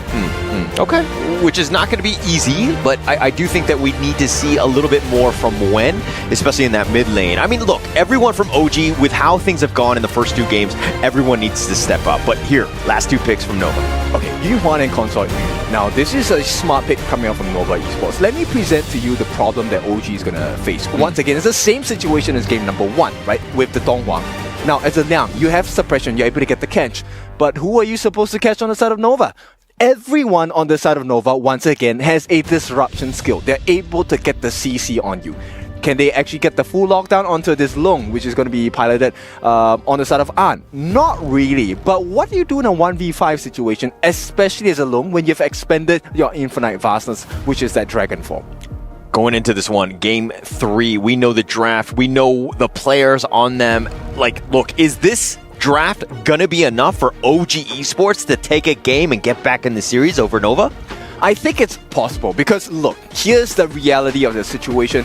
Nobody drafts to lose. Everyone wants to win. But in order to do so, you need an advantage. So this early game, once again, very prominent, very important for OG Esports. They cannot perform like they have done in the first 2 games. All right, that's questionable there because whenever we play our ranked games, some of your draft picks are a little questionable. So when you're saying, hey, nobody wants to lose, you know, it's a little bit confusing there. It's like an execution error. I am okay. I'm always learning, right? With HOK, with esports, you either win or you learn, and I have done a lot of learning. Yeah, definitely a lot of learning. I'm going to say that for sure. But what actually have you learned? Whatever. No, but okay. We're going to go into this one. It's going to be game 3. Can OG Esports strike back and get themselves in this series over and over Esports? We're going to have to find out here. Yes, it's not about recovery at this point. OG needs to come back swinging against Nova because Nova are looking like an immense challenge for the side of OG. I mean, they need to play a little bit faster. It seems like Nova Esports have gotten their numbers, especially in the early game. They've been very aggressive. This first movement by Xuan, so smart. He actually takes a roundabout just to check where OG have started their first buff. It's going to be huge, right? You just try to take that away as much as possible. And again, CY looking to, it's just that vision, that, that communication where CY understands where those buffs can be, and so that he makes his own rotation down. So this is a trickle-down effect. Now that CY has taken his own Crimson buff, he now knows the timing, roughly, of Dao Dao's Azure Golem. And I can assure you, we have seen it in Game 1 and 2, Nova are going to be there. Yeah, they're going to be there. I mean, they're going to contest as much as possible. Dao Dao has not been given any space. I mean, we always talked about the fact that, like, OG Esports, yes, they have a team of all-stars, but Dao Dao is, dare I say, the brightest star. He shines the brightest. So he's going to have a bit more focus from Nova. Yes, and especially if Dao Dao doesn't have a good game. He's a Jing. He's meant to melt those people down on the side of Nova. If he cannot do that one singular role, okay, there's many roles, but like that main role, then Dao Dao is going to suffer in this game, and OG will start to crumble again. Yeah, but what is Dao Dao going to do? Like, how are you going to initiate on this Nova lineup? Everybody's kind of like tanky, or they have that sustain, or they have some way to kind of mitigate that potential jump in. I find it very hard to answer, right? End of the day, look, with the first skill of CY on this Musashi, able to block most projectiles, if not all projectiles in this game, illuminating flash. And that kind of cancels out so many different skill sets when that Chaos Cinders, that second skill stun, not available if it's slashed out. Same thing for An on this Lung. Look, you can throw Flaming Palms, Ride the Wind, Downpour, whatever you want to throw. As long as CY catches that skill in that midst of the illuminating flash, it's all gone. Yeah, it's going to be gone for sure. And I mean, OG Esports, this is kind of why I'm like, hey, there's a little bit more pressure on them to have that good early game to kind of really take the fight to Nova Esports. If they're behind, then not everyone can freely farm and kind of get going. In this case, it seems like there's a slight edge in favor of Nova here. Draft-wise, I definitely agree, right? Because there is going to be a lot of difficulty. Like, who are you supposed to stop? And can you stop them consistently? Because Dao Dao is actually a hero on this Jing that is very fearful of control. And once again, I bring you back to the point. They have 5 different members of control on the side of Nova Esports. Yeah, if they're able to get those team fights going, and this is why Dao Dao is like, might not be the full all end all win condition for you. Yes, he will set up the initiations. Yes, he will attract a lot of the CC, but it's going to come up to An to really step up. But here's the Soaring Green Dragon on to 2 members, but they're just going to push them away. They just want the Sprite. Yeah, OG needs to find an unfair advantage at this point. Oh, there's the lockdown. They have the control, but they do have enough damage. They do, and Chuan will be killed first, and Keka will cartwheel to safety. That is what we're talking about for OG fans. You split the damage, you share the damage, and then you get the kills. This is why when on this Angela, beautiful pick, right? Tank Shredder, OG there is some life to them. But Nova, I can assure you, they are still very comfortable in this game. And one thing about OG's lineup is the fact that they needed that early game start, and Mu Chen will provide. Once he hit level 5, which he did on that, I mean, he level 4, he had control. He was able to do that in that top lane to kind of lock Xuan down. That's the way you want to do it. Every single time it's off cooldown, you want to be looking for kills. But the one thing we've ever learned about Nova, the one trait is if Nova makes one mistake, they never make it again. Rarely. Yeah, it's tough. It's tough. They definitely learn from their mistakes. Waypit was going potentially in. He's just scouting that out, but he gets killed for his troubles when picking up that kill. Okay, so now it's a comparison. So OG have a decent, it's not the biggest of leads, but what do they do with this lead, right? Decisions are so important in Honor of Kings, and they need to maintain this lead. Push the map on, doing a great job, providing that space, putting some chip damage onto that bottom T1, potentially going down for that. I mean, this is exactly where you want to be if you're OG in terms of the early game lead, really taking the fight to Nova. Yes, be the aggressor and not, be the pressure, not take that pressure coming out from Nova Esports. But once again, even with a 2-kill lead, OG leads by a mere 100 gold. I mean, it's tiny, but you'll take whatever you can, especially from what we saw from OG before. But here's the Umbrella Outburst. They push back the Stampede. The Infinite Fast, he just barely gets out, but when not able to get out, he's just a little too static. Dowdow's still up in front with that mirror domain. The push back, they find CY. They get the return, they get the nice little knockup, but Waypit on the return. Xuan go diving on the tower. He's going to go all in, gets the kill onto An. Is this a bad situation for the side of Nova? I would argue no. I think it's okay. CY did his job. They got down one, and more importantly, they got down An as well. That delays a lot of different things on this side. Take a look at the positioning of this side of Muchi here. Very safe on the backlines, making sure he gets all the hits, but at the same time, CY's ultimate, the duel to the depths, catching out one. That was a very significant marker. Xuan also aiding with the rush, Razor Cavalry, very strong presence here. Not only did he delay the aggression of Dowdow, he pushed him almost out of his mirror domain, because if you didn't know, Jing, when you're out the mirror domain, it's cancelled. Yeah, it's cancelled. I mean, that's the best way to do it, to take him out. And Xuan just understanding that. And like, look at the dive, right? He was going for An. He was like a homing missile. Ensure that if he's going down with An. Yeah. So it's a very important marker, right? Oh, the control. They've got him. The Blazing Brilliance right on top. Waypit leaping Saviors away. That was a good attempt, but again, Waypit kind of on the tankier side. But here's the mirror domain from Dowdow, finding CY. It looks like that's going to be the end of things. I think OG is starting to recover, right? If you take a look at their decision making now they're backing up Dowdow. Dowdow is diving. That's great. But he's not diving alone. Yeah. But Dowdow is given the hero that he wants. This is his playstyle. He wants to be aggressive. He wants to be making those moves. And yes, it might be a little too overly aggressive at times, but generally speaking, you got to trust Dowdow in the end.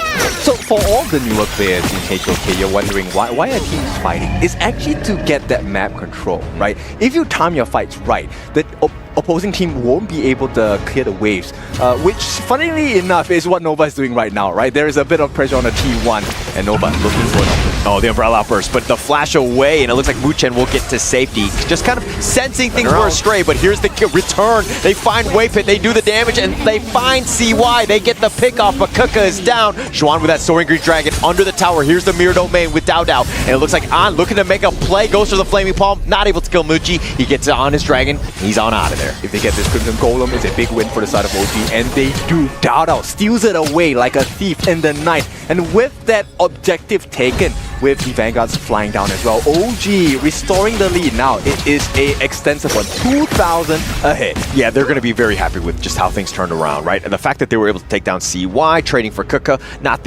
this is like you want to trade up, right? You want to slow down CY as much as possible. Muchi's definitely on that list as well, but getting that kill and only trading away your Clash laner, I think they'll be happy. But they have the control, they find CY yet again. He's had a rough time, the Unending Sorrow keeping Wendy alive. Mirror play, and this one is a beauty. Now, Dowdow, here are two traits that you will see here. Number one, OG is playing exactly how Nova played, which is your buff shows up, we're there. Oh, they find Wave Pit. He leaping saviors over the wall. Kuke was trying to do some of that damage on, but here's with this Vanguard, they're going to potentially go for this mid T1. That will be a healthy amount of damage. They get the T1 down as well. And look at the goalie. 2,000 ahead this time. Individually, Dao leading ahead of CY. And this is where you need to hit those markers and timings.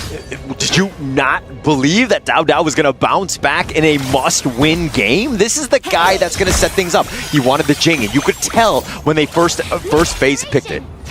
Agree. And now, for the first time in, 3 games, I feel like Wen has recovered. There's a little bit more hop at his step, and I'm not talking about the hero pick of Angela. Yeah, it's definitely going to help them. I mean, you're seeing just like they're being a little bit more aggressive. They're being more assertive with their movements, and especially with this contest, Nova Esports now on the defensive. The Umbrella Operas completely miss on this one, but he stampedes forward, gets a nice little contection. The Blazing Brilliance right on top of this, but Xuan is going to be killed. The Infinite Vastus on back. 2 members down from Nova. Muchi running for his life. They're going to find Muchi as they get the pick up. The unnamed Star Wendy just trying to go in, but on with a triple kill. This Dragon Boy is on fire, and he's not just breathing fire, he's breathing the earth and air as well, water, as it's looking like a downpour for the side of Nova Esports. OG, what a time to recover.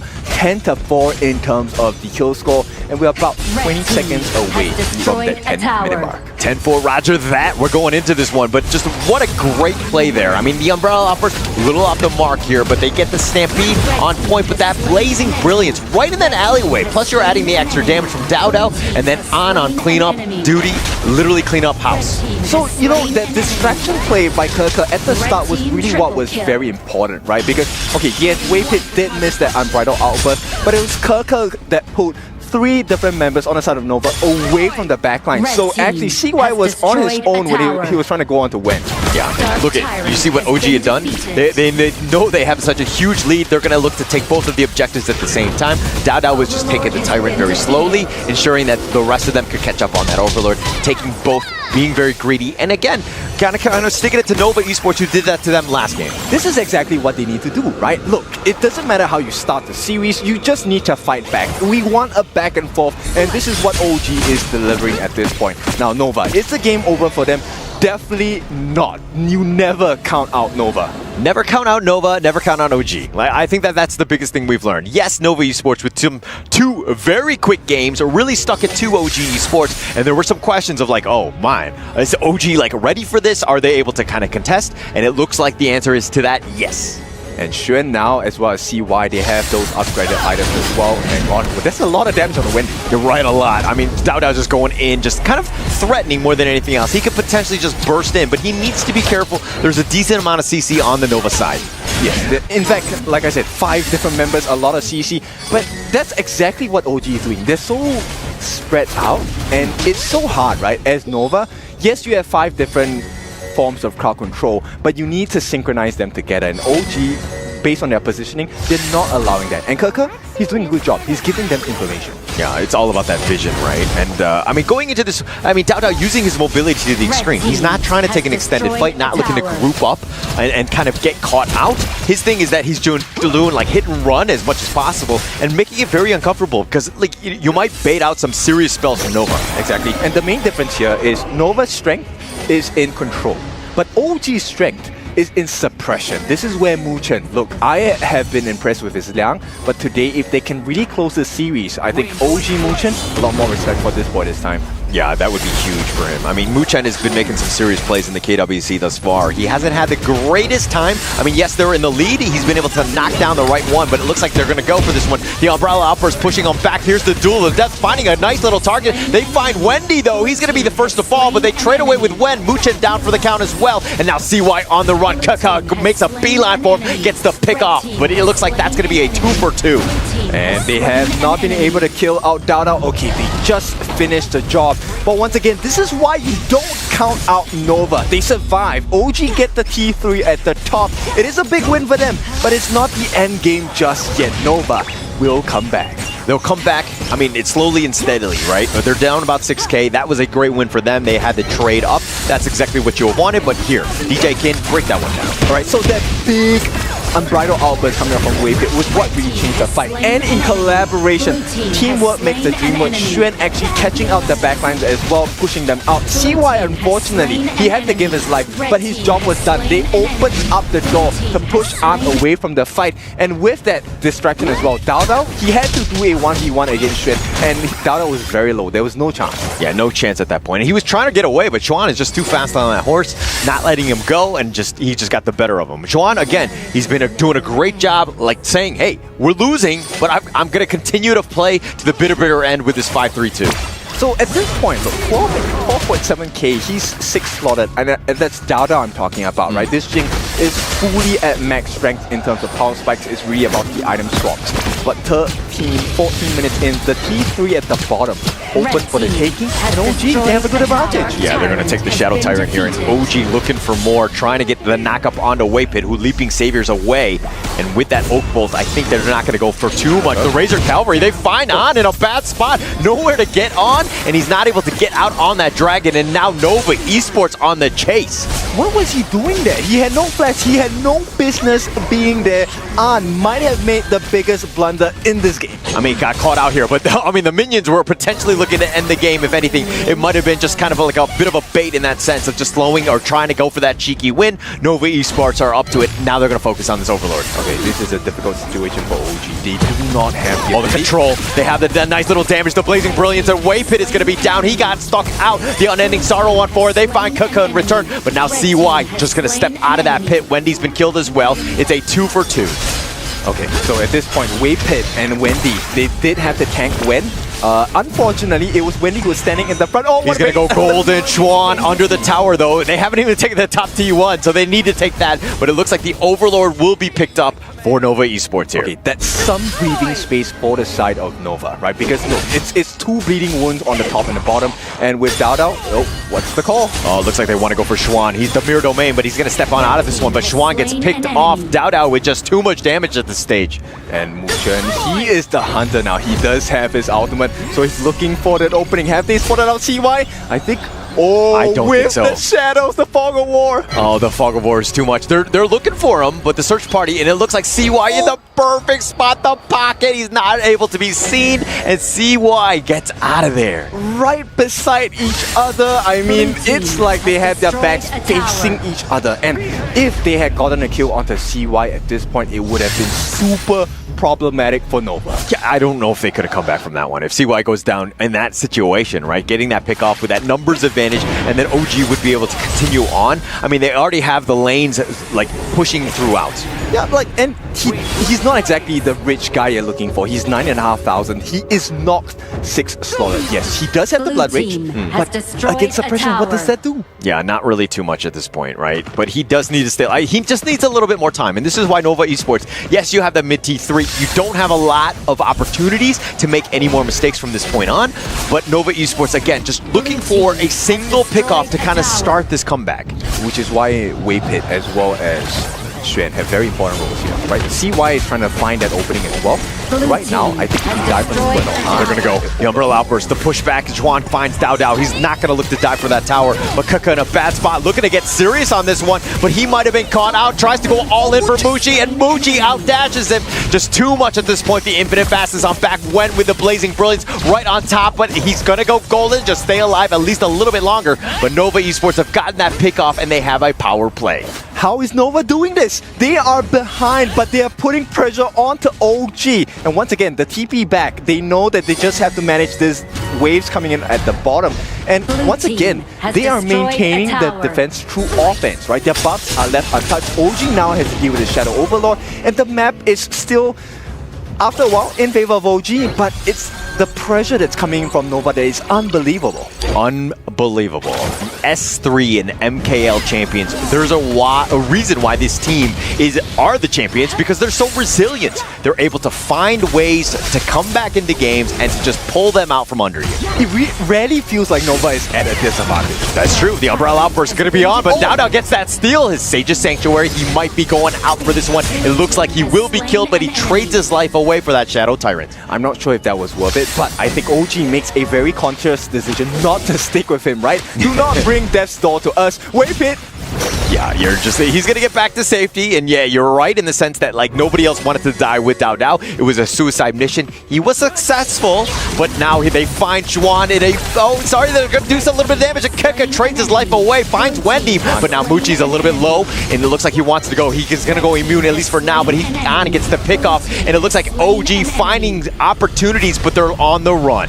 While they're running, the minions are doing the work. The T3 in the middle being taken down as we speak. Now, Nova, they have tried their best. They will be able to defend the T3 in the middle. But OG, once again, playing to their strengths this time. Playing to their strengths, but Nova actually coming out a little bit on top. But with these lanes that are pushing, it's going to be tough for Nova Esports to really make that true contest. Now, Dao Dao looking to cut off the angle of retreats. He's going to wait in the brush. And he's just going to chill for now. Yeah, OG, they have a little bit of difficulty here for the next 15 seconds.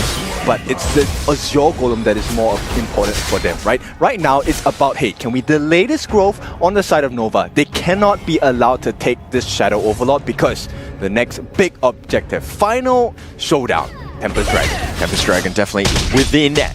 Definitely, we're going to probably see one. I mean, it's about 45 seconds away. I don't think either of these teams will really take any sort of fight before that happens. But it looks like they're going to bomb rush the Shadow Overlord here. Okay, with the Primal Bond down, right, out of cooldown, it is going to be OG taking it with relative ease. Now, the question is, with this advantage, how much more do they push Nova? Yeah, if they need to do, I mean, take the blue buff, that's going to be a great start for them. An actually taking that away from Dao Dao at that point. But the Tempest Dragon about to spawn in about 15 or so seconds.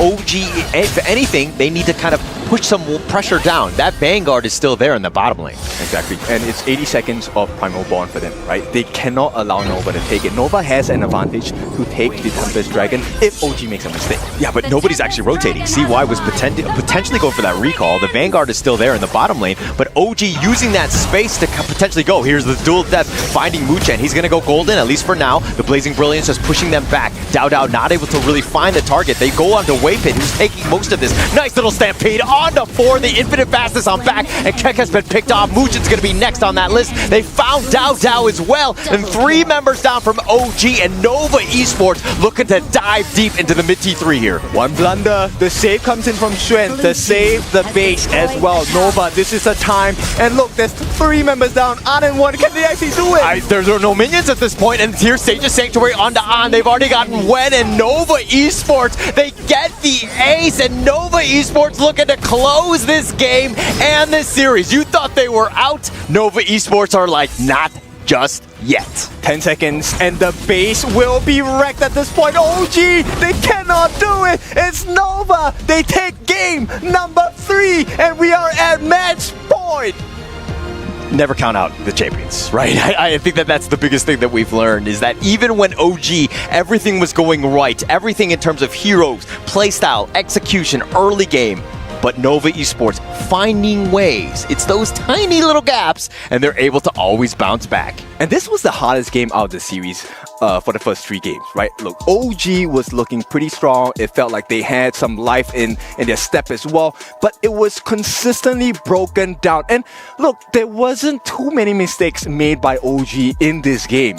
It's something you can count with your 10 fingers. Yeah, look, I mean, going into this series, I did not have Nova Esports 4-0, OG, right? I always thought that they were able to kind of counter, but OG, even in this game where they had so many advantages, they had this huge early game lead, up about 4K at the 9-minute mark. Everything looked great for OG, and you were thinking, how does Nova come back? Yep, look, they were frustrated. Muji was frustrated, CY was frustrated, but still, they rallied their teammates and, they recovered. And once again, never make the mistake of counting out Nova. Nova, when they hit the strides, is so painful to play against. And one of the rare times that you actually see Kirker under stress at this point. This ultimate by Waypit saved the game. And this one was something out of the extraordinary, a comeback. But that's from us. I want to see what the desk thinks. Isaac, take it away. I am really looking forward to see what's going to happen in the next game, because this 3rd one, I had it for OG. I was 99% sure that OG was going to have it, and Nova showing us that you should never count them out with that 1%, just making the decision just to turn it around. one little mistake, and that was it. OG's Esports, that comeback has turned into a 3-0 advantage for Nova. Oh my god, what a series. 8,000 gold advantage. All gone in one team fight. I mean, I wouldn't say one team fight, but one and then another one. It starts shrinking little by little, and then one team fight is over. I have one word for this game. It's called, one phrase, calm down. Okay? Calm down? Yes, you look at OG, they're on the edge, man. The nerve is on the edge. You can feel it. Like, we are so far away from the stadium, but you can feel, like, they're so nervous on the stage. You can look at the players' expression, facial expressions. I want to see their heart rate right now. I bet their heart rate is beating like they're running on a treadmill. I noticed that also. It's so easy to say that you need to reset, but with a big stage like this, it's like super difficult to do. I have one phrase to say also. The MKL champions are like this. It's Nova. It's Nova. They're like Vince Carter, bro. Like, it's Nova. Look at that. They changed the blueprint. Yeah, that's commendable for the side of OG. Like, of course, they changed their strategy. Finally, they went on full damage, burst damage on the Angela, stun on the Liang. Yeah. But when we saw the consortium, we were like, oh, another trap was set. I think that's the issue, right? Like, they used a very interesting composition. They used the Liang plus the Angela. So you have suppression plus burst damage. As long as they can find one of the members from the other team, that's going to be done, right? Like, we thought that we would just, by taking away the Princess Frost, then it was going to be problem solved. But then they just brought in the Angela, and that was the other option for that combo. You know, I want to mention, we're watching this highlight right here. This is one example why I said for OG, they have to calm down and reset. Because this is unorthodox for a team that trained with Team Wolves in the KPL region, right? I mean, if you watch the KPL region, the teams play together. They fight as a unit. Whereas you watch OG today, there are multiple different battlefield every single team fight. They're not fighting the same target. They're a little bit separated every step along the way, and that's why for Team Nova they're able to find the opportunity, find the opening to come back. That was very evident at the 14th minute, I think it was, over there on the Crimson Golem area, and stepping in too deep, and then just being solo taken, and then everyone hears like, what just happened? There was not even like a moment for a fight. It was just like him just wandering around and then just being caught by Nova Esports. Yeah, it's kind of like their curse, right? They're always like this. We were talking about OG. We don't want to use the term choke, right? But they're always like this. Last time we saw them against Twisted Minds on their region, I think that was the West finals, right? They also lost that fight back in S3. They lost the 3-1. They went Golden State Warriors up against Cleveland Cavaliers. The same story. But man, and on that specific situation, I want to also talk about Shuhan stepping up again, another level. Shuhan 2 times in a row.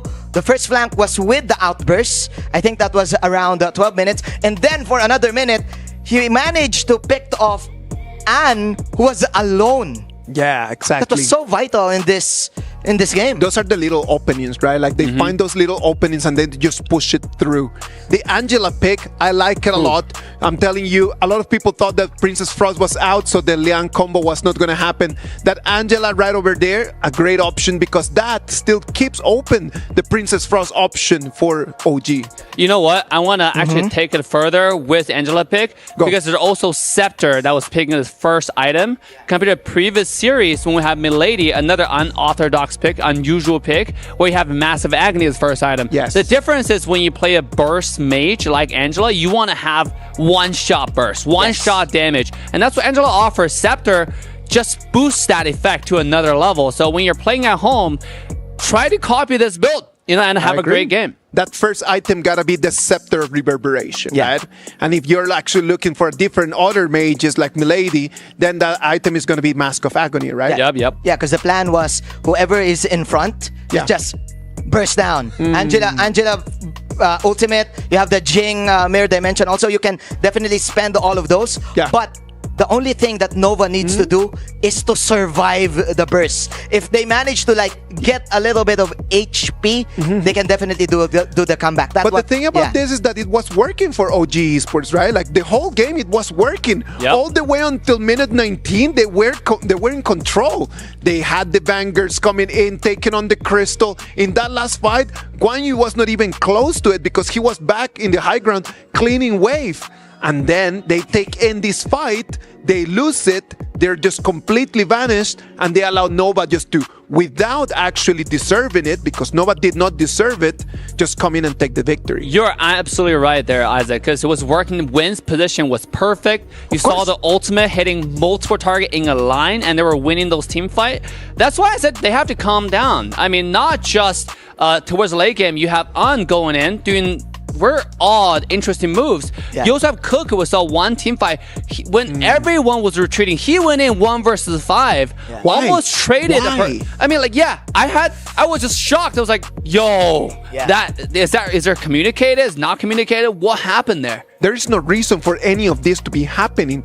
You have already such a big advantage. You're 2-0 down. You need to calm down and really just start taking whatever that you can and then just push for the high ground. There is no reason why they needed to rush for that. Look, they come in the 1920 and then it's going to be Shadow Overlord for them. They just needed to wait for the Tempest Dragon and then just seal the deal. And they were unable to do that. Again, it's very easy for us just to be talking about this as we already just saw this. It's very easy for us just from the comfort of our couch to be saying all of this, but it needs to be said. And I know that everyone at home is having the exact same questions as we have. Man, I feel bad for OG. They can't really play what they want to play right now, especially Keke. Like, Shuan is just on another level. First of all, in the early stages, they shut it down, the entire gameplay that Nova wants, especially CY. He was 0-3, but again, Nova outwitted them. It seems like Nova wants this more. What I like about this Game 3 is that there is some light at the end of the tunnel. You already started seeing OG on that comeback, and I like that. I like the fact that in Game 3, the attitude was different. The personality came back out again. It was the OG that we're actually used to. But we need to seal the deal. Personality is not going to put you in top 4. Wins is going to put you in top 4. And what a best way than just giving away 3 and then taking 4. Can that happen, Dave? Yeah, I mean, if Nova can do it, OG can do it, all right? I still believe my boys to take this further, take us to Game 7. But hey, if we end on a 4-0 series, that just showed how much Nova have improved. Remember, it's $130,000 to $200,000 difference, okay? You just have to win one game. That's huge. That's huge. Well, for me, I don't believe that. For me, it is going to be 4-0. It's Nova. It ain't Nova till it's Nova. Let's wait and see what is going to happen. We can already have the bans and the picks coming in. Let's take the BP and send it to Holler and Kindofu. That's right. I love it. It's not over till it's Nova, and it's looking like a potential 4-0. We are at series point here, ladies and gentlemen, for Nova Esports. Yeah, OG Esports, they need 4 rabbits out of their hat right now. They just need to pull out any sort of miracle play. I mean, they need to start with just this game, start with baby steps, get themselves back in. Because right now, if you're looking at even the players, they look a little shaken up. This is not a miracle. This is going to be a fairy tale ending for OG Esports fans because they have to, like you said, 4 in a row. And it's not just any team, it is Nova. So, OG Esports, they're going to start with their best foot forward. The pay comes out. Tigress, ready to land some blows. Yeah, Dao is like, let me work. Let me get on my heroes. And they're going to prioritize it as quickly as possible. I mean, this pay will set the tone. Dao, again, if we saw what happened in Game 3, they had a great early start. They weren't able to close it out because, again, Nova just too strong in the end. But picking up the pay here, this is looking like a good sign thus far for OG, right? Okay, so if you're inexperienced in Honor of Kings, you just joined. One of the power strengths on the side of Pei is the fact that he's able to deal burst. And with the composition that Nova have gotten for themselves at this point, it's looking like a Dolia-Dun combination, which is going to be very hard to play against as a Pei. But OG Esports, I like this combination. If you haven't tried this, Guan Yu and Yixing, together. This is another domination duo. You can swap the Guan Yu for the Dharma as well, but essentially the Guan Yu is going to gather everyone into the box or chessboard of Yixing, and then you just have a field time.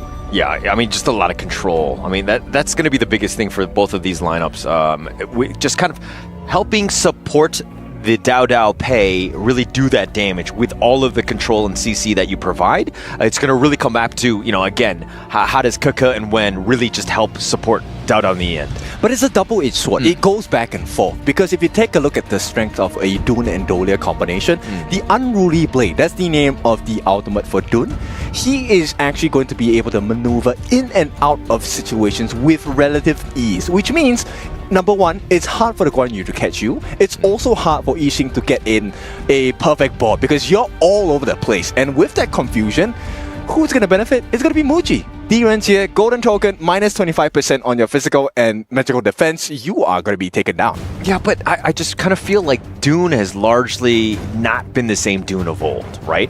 He was definitely one of the top meta junglers. The tank style was definitely there, but it seems like things have kind of evolved. I mean, yes, he's been nerfed a little bit, and that's kind of affected his play, but teams have been good to just kind of deal with him.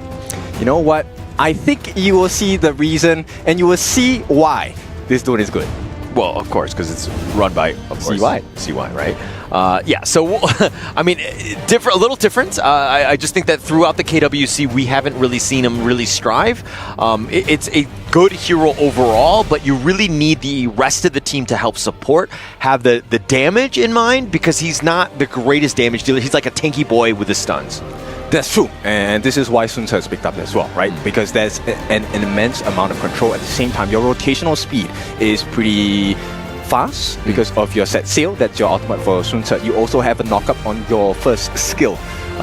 First or second, either one of these, I'm not sure, I forgot. But at this point, OG Esports want to play with mobility.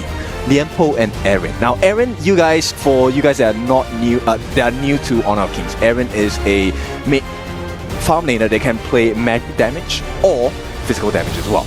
Now, depending on what they're comfortable with on the side of OG Esports, they want to exploit this strength because Aaron is one of the most mobile farm laners, able to land massive amounts of damage starting from the mid to late game as well. Yeah, and this is going to actually be the first Aaron pick that we've seen in the KWC thus far. Yes, we've seen it in the KPL, but the first time on this grand stage. But is this the hero that you really want as your final pick, as your carry?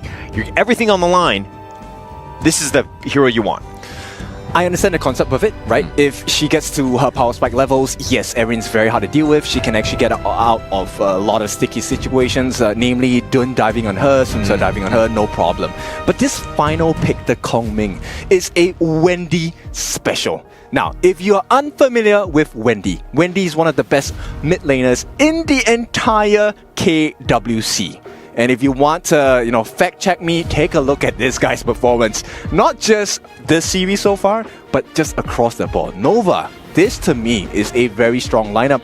But OG can turn this around as long as they have a early gold lead, because then the Lianpo will be tanky, Mushin will be able to block a lot of shots coming out from Wendy. So it's all about the gold. Can they find those advantages? I think they can. I mean, when you have Dao with that pay, he's definitely going to set the tone, right? And he's going to be aggressive, he's going to push things out, just providing the space for the rest of the team to get farm. Obviously, if they fall behind early, I think that they just crumble, because it's a very early game setup lineup. So what you will see here is that Keke is going to try and help out in the mid lane, right? Get that fast clear, allow the Pei to jump into the jungle on the side of Nova, which you can see, Nova is fully prepared for. They're matching and mirroring the moves. Yeah, they know. It was about to happen on this one, but it looks like game 4, everything on the line. OG Esports, if they lose this, they are out of the KWC. And this is not the way you want to exit a tournament. Likewise, on the side of Nova, in fact, it's the complete opposite, right? What a way to enter into the semi-finals with a 4-0 win against your opponent, regardless of who it is. Let's hold our horses a bit. Let's give a little OG a little bit more credit. I mean, yes, things have not looked great. They bounced back in Game 3. Things were looking on the up and up, but Nova Esports just finding almost every little thread, every sort of luck to get themselves back in and to win that one and to pull away that victory. Of course, and this is where OG needs to play a little bit cleaner, right? It has been the slightest of differences in just maybe 1 or 2 decisions between OG and Nova, and this is how close the series is. Yes, it's 3-0 for Nova, but the games have been quite close, at least for the last one. Okay, I don't mean to put you on the spot, but if you had to be like, hey, someone from OG needs to step up, who is it in this game? It has to be Muchen, right? Once again, he's the disruptor.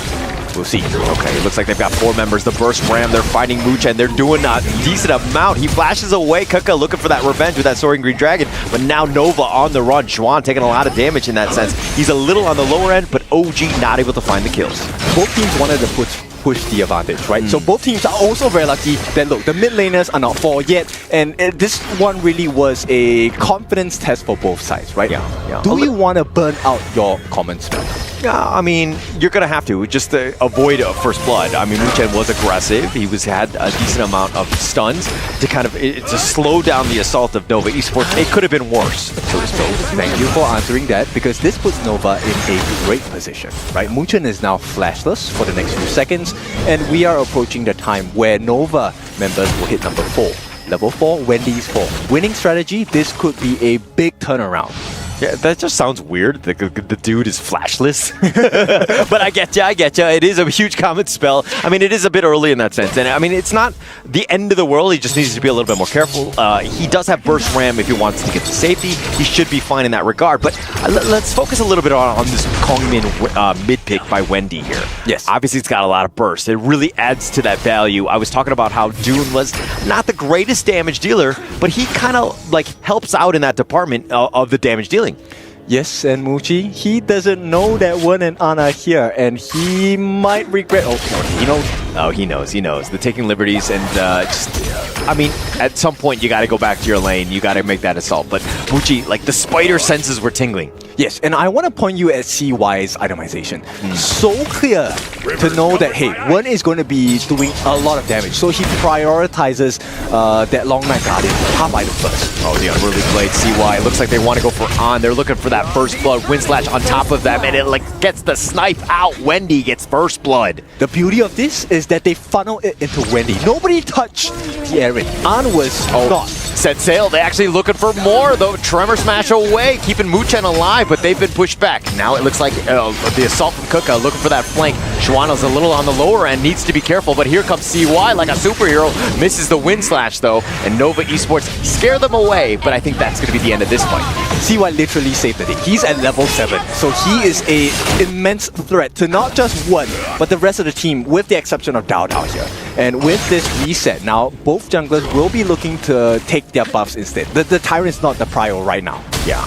And CY actually a little bit behind in terms of the level lead with Dao Dao taking advantage. Again, that early game spike is actually key for them. But now Muchen, providing that vision, sees that the Tyrant is being started here. He has Flash though. He has Flash. He's looking to go for this one. He gets on top, but Dao Dao with that take. CY still up in front, looking to go for Wen, who's looking to just run away. He's going to go immune, at least for now, but he gets picked up. Wendy finds him out. Nova Esports getting the kills, and now CY, he's going to be assaulted on this one, but Xuan not going to be able to kind of keep him alive. Oh, he will. He stays alive here. Look, this is why Nova is so strong, right? They always play the advantage. They are now outnumbering the side of OG. They know when to put pressure, and even if you have, look, you have the flash of Muchen, you know that he wants to go in for the aggressive take, but because of all that funneling into Wendy, he is a force to be reckoned with. So very little options for OG to explore. It might not look like much, but Nova, very smart on all fronts. Yeah, I mean, the biggest thing about Wendy getting all that farm, and he has a 1.2k advantage over Wen in that mid lane, is the fact that he's going to be able to burst down Dao Dao. Very squishy. Glass cannon type. Yes, it does a ton of damage on this pay, but if you're taking like a winning strategy to the face, you're not going to have a great time. Yeah, but and look at that, right? With the lifesteal available on Wendy's itemization, he's also able to tank the ultimates coming out from An, and that is not a good sign. OG now once again put in the same box, same problem that Nova has questioned them for 4 games in a row. Yeah, and 1k net worth lead by Nova just overall. They've been kind of exerting dominance in that sense, but it comes back to that map control, how they play across the map and finding that farm. Because look at how he's just kind of sticking around. They're not able to farm at this point. They're all just kind of grouped together. Yes, and Nova, threatening to fight. And that's the thing, they're threatening and they get to choose. Yeah, this is the best part, right? Just like not really even taking the fight, but they have to respect you. But Dao taking the bottom T1, that's going to be a huge win for them. They need to get back in, get those towers. Yeah, so it's one apiece, but with that trade on the top. Wendy in a bad spot. He's going to be gone on here. Kuka looking to go for back to safety, but Dao is going to be caught out. Here's the Tremor Smash looking to go in. Nice little knock-up. They get onto Wendy, and the push back, the heroic charge onto CY, living up to the name, but Nova Esports not able to get a return kill. So once again, OG, they recover. They get the shutdown onto Wendy. This is a monumental moment, right? This is potentially an opening to recover and find a pathway back into this best-of-7 series. Yeah, and you were complimenting Wendy. You were like, oh, look at this guy. He's like money bags or whatever. And of course, OG heard that, and they're like, we're going to focus him and kill him, right? Of course, right? You need to find the appropriate target. I mean, target prior is very important at the highest level gameplay. And look, we are on the side of Nova here. They have polished their axes, they have sharpened the steel, and they're ready to go for the killing blow. I mean, they're looking to go for this one. They flash away, keeping Wen alive. That board is going to be set, but he is solo, cannot fight, and they want another target. They find Dao, and Nova with the pick off. They're continuing on. They take the mid T1 as well. With no minions, and once again, they play the same card, numbers advantage. 5v1. OG, you want to fight? We'll fight. 5v1. I mean, but Dao was like, why are you kind of being that aggressive? And like, I mean, yeah, you were near the tower, but when 5 members of Nova, you got to give them a little bit more respect, right? No, but this is where all your accumulated efforts bear fruit. Right, look, you are now leading the series 3-0. OG feels the pressure. They need to win this game. They have to find an opening. They need to find an opening, but at the same time, you need to ensure that you're staying alive. You're doing a calculated risk type of play more than anything else, and staying alive is going to be key because Dao, again, it's more farm going the way of Nova, slowing this pay down even more. Well, the risk is going to be increasing now with a 1,000 goal lead. Oh, the top lane, Set Sail finds the connection. Kuka, he's trying to dash away, but he's going to get sniped out. Wendy with yet another kill. Yeah, very happy trading for the side of Nova. They don't really care about the T2. They're gonna just melt the jungle down because their own jungle is empty. There is no recovery for Dao. And Nova, they see the opening. They want to put pressure here. They're gonna put pressure on this top T2. Muchi's doing some serious work. An is gonna be there. He's gonna try to deal with the minions, slow this game down, but Dao trying to sneak a Tyrant.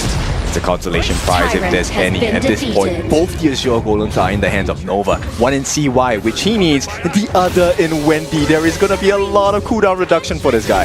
Yeah, look at this one. It looks like the potential assault from Muchen, just dealing with the minions. Again, slowing it down, slowing the pace. But here's the Set Sail. He's looking around. He's wrapping around the parking lot. He's going to look to go for this one. Goes over the wall, doesn't connect. Yeah, scary situation. Nova, they're very ready to fight at this point. They have all the common spells. And this is going to be the Crimson. This is going to be the next big fight here. CY still up in front. He's going to be knocked up back with that Taking Liberties. The Unruly Blade, the Blood Rage on top of him. He is not scared. He wants to go. He trades his life away. He's going to trade for Wen. And now they're on a full-out retreat. OG back in their base. The winning strategy is going to be connected onto Dao, but does not kill.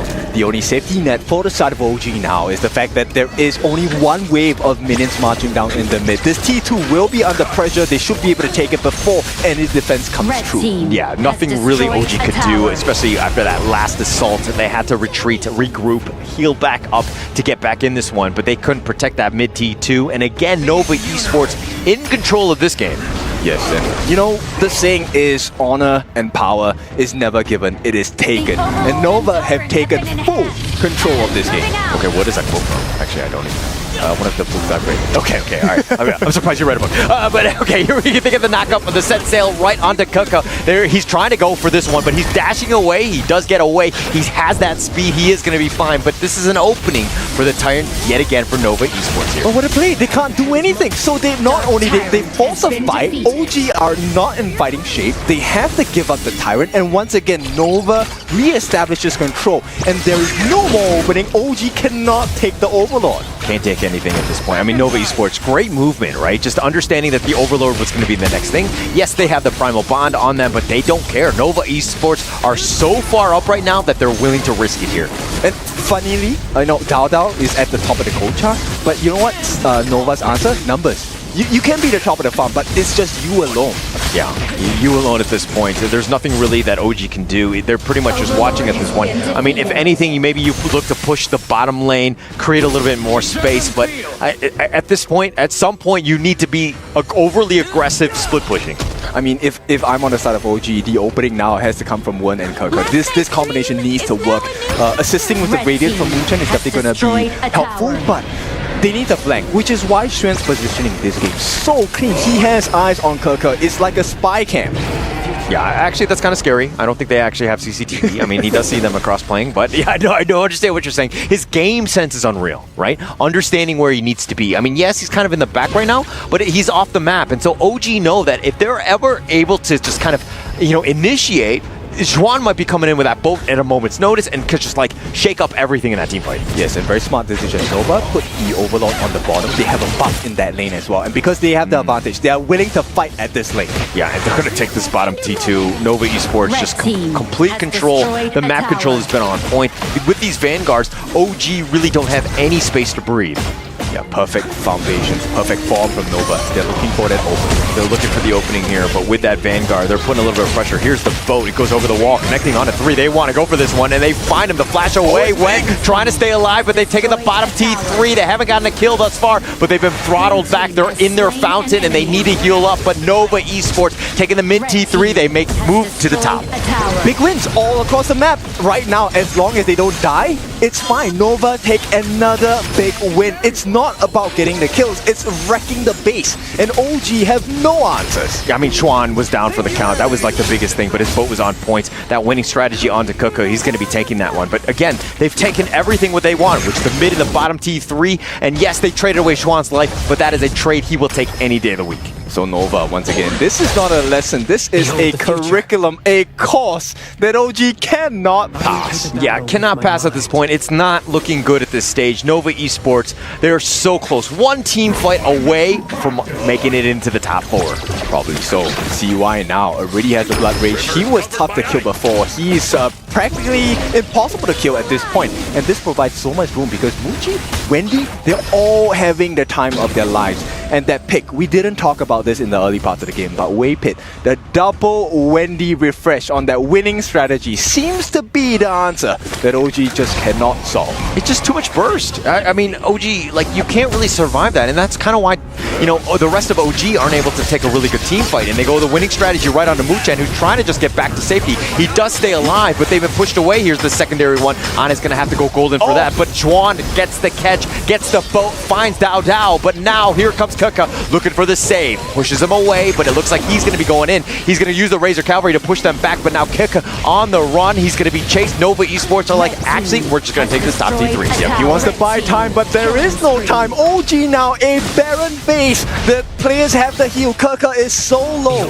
And right now, 5 men strong across Nova here to lay the law. I mean, on down for about 30 seconds. That's an eternity at the stage. Here are the minions. Nova Esports putting pressure on that Crystal. They're looking to focus this down. What can they do? The Tremor Smash is on up, but Moochen is just trying to stay alive more than anything else. And now with the Crystal, Nova Esports will make it into the top 4.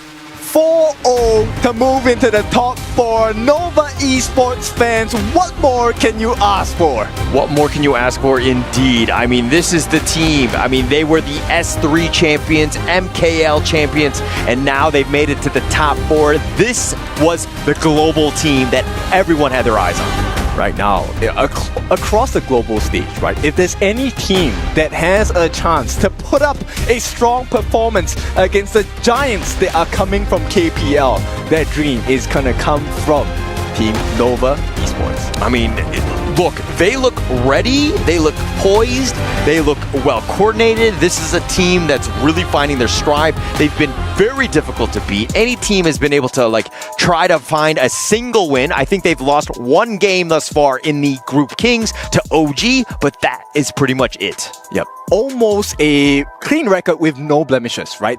Coming into this, they have not lost a single series. Now, the lesson that is OG, passed with full ace, 100 marks on the side of Nova Esports. They're looking to put this level of performance in the next stage of the game for KWC 2025. Yeah, I mean, more than just pass at this point. That was like an A+, like group project that was like flawless, right? That was exactly what you wanted to have done. Not S? I mean, we're going to go with an A+, just the traditional grading system, but that was a great game. Let us go to Mara, who's going to interview the player here.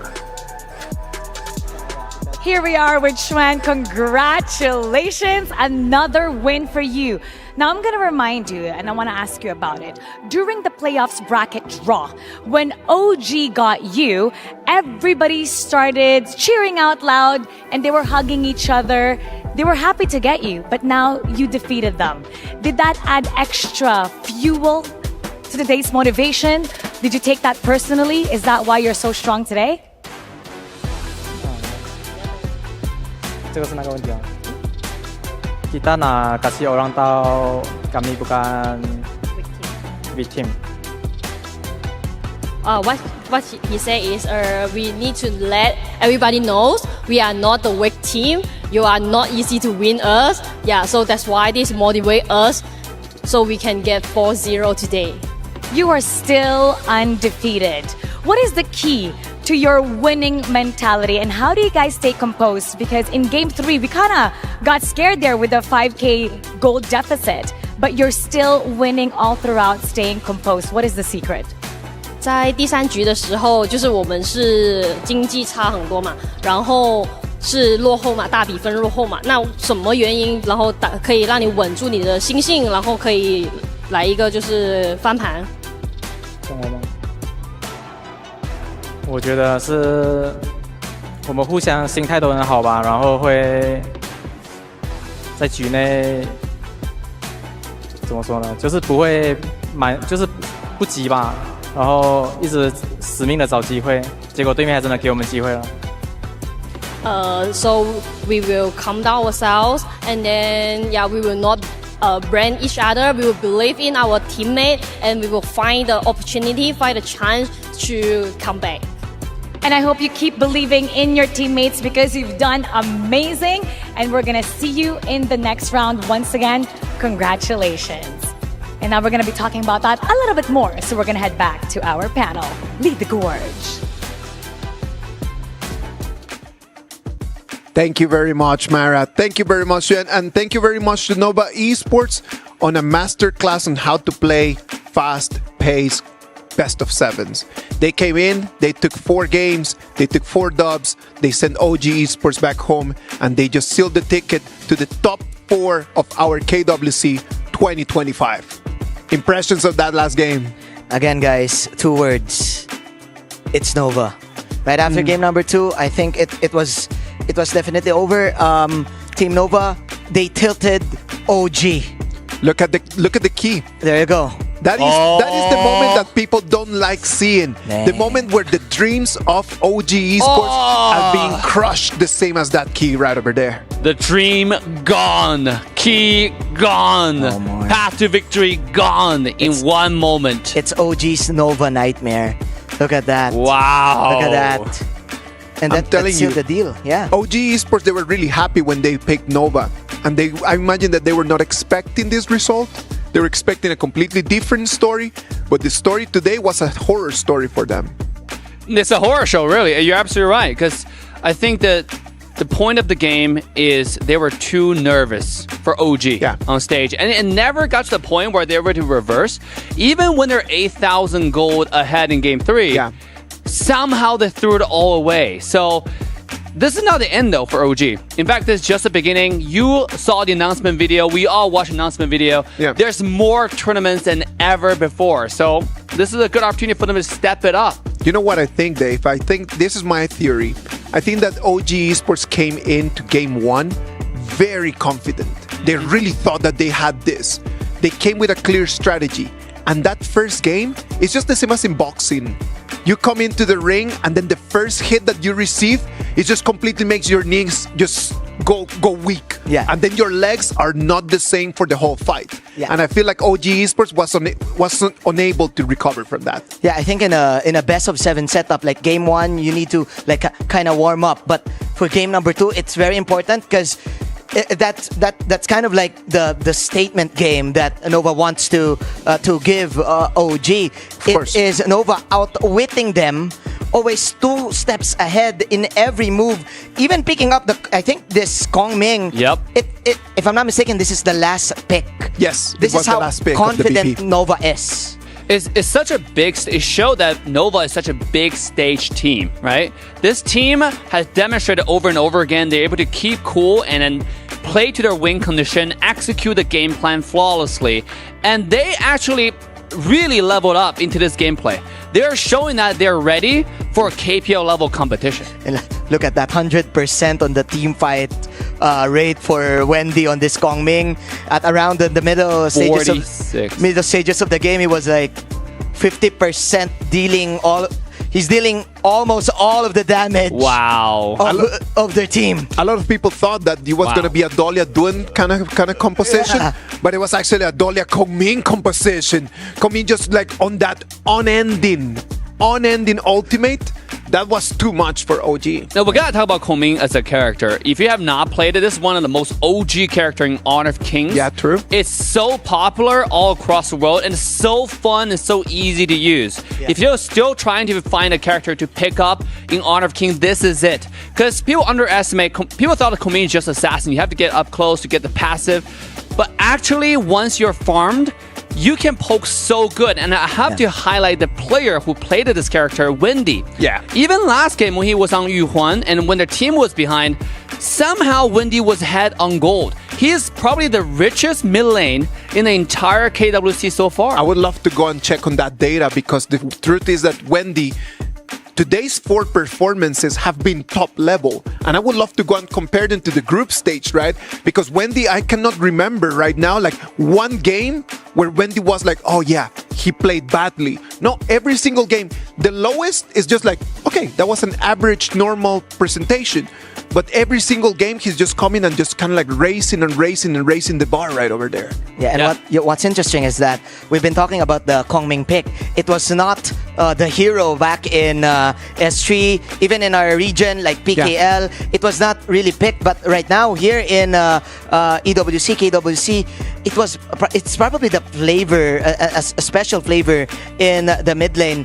But I think it's still a risky pick. But of course, with Nova managing to really pull it off, it goes to show that they're really on the next level. They are targeting the unlockable characters. They want to get to TT Global. I think people find a way how to best maximize the output of Kong Ming, right? You have to do it in the front line, soaking insane amount of damage, and a Kong Ming in the back line, finding the opportunity to poke, and most importantly, the ultimate is an execute. Because a lot of times in this game, it's really hard to execute a kill. You didn't get somebody low, but how do you finish it off? And Kong Ming is literally the definition of execution. If you can get someone low, he can clean the entire team. And what happens when he gets the kill on that ultimate?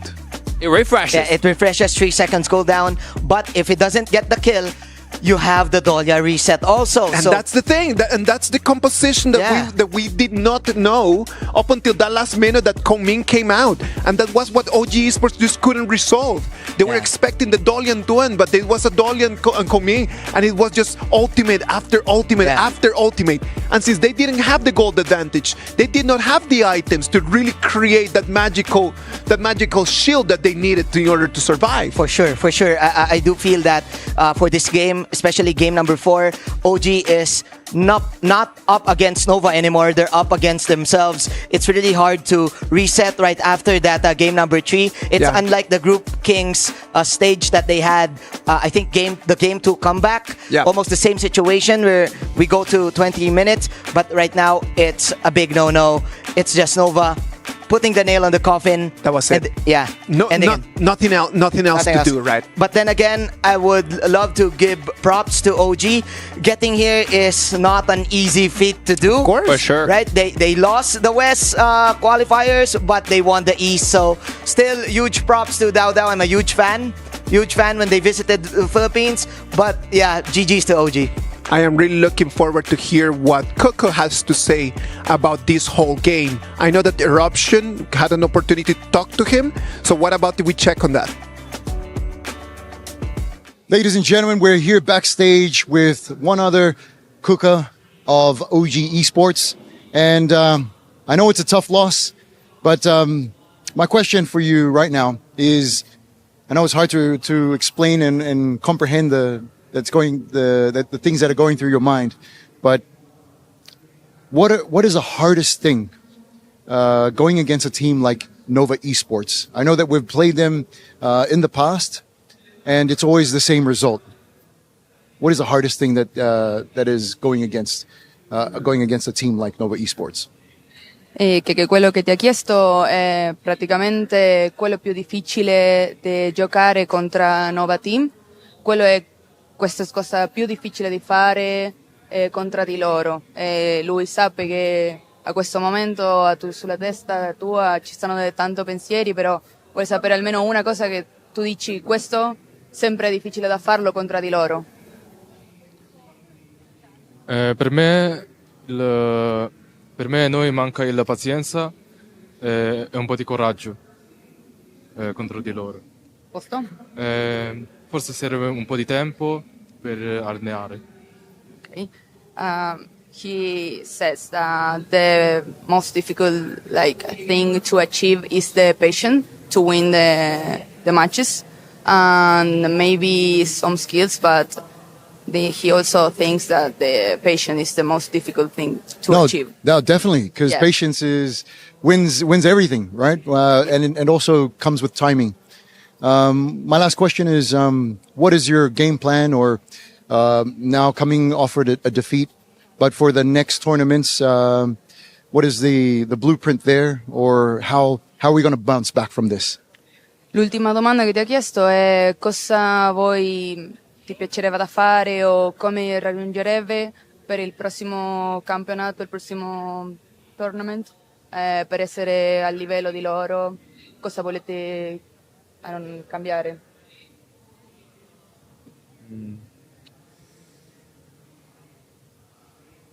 C'è un'altra cosa che voi dovete fare per stare al livello di loro? Una cosa da cambiare? Qualcosa da cambiare? Sì, sul team, su di te. No, per me non dobbiamo cambiare nessuno, solo che noi dobbiamo diventare più forti, dobbiamo allenare. Siamo noi che è il problema. Okay. He told me that they don't want to change anything. They are good as a team. They feel strong, but they want to be stronger. So they have to practice and be train more confident and be more confident. Yeah. And just what he said, be more patient. Be more patient. Yes. Kaka, thank you very much for your time, and I just want to say that keep your head up high. At this stage, you guys have made the playoffs, even though it wasn't the result that you guys wanted. But keep your head up high as pros. You guys will get there one day. Thank you very much. Thanks, Kaka. Thank you. Thank you. Gracias. Grazie. Grazie. Back to you guys. Grazie. Thank you very much, Keko, on an amazing interview. Thank you very much. It was just very, very direct. What do you need to do? Just become more patient. That's it. Understand that in this moment, you might have the mechanics. You might have the understanding of the game, but the decisions need to be better. And that comes with patience. You just need to practice, work really hard, and understand that in some moments you just need to breathe. At the end of the day, it's again, it's black and white, right? For esports, you win some, you lose some. But props, of course, to OG for taking that interview. It's really hard to do that interview with such a devastating loss. 0-4, you didn't really get to perform, really didn't get to play, right? So still, OG, I salute you guys. But for Team Nova, it seems like they're hungry too. I gotta say, though, hungry to get this. Yeah, even though OG lost this series, but Coco has captured the hearts of tens of thousands of viewers. Of course. Okay? Yeah. Make sure to follow OG and follow this team's journey in the next tournament because they're hungry for more. Like we're saying today, the key is to calm down And they're going to work on that, I think, going to the next tournament. Because this team got the skills, they got the mechanics, they got the micros, they got the looks. It's all about bringing it out, right? I think that we will not stop hearing from Coco. For sure, we're not going to stop hearing from him. But from whom we've been hearing the whole day has been from our Sony Series MVP, Xuan. Xuan, from Nova Esports, Xuan is going to be our Sony Series MVP. He really did out everything Keke in the entire series, not even in this series, but also in the previous match that they had in the Kings group. Shuhan just pulled off a lot of key moments here, especially in game number 3 on that Guan Yu pick.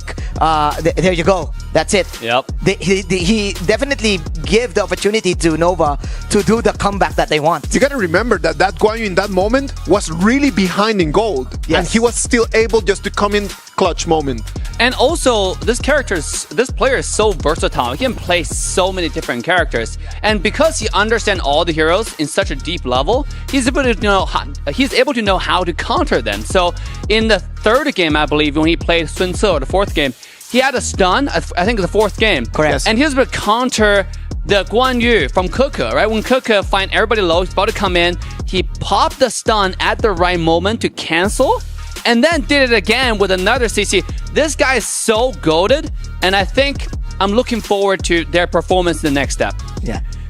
Right now, Nova Esports already sealing the deal and coming in as top 4 of our KWC 2025. They're going to be waiting for tomorrow's result. They're going to be fighting against the winner between TT Global and Team Vitality. Yeah. Again, I've been talking about TT Global. Actually, I'm not undermining Team Vitality, but let's face it, Till, we need a real talk. Come on. We need to be real, right? So for tomorrow, for sure, TT Global, maybe 95%, because this is a secret character, right? We're now going to the secret stages of the tournament. Right? TT Global versus Team Vitality, and AG and versus Alpha. I'm telling you, TT Global against Team Vitality, it's going to be tomorrow's first game. TT Global against Team Vitality. And then right after that, the second game is going to bring us AGAL against Alpha 7 Esports. I mentioned at the beginning of the day, these two teams are the gold standard of competitive Honor of Kings. Of course, yeah. And they understand how to play the game so well every step along the way. Not just a draft. Tomorrow is really, you want to mark on the calendar, get all your friends ready, entire community, do watch parties, whatnot. This is it. This is a time to learn. Yeah. And obviously, it's a time for other teams to breathe and really think about how they go to next step against these top teams. I do feel that Team Vitality and Team Alpha 7, they're aware of this. They know what they're getting at. They know what's going to happen for tomorrow. Yes. And I do feel that they just need to have fun and play their hearts out. Play it like, if you know what I mean, like maybe nothing to lose, nothing to win. So there's no pressure on them. I love that mentality. Because they will definitely go up against the big boss, or in games, the final boss. There's a reason why these two teams are already in the playoffs. Of course. Come on, man. I think that we need to understand that as long as they do not feel the pressure, there is no pressure. That's it. Just don't feel the pressure in that. Just come in, enjoy the game, take it as what it is, a top 8 performance. If they are here, it's not because they were given that for free. They are here because they deserve it. Ladies and gentlemen, thank you very much for being here with us today. This has been our quarterfinals, day 1. We've already have 2 teams already in the top 4, and we're really looking forward to know which other 2 teams are going to be here tomorrow. We'll see you at the same time with the same energy. But before we leave, what about if you stay with us and look at the Qiddiya top plays of the day? Have a good night.